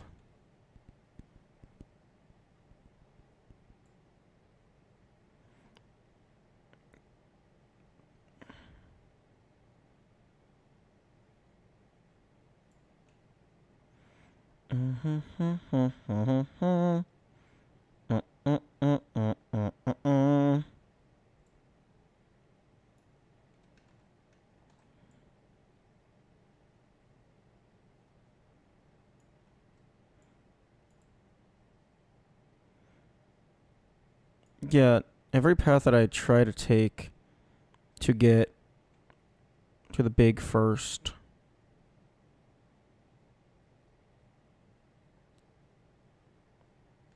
ends up isolating that pink one in the middle.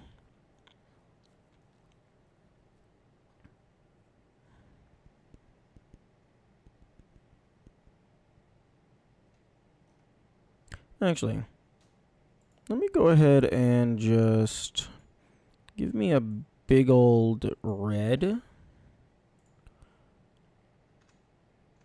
Because I'm not allowed to use this tile, this little connection. So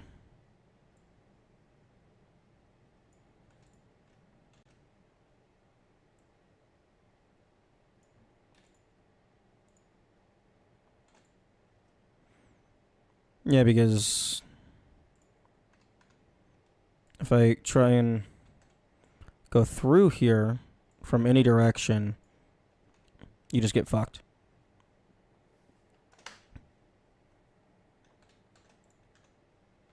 Okay, so that's not allowed to be used. That kind of helps. You know, I'm going to go ahead and just I'm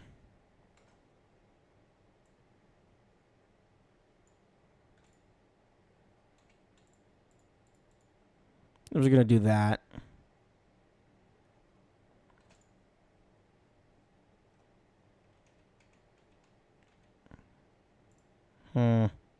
I don't know. It's whatever.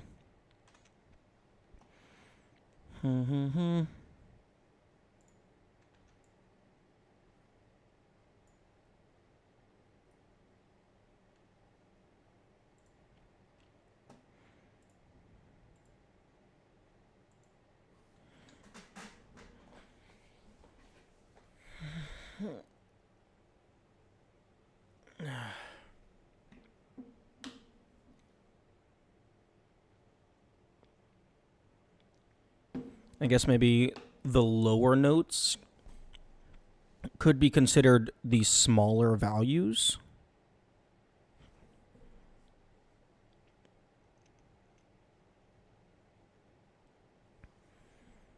In which case, that would be small, big, medium.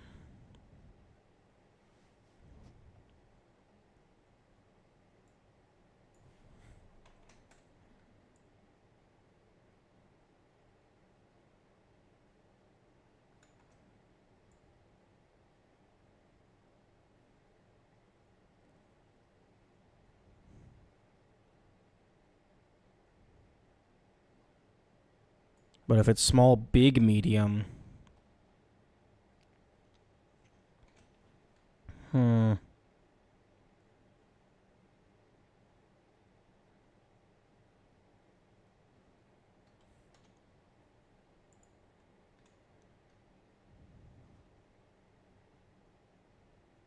Small, big, medium. Actually, no, that does not work. I think we've already established that you cannot have big into medium.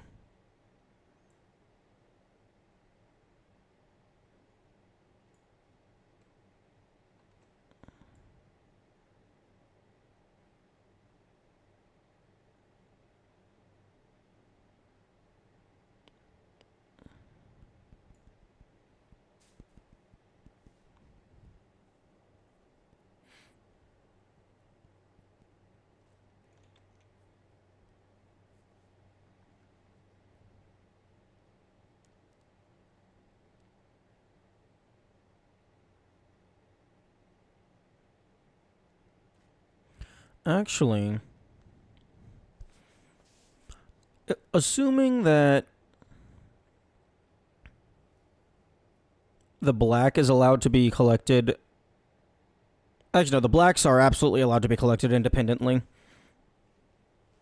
Because that is just how it has worked on every other puzzle. I would imagine it's just the order that matters because of the different sizes. So small, medium. I don't think that works. Yeah, no, small, medium absolutely does not work. Because if we start from up here and do small, medium, we're stuck. If we start from... Excuse me? Layer is invisible. If we start from over here and do small, medium, well, now the exits are completely blocked off. If we start from here and do small, medium, the exits are completely blocked off. If we start here, blah, blah, blah. So small, medium does not work, assuming the puzzle is functioning how I think it is.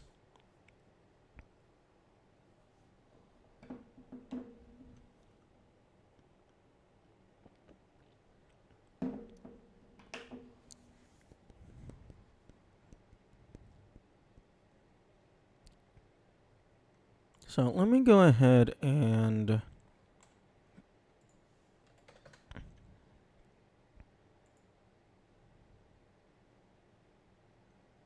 big, medium, small, big, small, medium, medium, big, small, medium, small, big, small, big, medium, small, small, medium, big. Assuming all the colors follow the same path. Oh my god. No, fuck off. I didn't realize I was in the multi-brush. Okay. This is the 6 different ways that you can arrange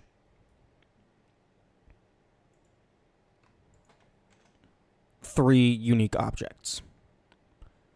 Assuming all of the colors follow the same pattern, and given that the audio that we've listened to is simple-ish. Like, I know there was some turbulence in there that I ignored, which maybe the turbulence is part of the pattern, but assuming it's not, it's simple enough that I assume all of them follow the same path. So the blacks fully confirm that small into medium does not work. So that allows us to eliminate this. That does not work. That does not work. That does not work. And I'm pretty sure the orange eliminates large into medium. So that does not work.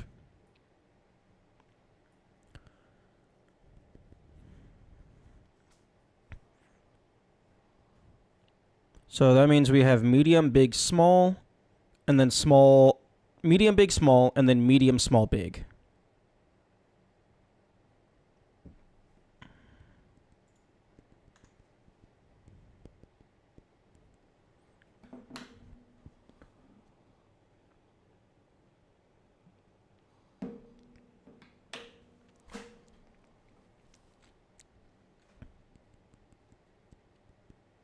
So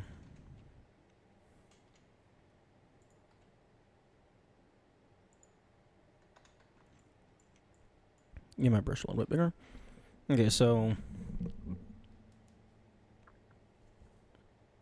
basically we always start with medium, and then it's just big, small, or small, big.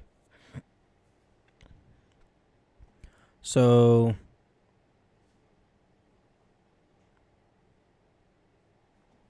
that means for orange, we more or less have to get these first. So orange has to go for these first, and then we have to finish more or less just with that. That is going to be the most likely way for us to finish.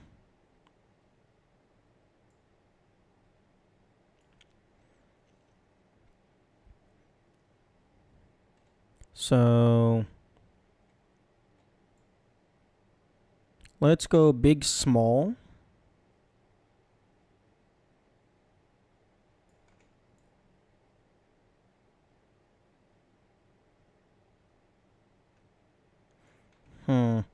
Actually,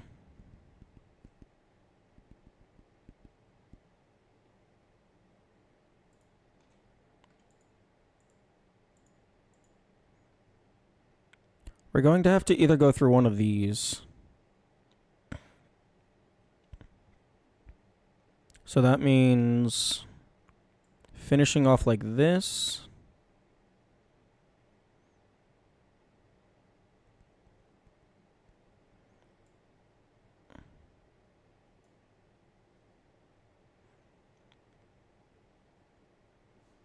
Which, I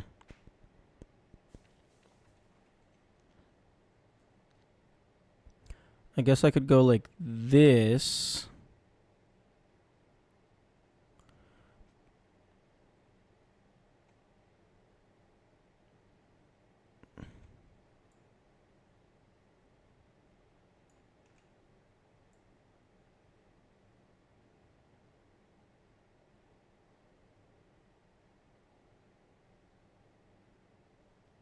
I could go like that.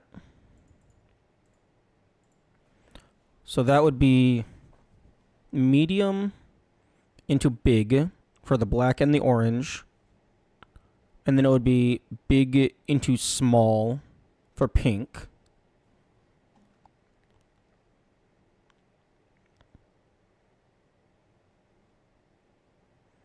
And then alternatively, if I wanted to do small into big for pink, I could have started like this and then rejoin. So, because topologically, yeah, I think that works.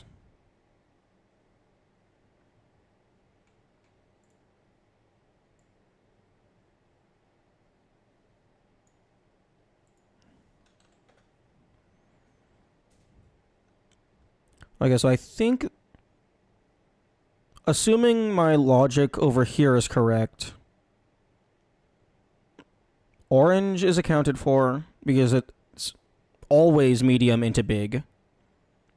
And then pink has big into small and small into big accounted for. And then we just remerge. And then the black is always medium into small.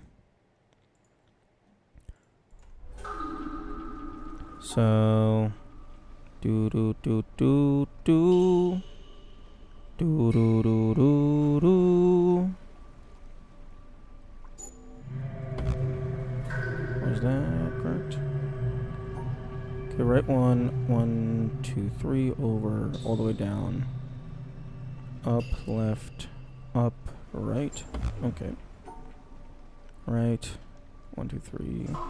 Do.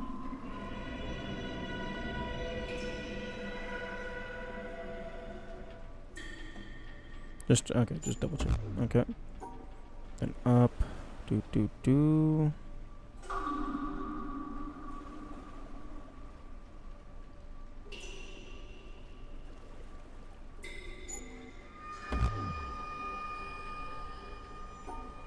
1, 2, 3. 1, 2, up. Right, up. Then all the way over, down, Okay. Yeah, no fucking clue.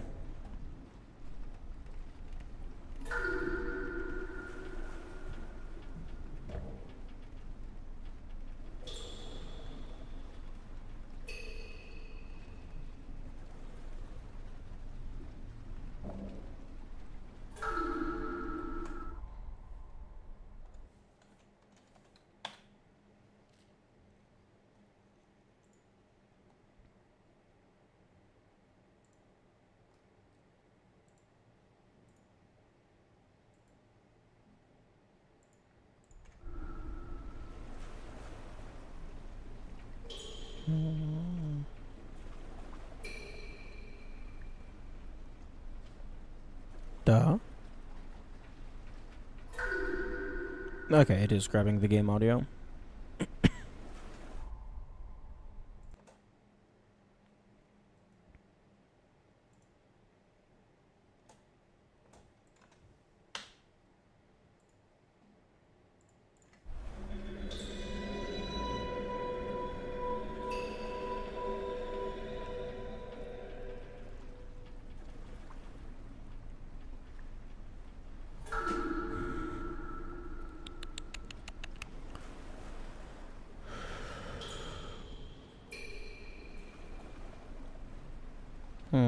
It's a lot more disturbance than I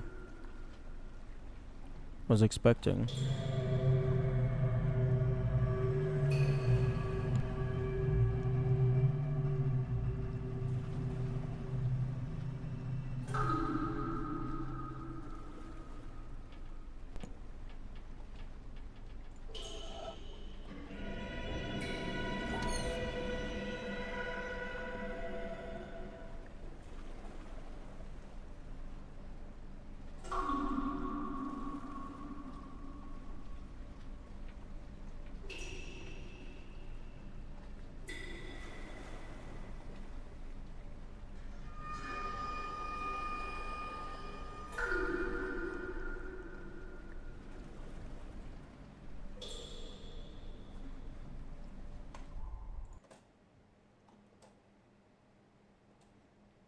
Okay, so view, track size,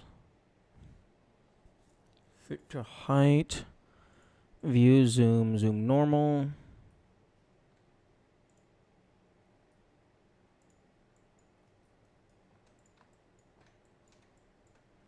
How the fuck?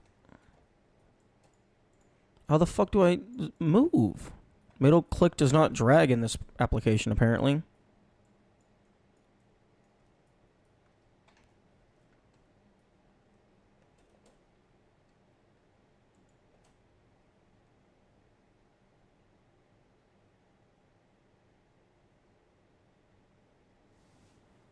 Hmm.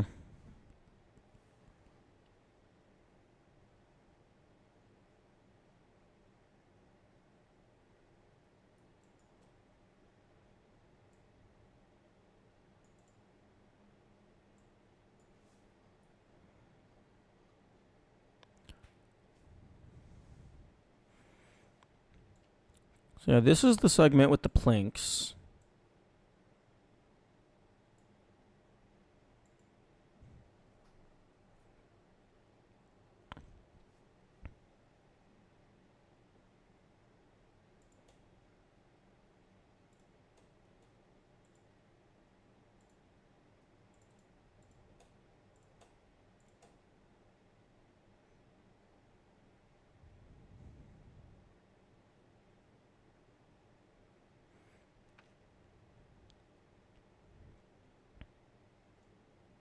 Hang on.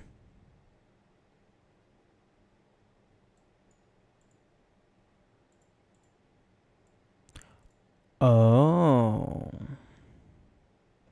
I have an idea. Although I'm not super confident about it.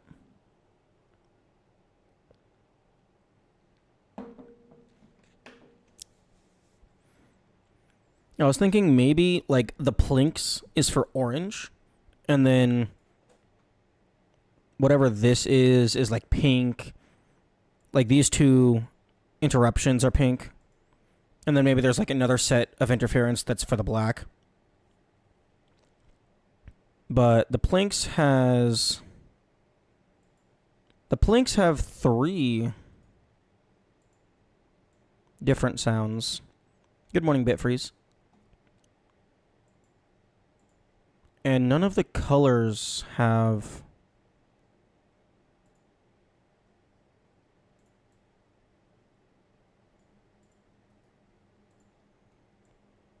three different values.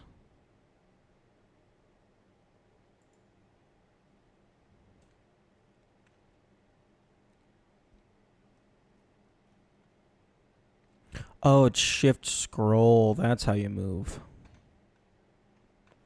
No, Fuck off, ads.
Okay.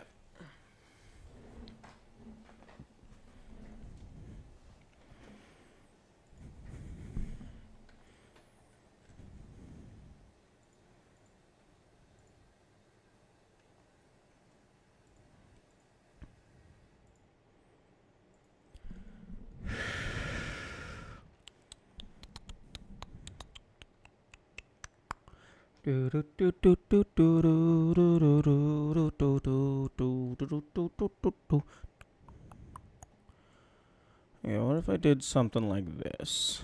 No.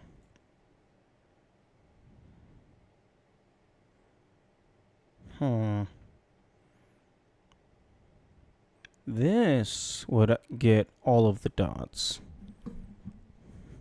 Although I don't know if it would get them in the right order.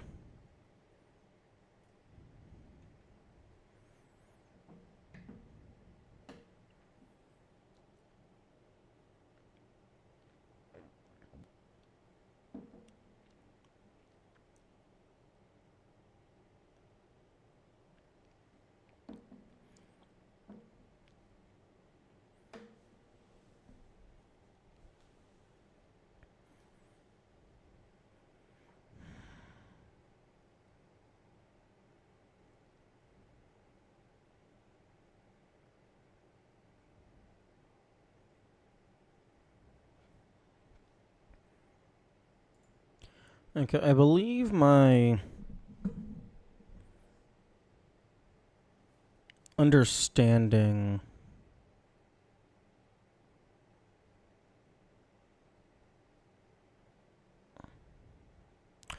Oh, actually, hang on. They are of different colors, but this is large into medium, which has been currently eliminated as a possibility. So, hmm.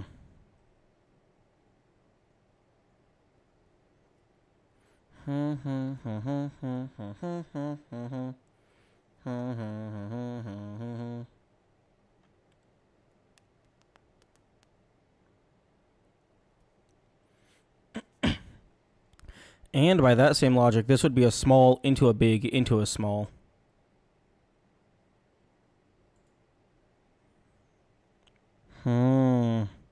Okay, if the... Maybe...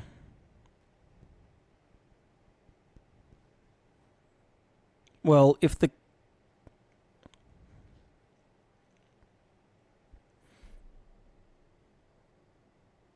If the size order is universal across the entire line, big, small, medium, big, small, medium, big, small, medium, ad infinitum.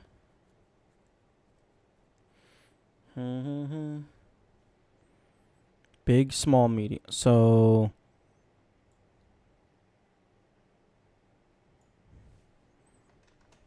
I could do... Assuming it's... Like, each line has its own thing.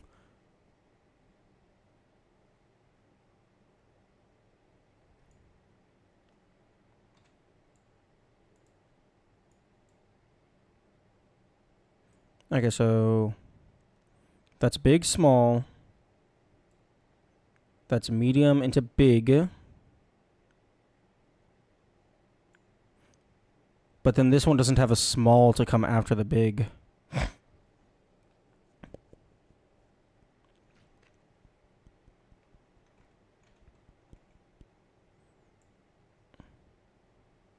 Big, small. Maybe the color doesn't matter?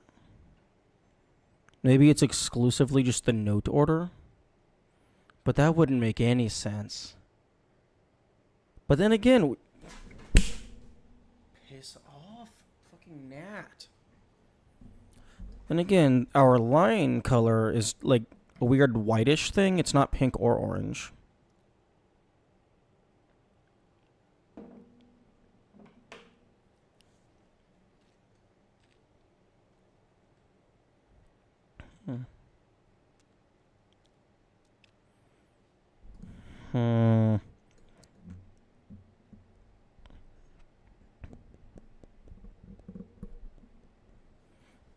Okay, well, if we are treating color as invalid because fucking running out of ideas,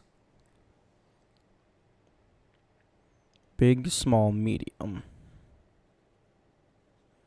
Big, small, medium, big, small, medium, big, small, medium, etc., etc. So...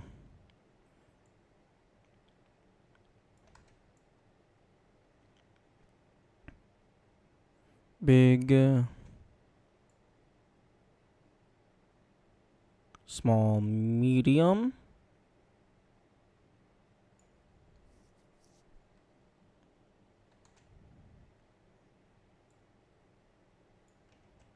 Big, small, medium. So, big, no, that would be medium.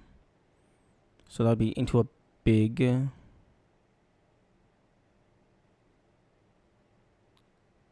Okay, small. But then you have to get, then this one have to get a medium after. Fuck. Medium, big, small, medium. Big, small.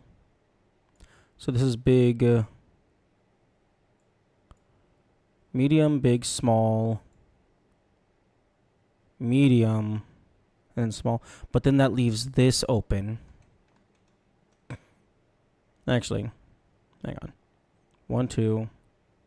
1, 2, 3. 1, 2. There's 2 smalls, 2 bigs, and then 3 mediums. I don't know if that's compatible.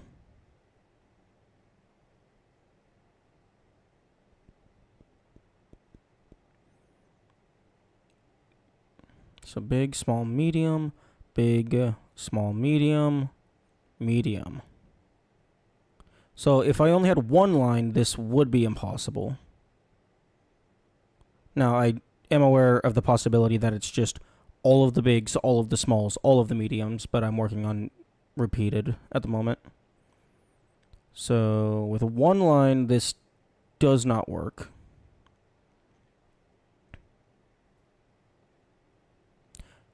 With 2 lines, big, big, small, small, medium, medium, and then I don't have to go back to big.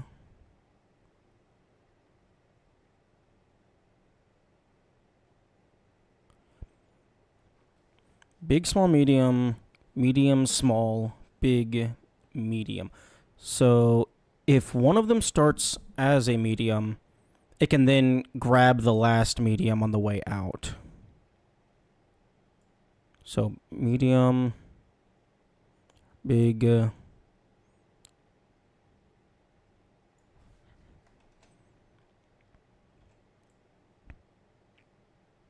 medium, big,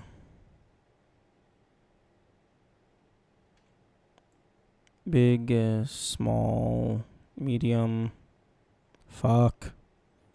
There's like nothing over in this corner. This corner.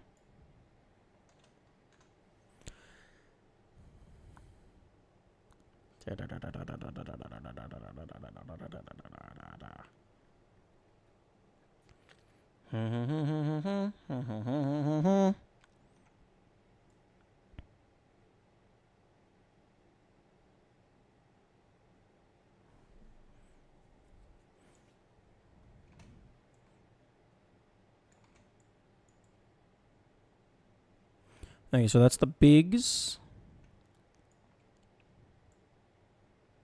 That's the bigs.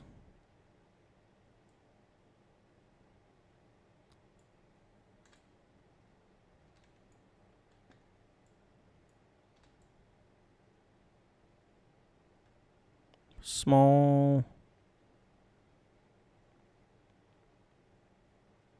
No, wait.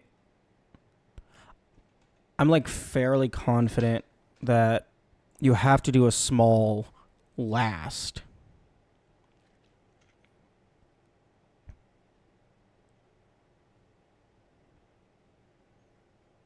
Wait a minute. You do have to do small last. Fundamentally. Because if you go from here and... Okay, so if you go from here and you are in this spot,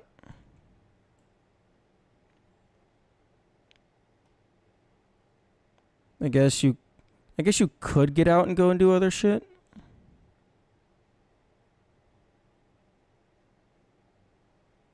So I guess if you're doing medium into small for black, you could get out, do shit, and then go back in.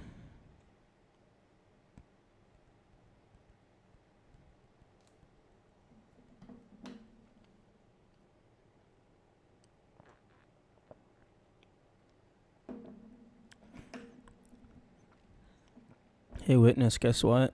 You can't stop me from brute forcing in Krita. You can't turn off the monitor.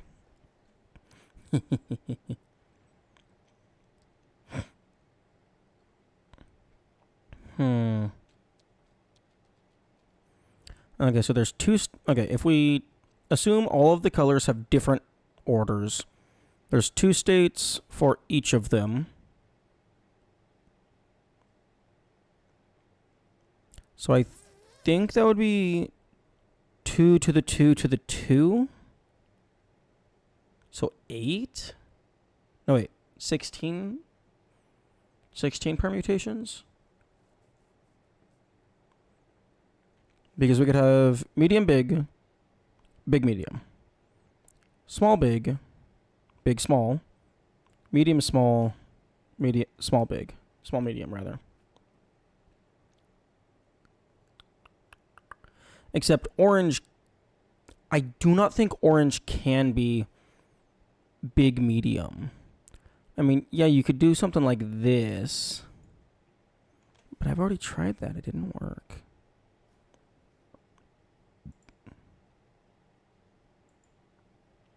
Where was it? Yeah, I tried this.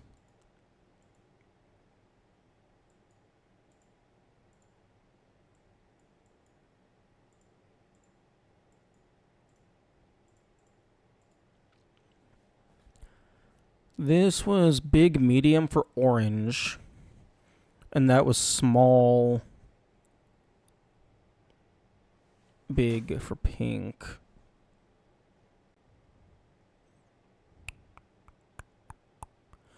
Do do do do do do do do do do do.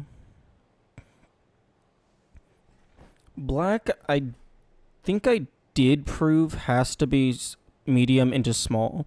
Well, medium into small, quote unquote, split across 2 different branches.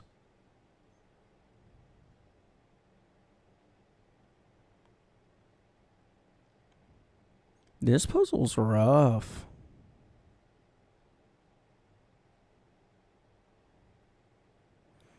And like, I feel like I don't even, I feel like I still don't have all of the information.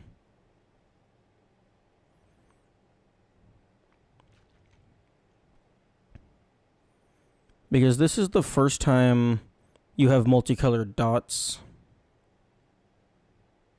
Of multicolored size dots, rather. It actually might also be the first time you have multicolored dots in general.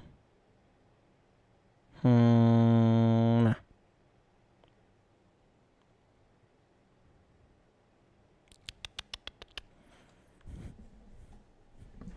Okay, well, I'm gonna give that a break.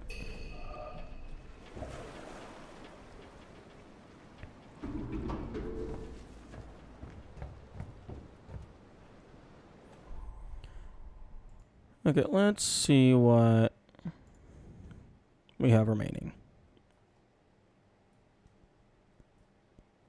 In terms of pillar puzzles, 1, 2, 4, 8, 11.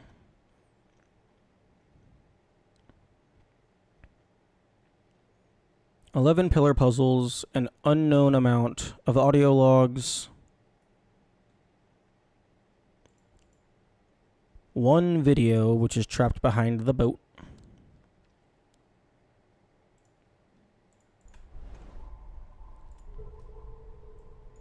$511 plus 124. It's possible there's just some miscellaneous normal puzzles scattered about that I just didn't see.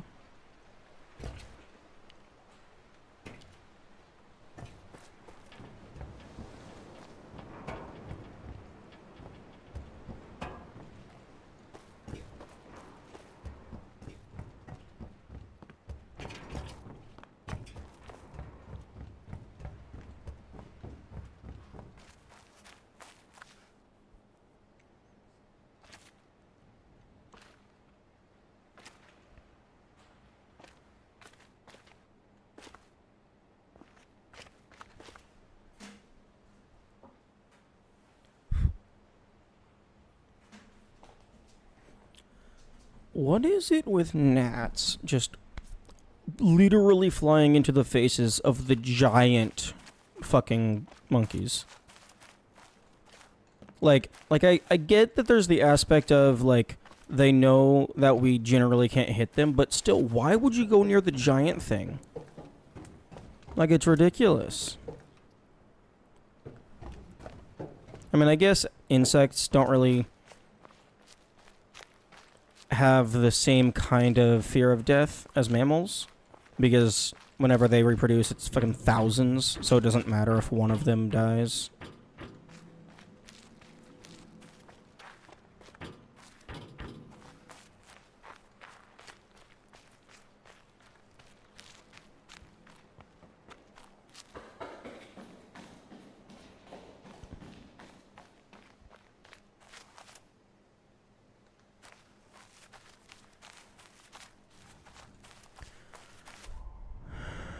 Okay, let's go back to this piece of shit.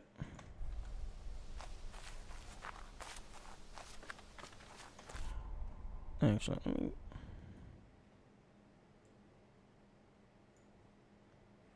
let me do something real quick.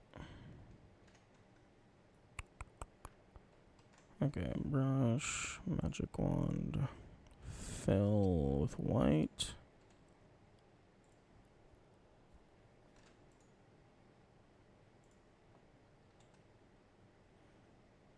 File, new, create, save, save desktop, no, save as PNG, keyboard bash, save, browse, desktop, there we go. That should be easier to see.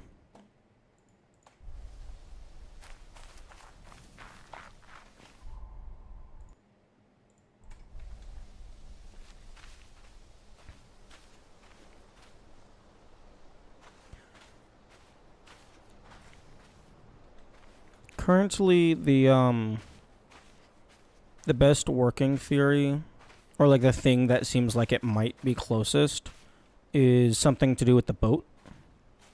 But I looked into that and I didn't find anything. But that's the only thing that's even remotely on the table at the moment, other than just running around in circles. And this puzzle should, in theory, be located in this treehouse area, because it's along with, it's listed on the pillar with that one and the other one.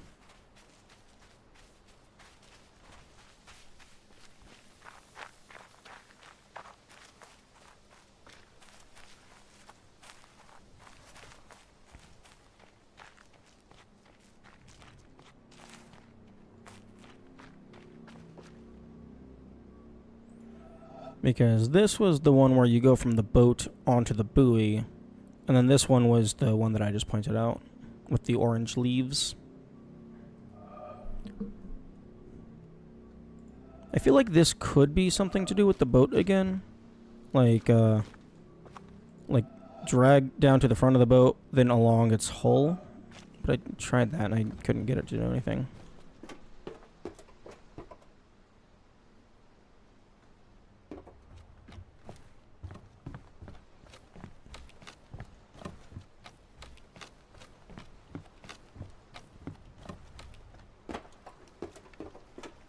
One thing that I do want to do at some point is go around and retake screenshots of all of the audio files that I've found. Because I noticed the other day that some of them have different colored cases.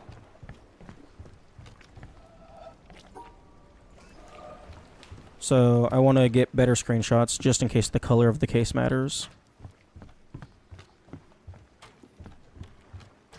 He's like, this one has an orange case. But then I found some of them that have just, like, white cases.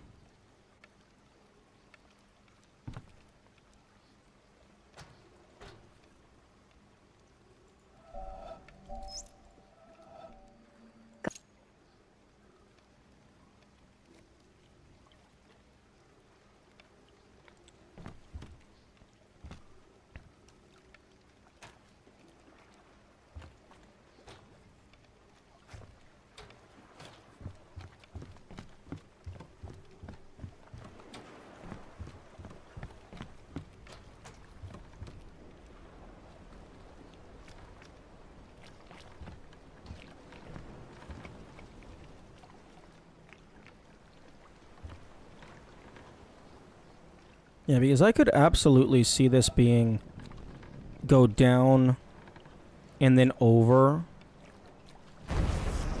But it does not seem to want me to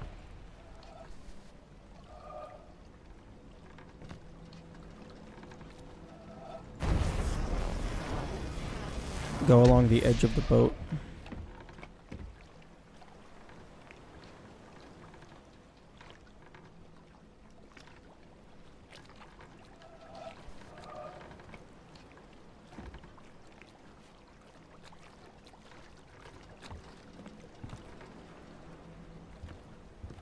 But, like, it could be anywhere in the treehouse area. Because, like, the other one, which was on the same segment of the pillar, was on the entire fucking other side.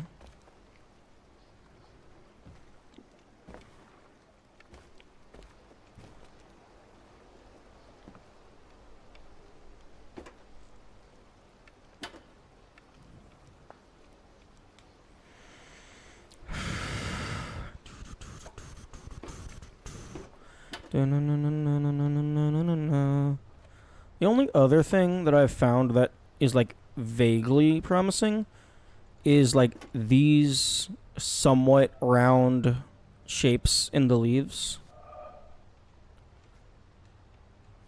Like, sometimes it forms like that, and that looks kind of circular-ish. So I'm thinking it's possible maybe there's one segment where it just is more circular than all the others.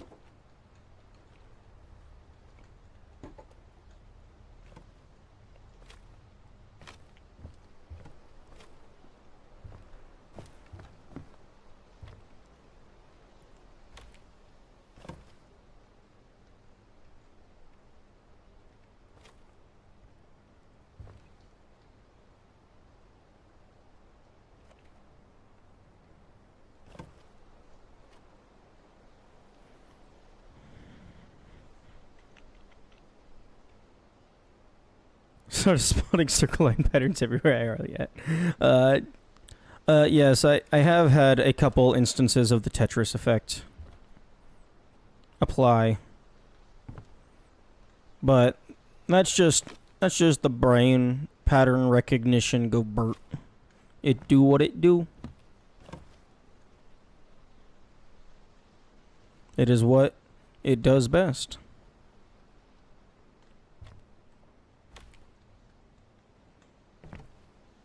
Actually, but unironically, pattern recognition is probably the human's most powerful skill. Maybe second only to bodily adaptation.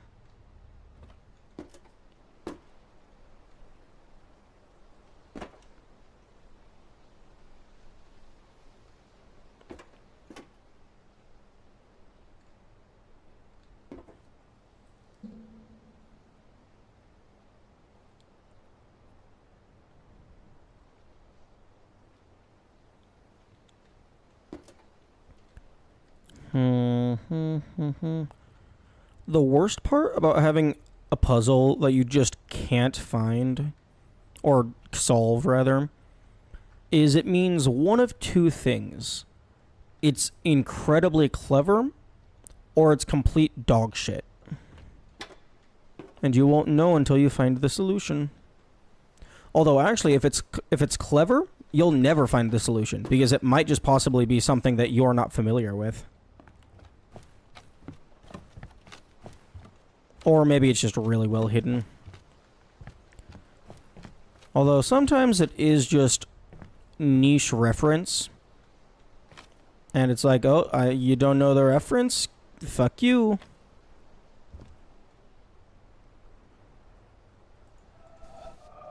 Oh, hello. This pink is kind of circular.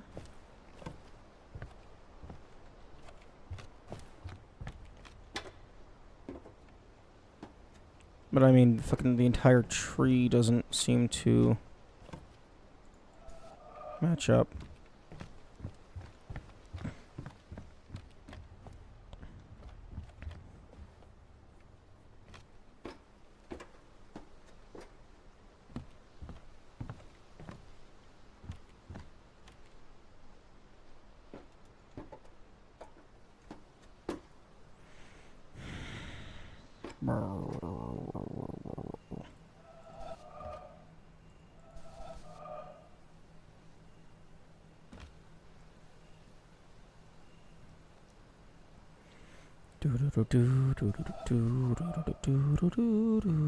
What the fuck?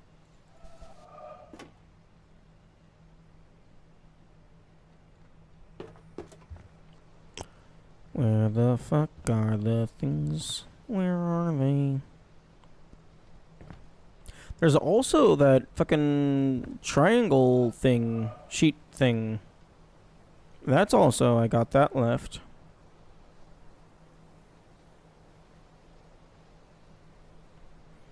Come on.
I wonder if the sun is a physical game object.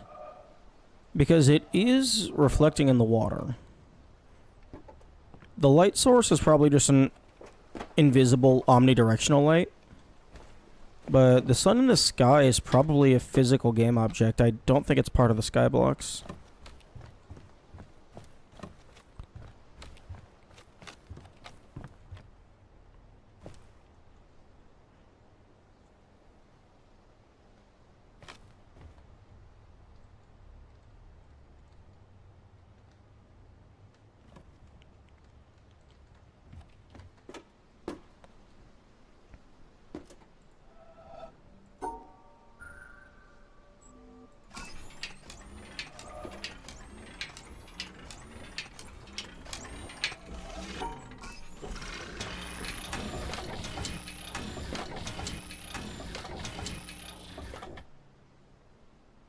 Neat. You can desync.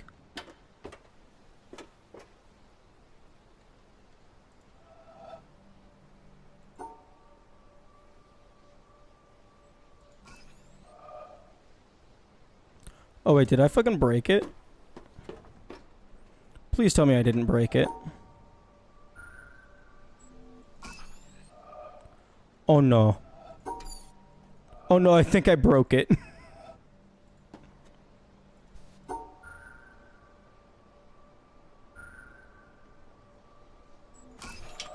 Okay, good. We're fine.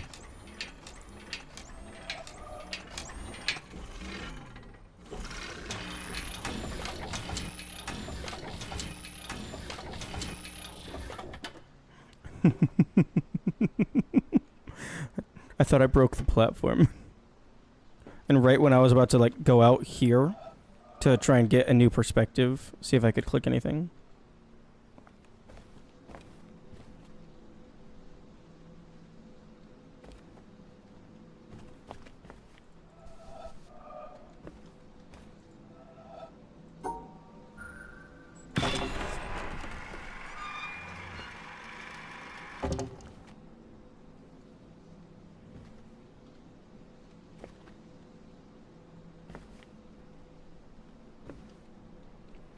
I really don't see the reason why we're allowed to redrop this. Unless it's for the puzzle.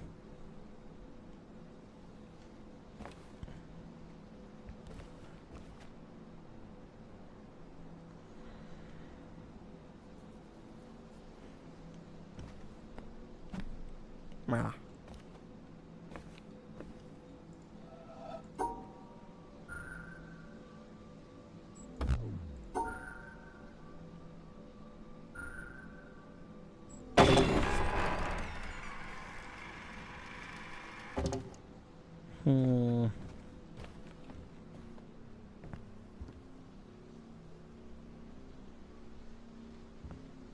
Piss off.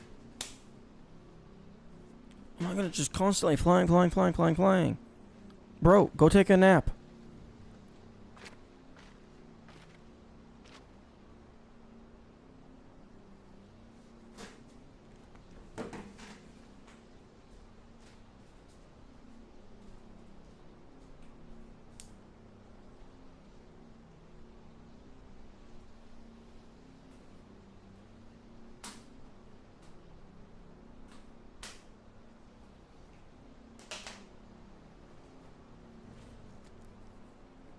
Okay.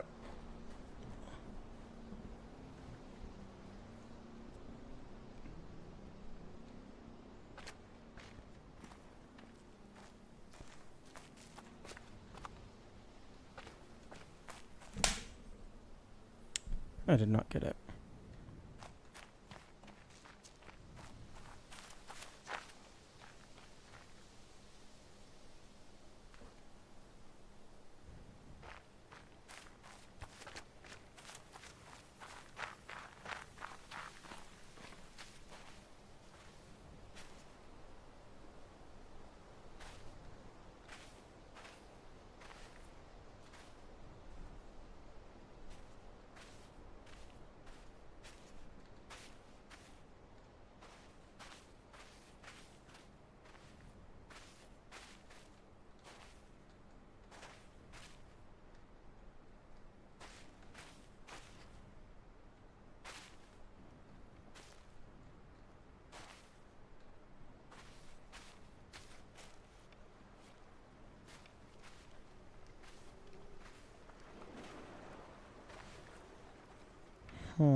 Like, I'm starting to think that it's lining up multiple objects, like different segments of tree foliage.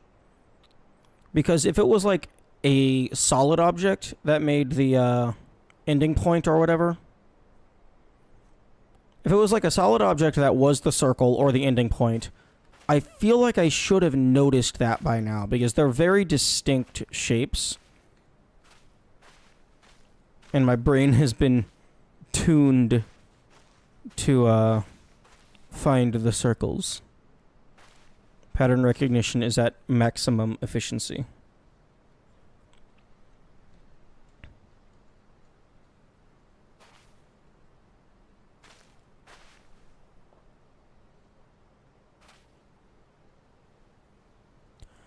I guess so. Up. Okay, so if it was from this perspective, up, down, and then up again? I don't think that works.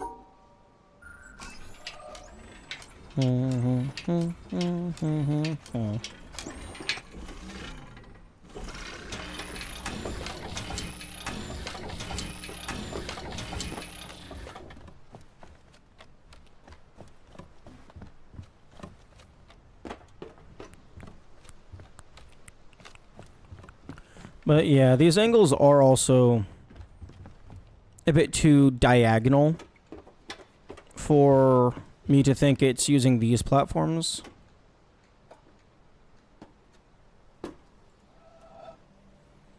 Oh, I can never remember the...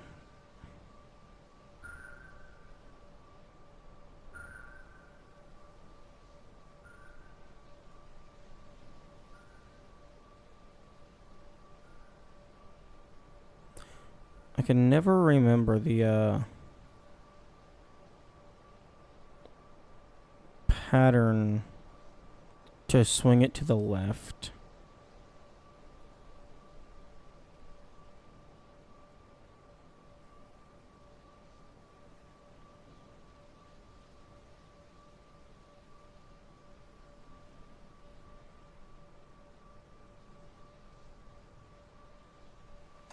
Actually, I took a screenshot of that a while ago.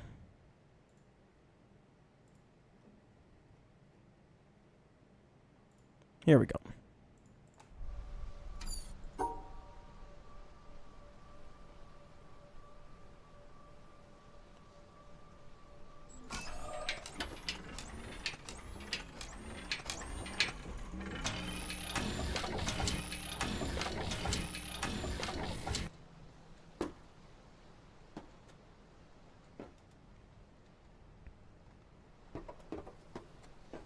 Okay, so we throw that over there. And then go back down. Like, I could absolutely see them doing multiple puzzles with the orange thing. I mean, they do that all the time. It's just...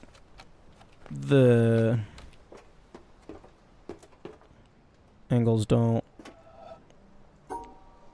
work out in my head.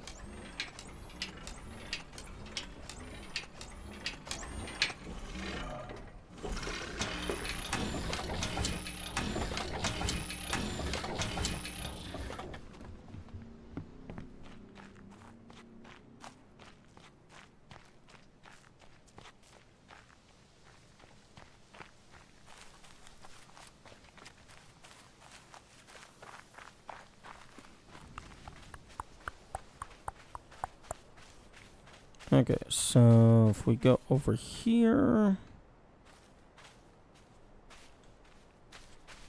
yeah, there's...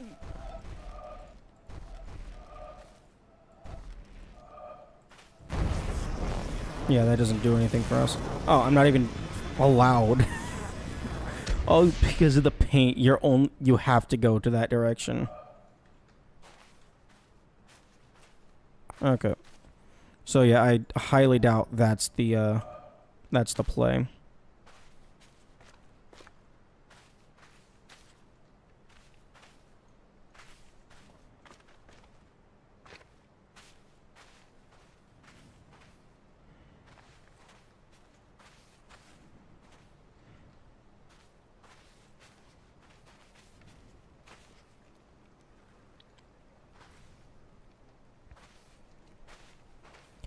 Although it's so geometric.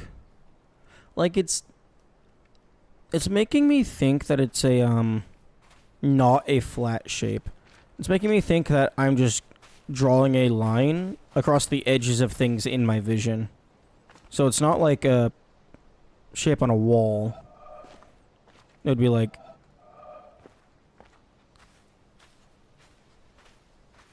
if you're looking at a house on a diagonal.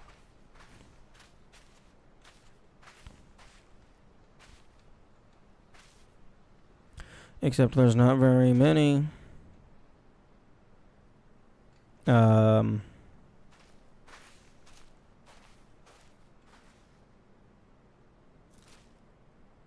straight lines around here. Everything is curved and tree. Everything is tree.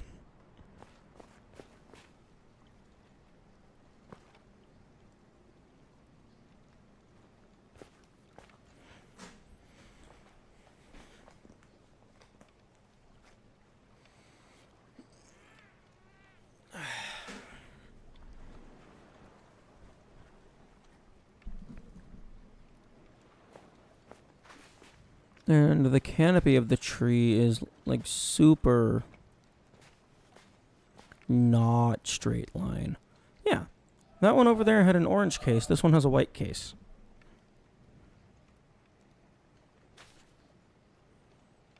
I guess maybe some of the tree trunks. But they're all perfectly vertical. And you can't rotate your head in this game.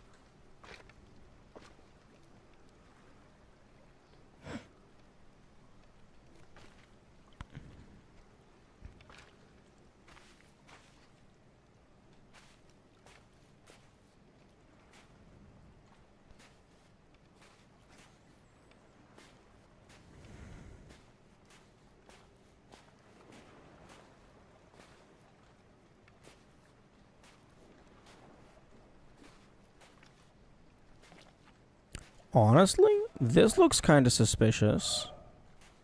Is it has stairs going up to those ramps, which then goes to like a little platform,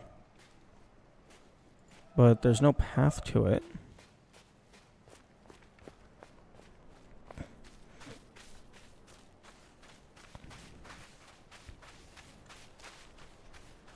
It would be kind of cool if you could take the platform from the mountain and place it there.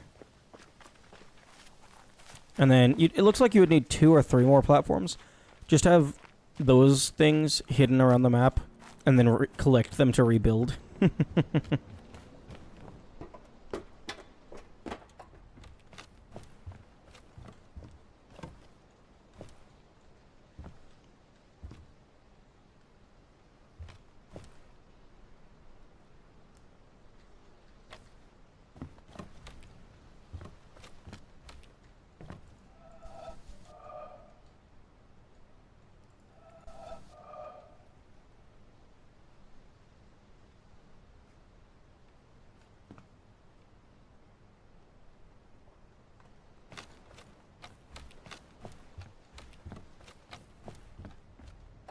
Because it leads up to there, which would be a great place to get a vantage point for potential unique perspective angles.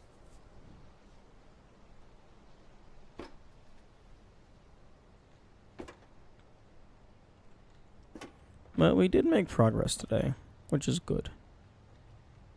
Oh, we made significant progress. Because we cleared the trial of the Mountain King, and then we sat and did nothing for an hour.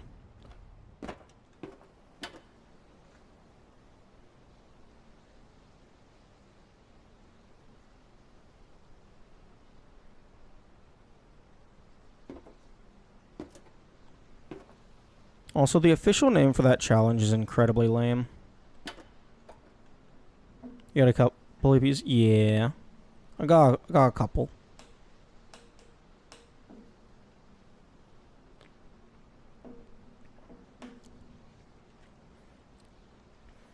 I like Trial of the Mountain King a lot more than just a certain challenge.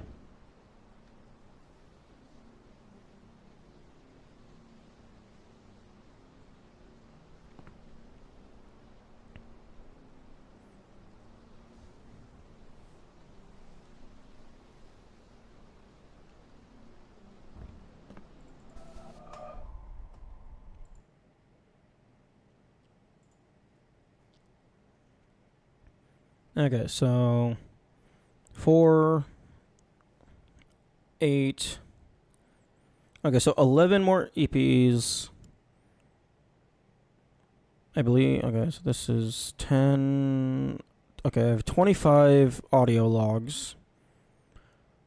I have one more video to find, which is probably locked inside the ship. And then figure out what I do with this. Which, my guess regarding this is I'm going to get the one out of the ship, put in the final video, that's going to unlock a new thing, and that's where I use this.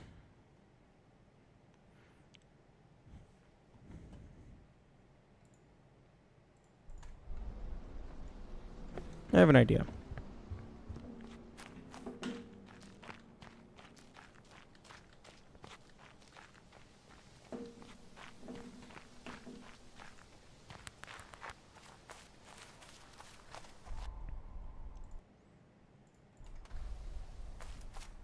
I'm gonna go over to the town, cause the town has a maze.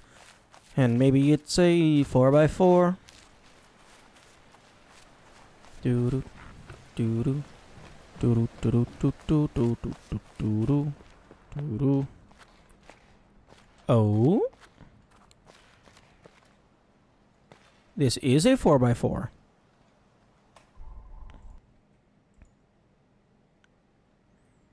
Okay, so... Okay, fucking... Flatten image. Yes. Control T. Rotate, rotate.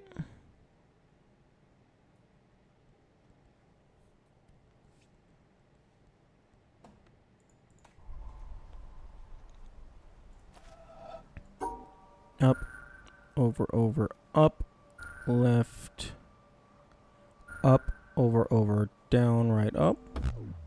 Okay, no.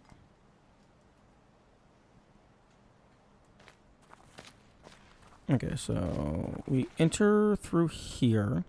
So up. Okay, well that immediately kills that theory. Okay, does it work for reverse? Up, over, over, up.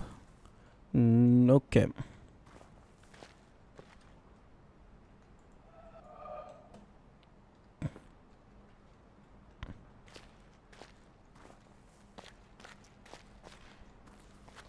Okay, I was thinking maybe the triangle grid was for this.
Okay, the town has 2 EPs left. One of them is just like kind of a horizontal squiggle line, and one of them looks like a fucking thermos. One of them looks like a fucking upside down windmill.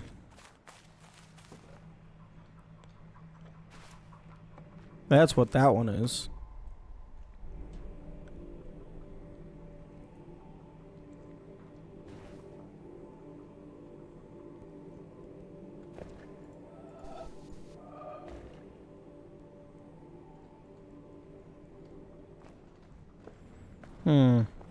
I could see them including the underground as part of town.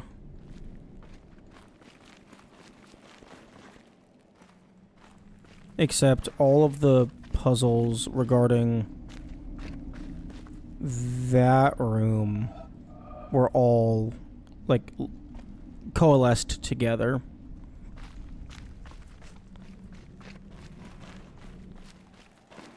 I actually do not know which columns on the pillar these are, so I should go and do that.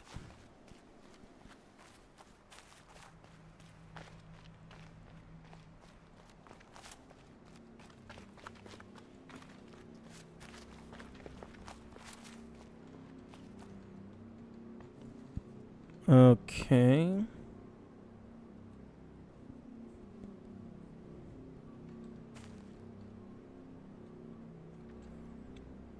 That looks like something to do with reflections.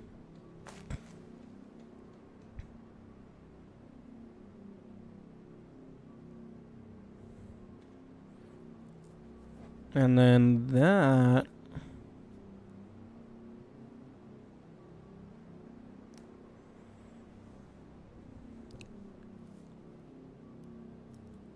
I think that's the rust marks on the underside of the tower plus the black fence outlines.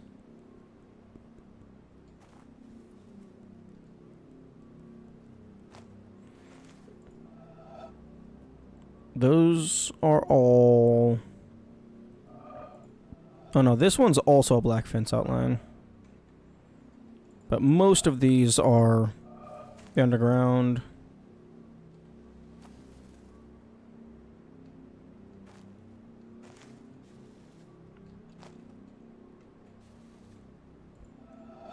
Up? Fucking sinusoidal square sine wave?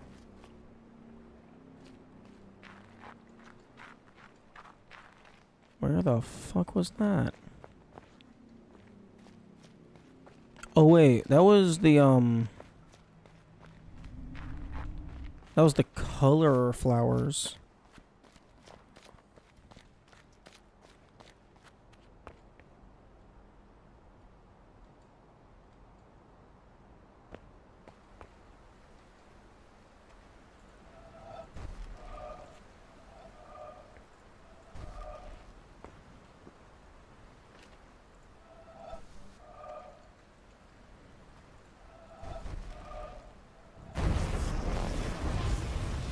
Was that?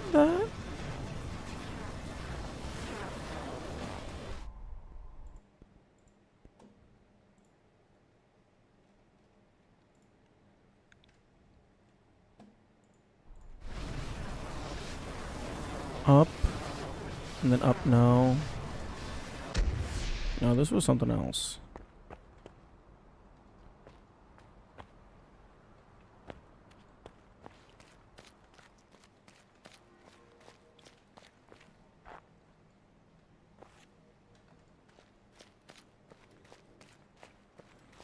A reflection in the pond, maybe?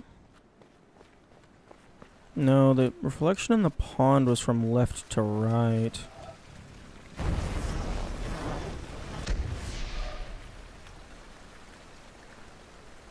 It would be really nice if the game would just, you know, give me a checklist of the shit that I've done so that I know what they are and where they are.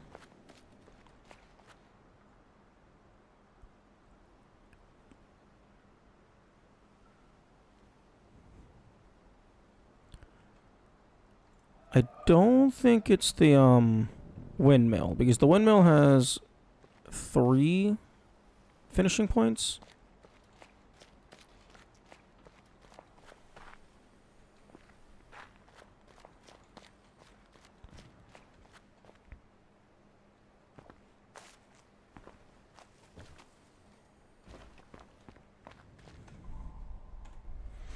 Bar.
Okay.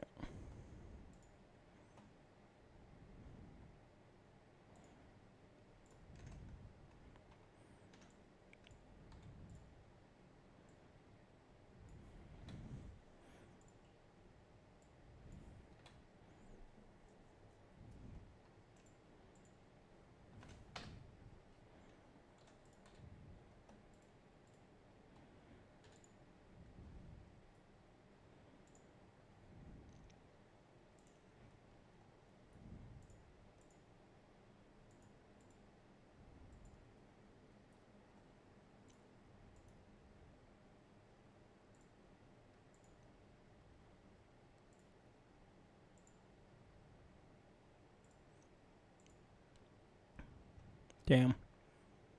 You really want a high threshold. Okay, and then come over here.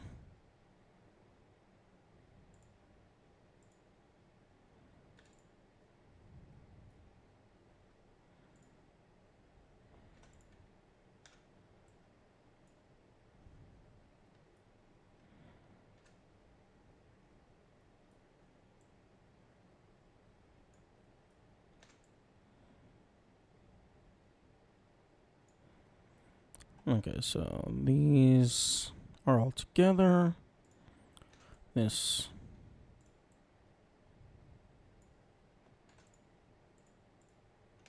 one goes down here.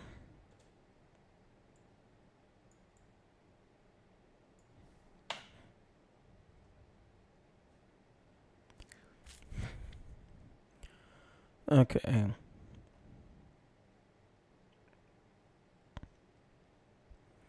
So let's see.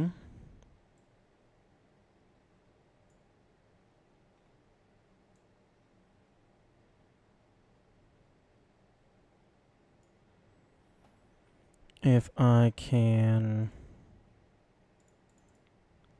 not take up a fuck ton of the screen's real estate.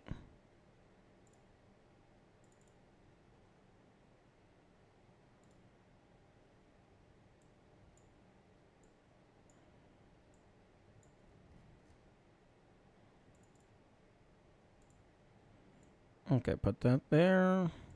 A little bit bigger. A little bit bigger. That's fine.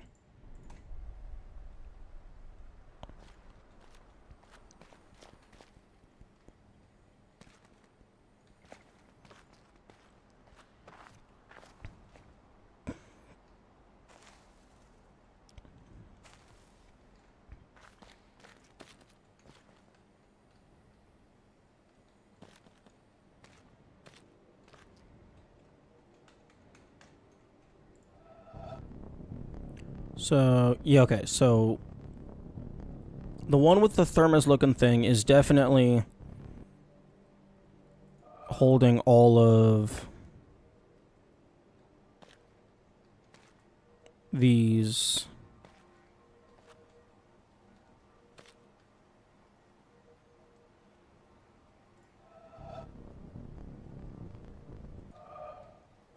So that's those bottom two.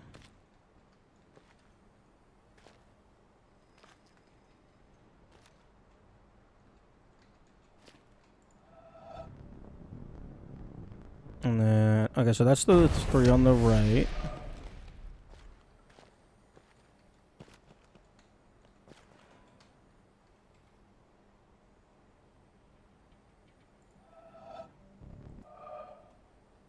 Wait, what?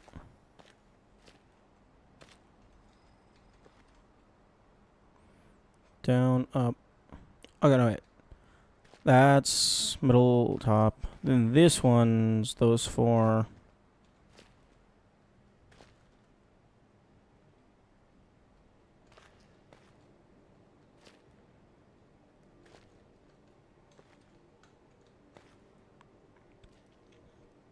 Okay, so the top four are these rust things.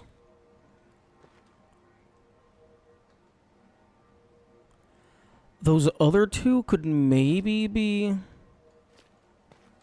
the flowers. But I don't think so.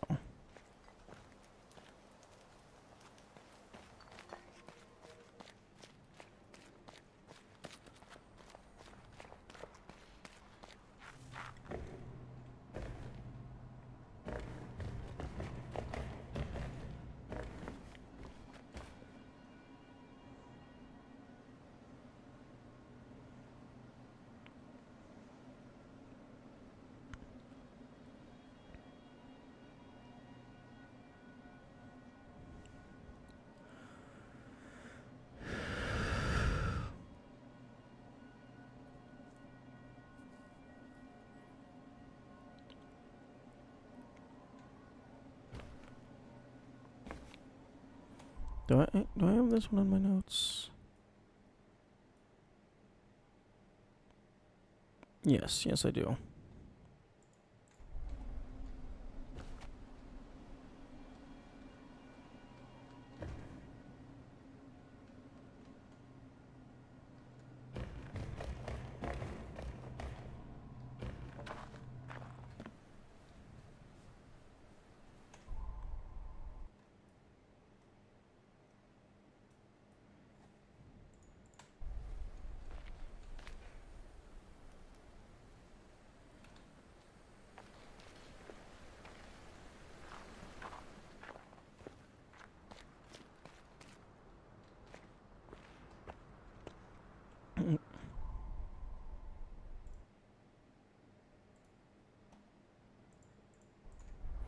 Okay, so it'd be up, over, down, over.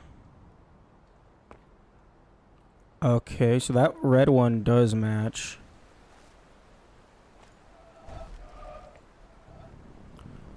So up, diagonal.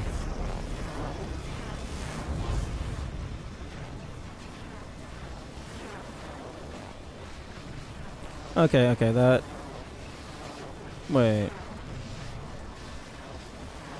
Up, diagonal, kind of. Over, up, over, down. Over. This segment doesn't match as much as it could. But given that the other one, like, basically perfectly matches the red one,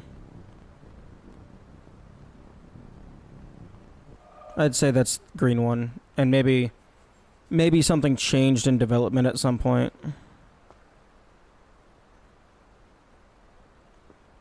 Or, like, there was just a miscommunication with the sigil artists and the level artists. So that entire column is those and then those two. So the thermos is probably somewhere in the middle of town. Although I probably would have just guessed that, but good to have pseudo confirmation.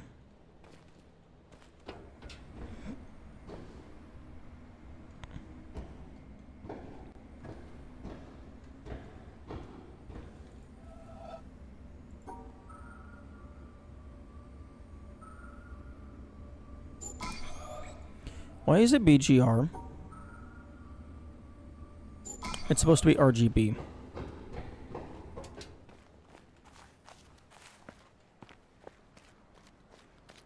Okay, I don't think setting this to blue does anything for me.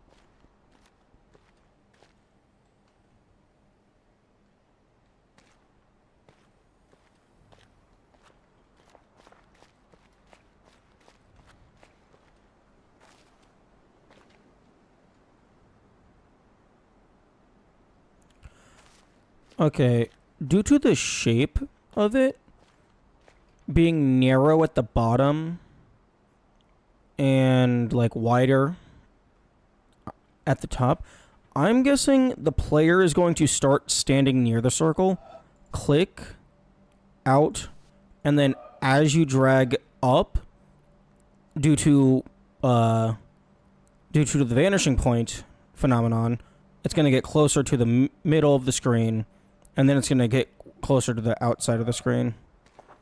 That has been the way it worked in some other puzzles. So I don't think it's going to actually be that shape. I think it's only going to be that shape because of the perspective mechanic.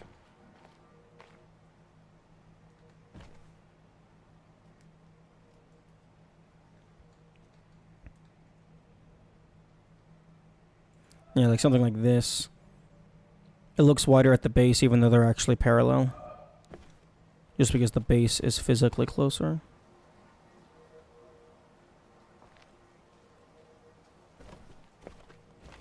Where the fuck you. Come on, let me click. Meow. Doodle-doo. Mm-hmm. Mm-hmm.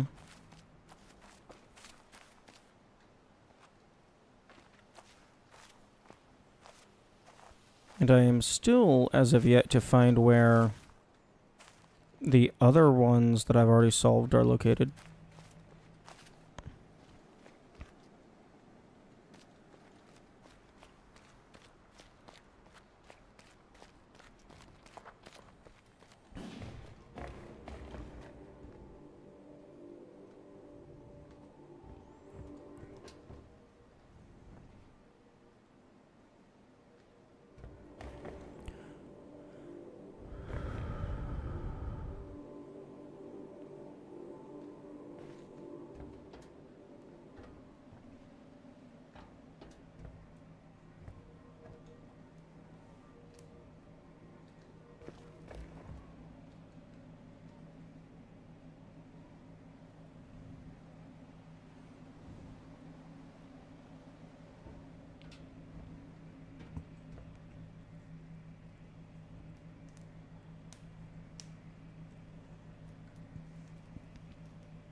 The couple of KP was the first one I found at the city. Nice.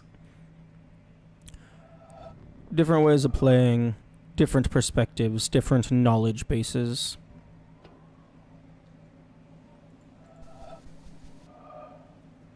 Some of you found that. I never did. I am aiming to find them all. Although I might be too stupid. I might not be smart enough. Alternatively, I might not be willing to put in the effort to run around in circles for 5 years.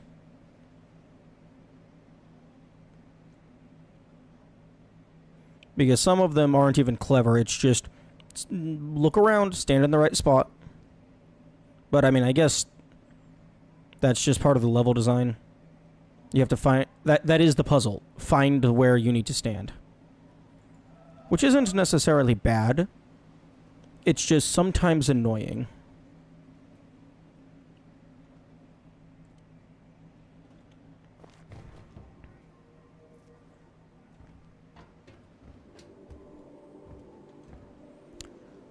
Where, oh where did the little cup go? Come on. Where are you? Oh. Oh, is it on the door? Door frame? No, not the door frame.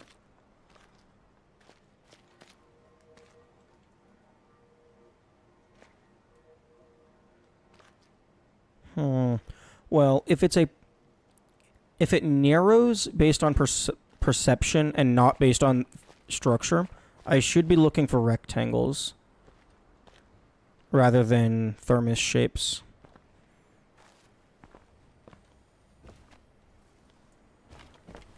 Doesn't help that some take a step or two of setup. You could stand in the right spot and dismiss that because you haven't done the setup yet. That's also very true. There's also fucking moving clouds. So have fun with that.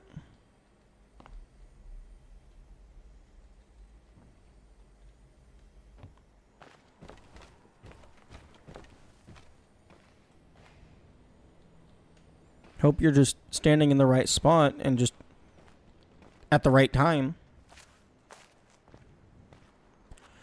I really hope those particular clouds do just go around the entire map rather than oscillate in one spot, because then at least it might be easier to notice that they exist.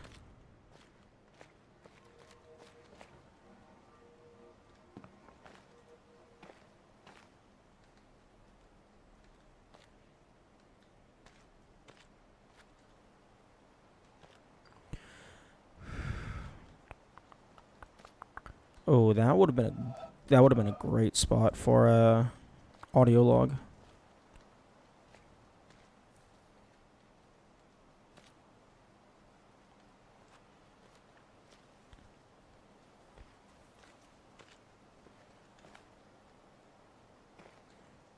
Oh, you know what? What else would be a great spot for an audio log? Just a literal pile of logs.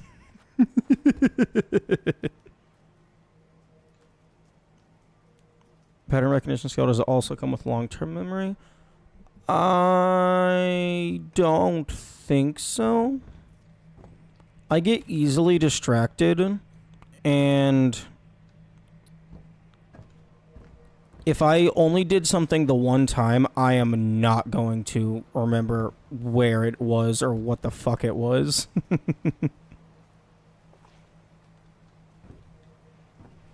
Like, my memory is pseudo-selective.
Okay, well, it's definitely not this circle for either of them, just due to how it's shaped. Too good at it makes you get too fast through something to keep memory of it later. I don't think I would say that. Because, like, I would argue that remembering the different types of puzzles that you've done is a very useful skill to have, because then you can apply the information to future puzzles.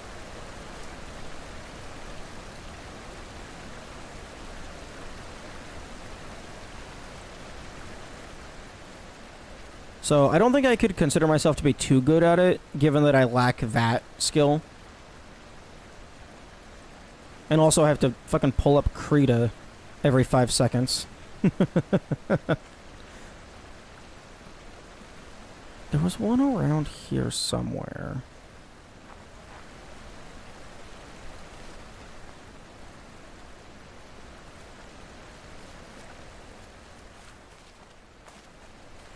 I could have sworn there was something in this alley.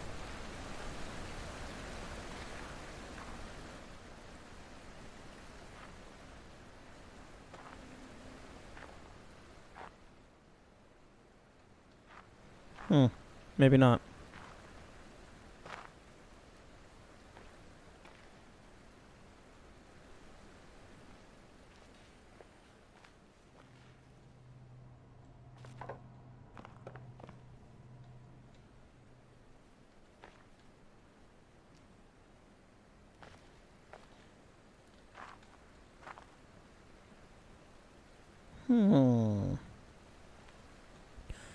These leaves are suspicious.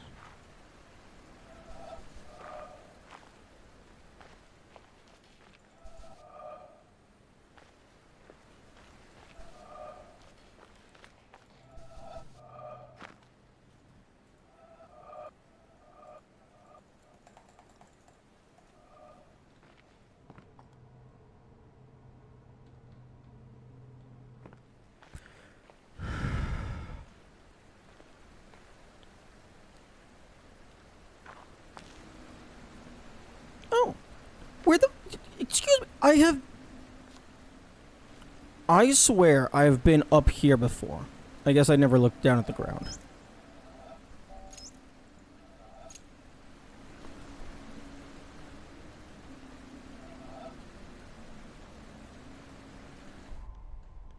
Okay, I guess +2 audio logs to the pile.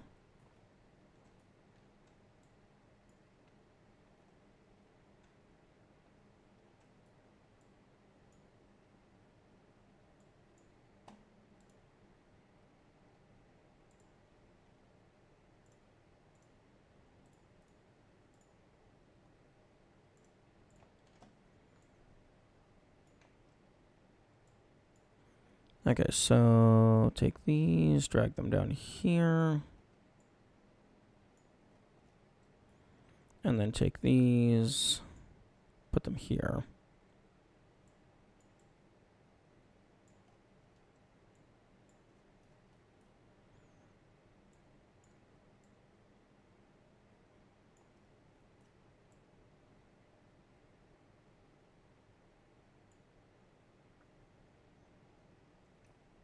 Okay, so that brings us from 25 to 27.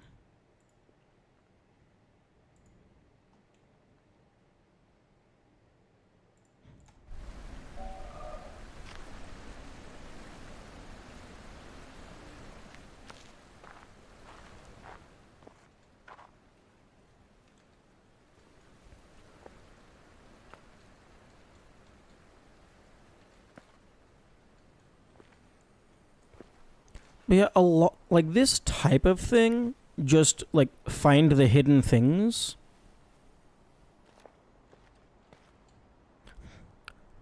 Sometimes I wonder if that even is skill based. Like obviously there are some skills in finding shit, like noticing clever places to hide them, like corners and stuff, being strategic in how you look for things so that you don't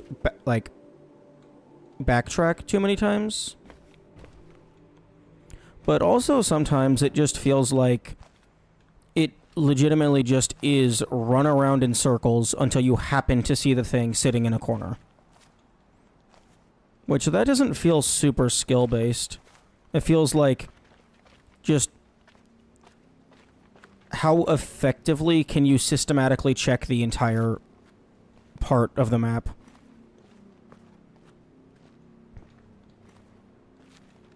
Okay, I cannot climb on top of this ruin.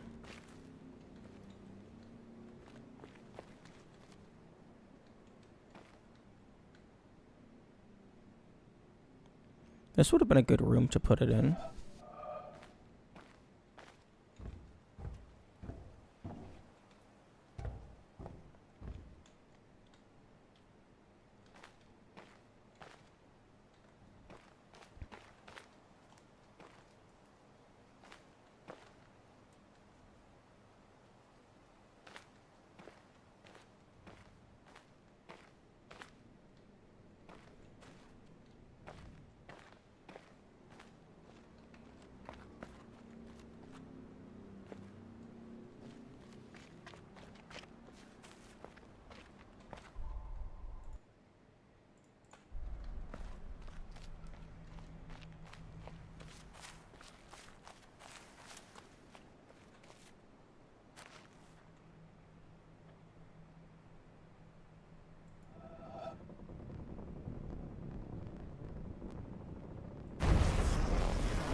Maybe this one is the windmill.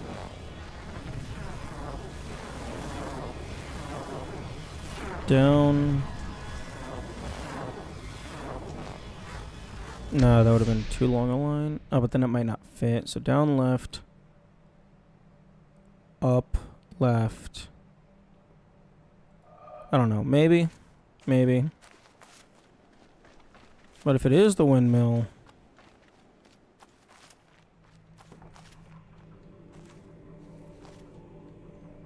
No, I wouldn't know where to click.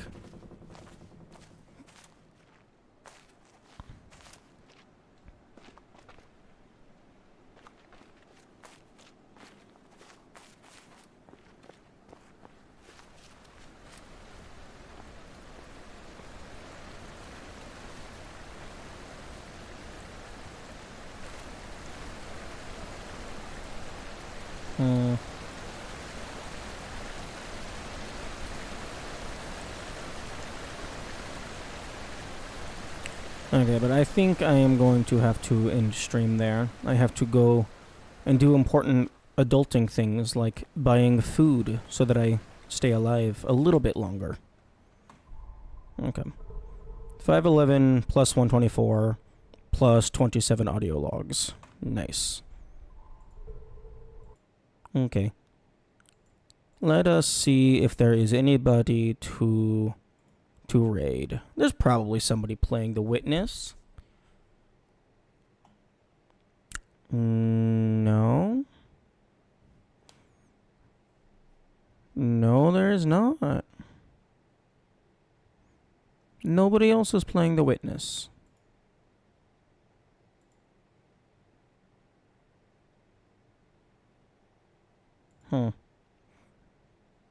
Okay, I guess I'll just raid you.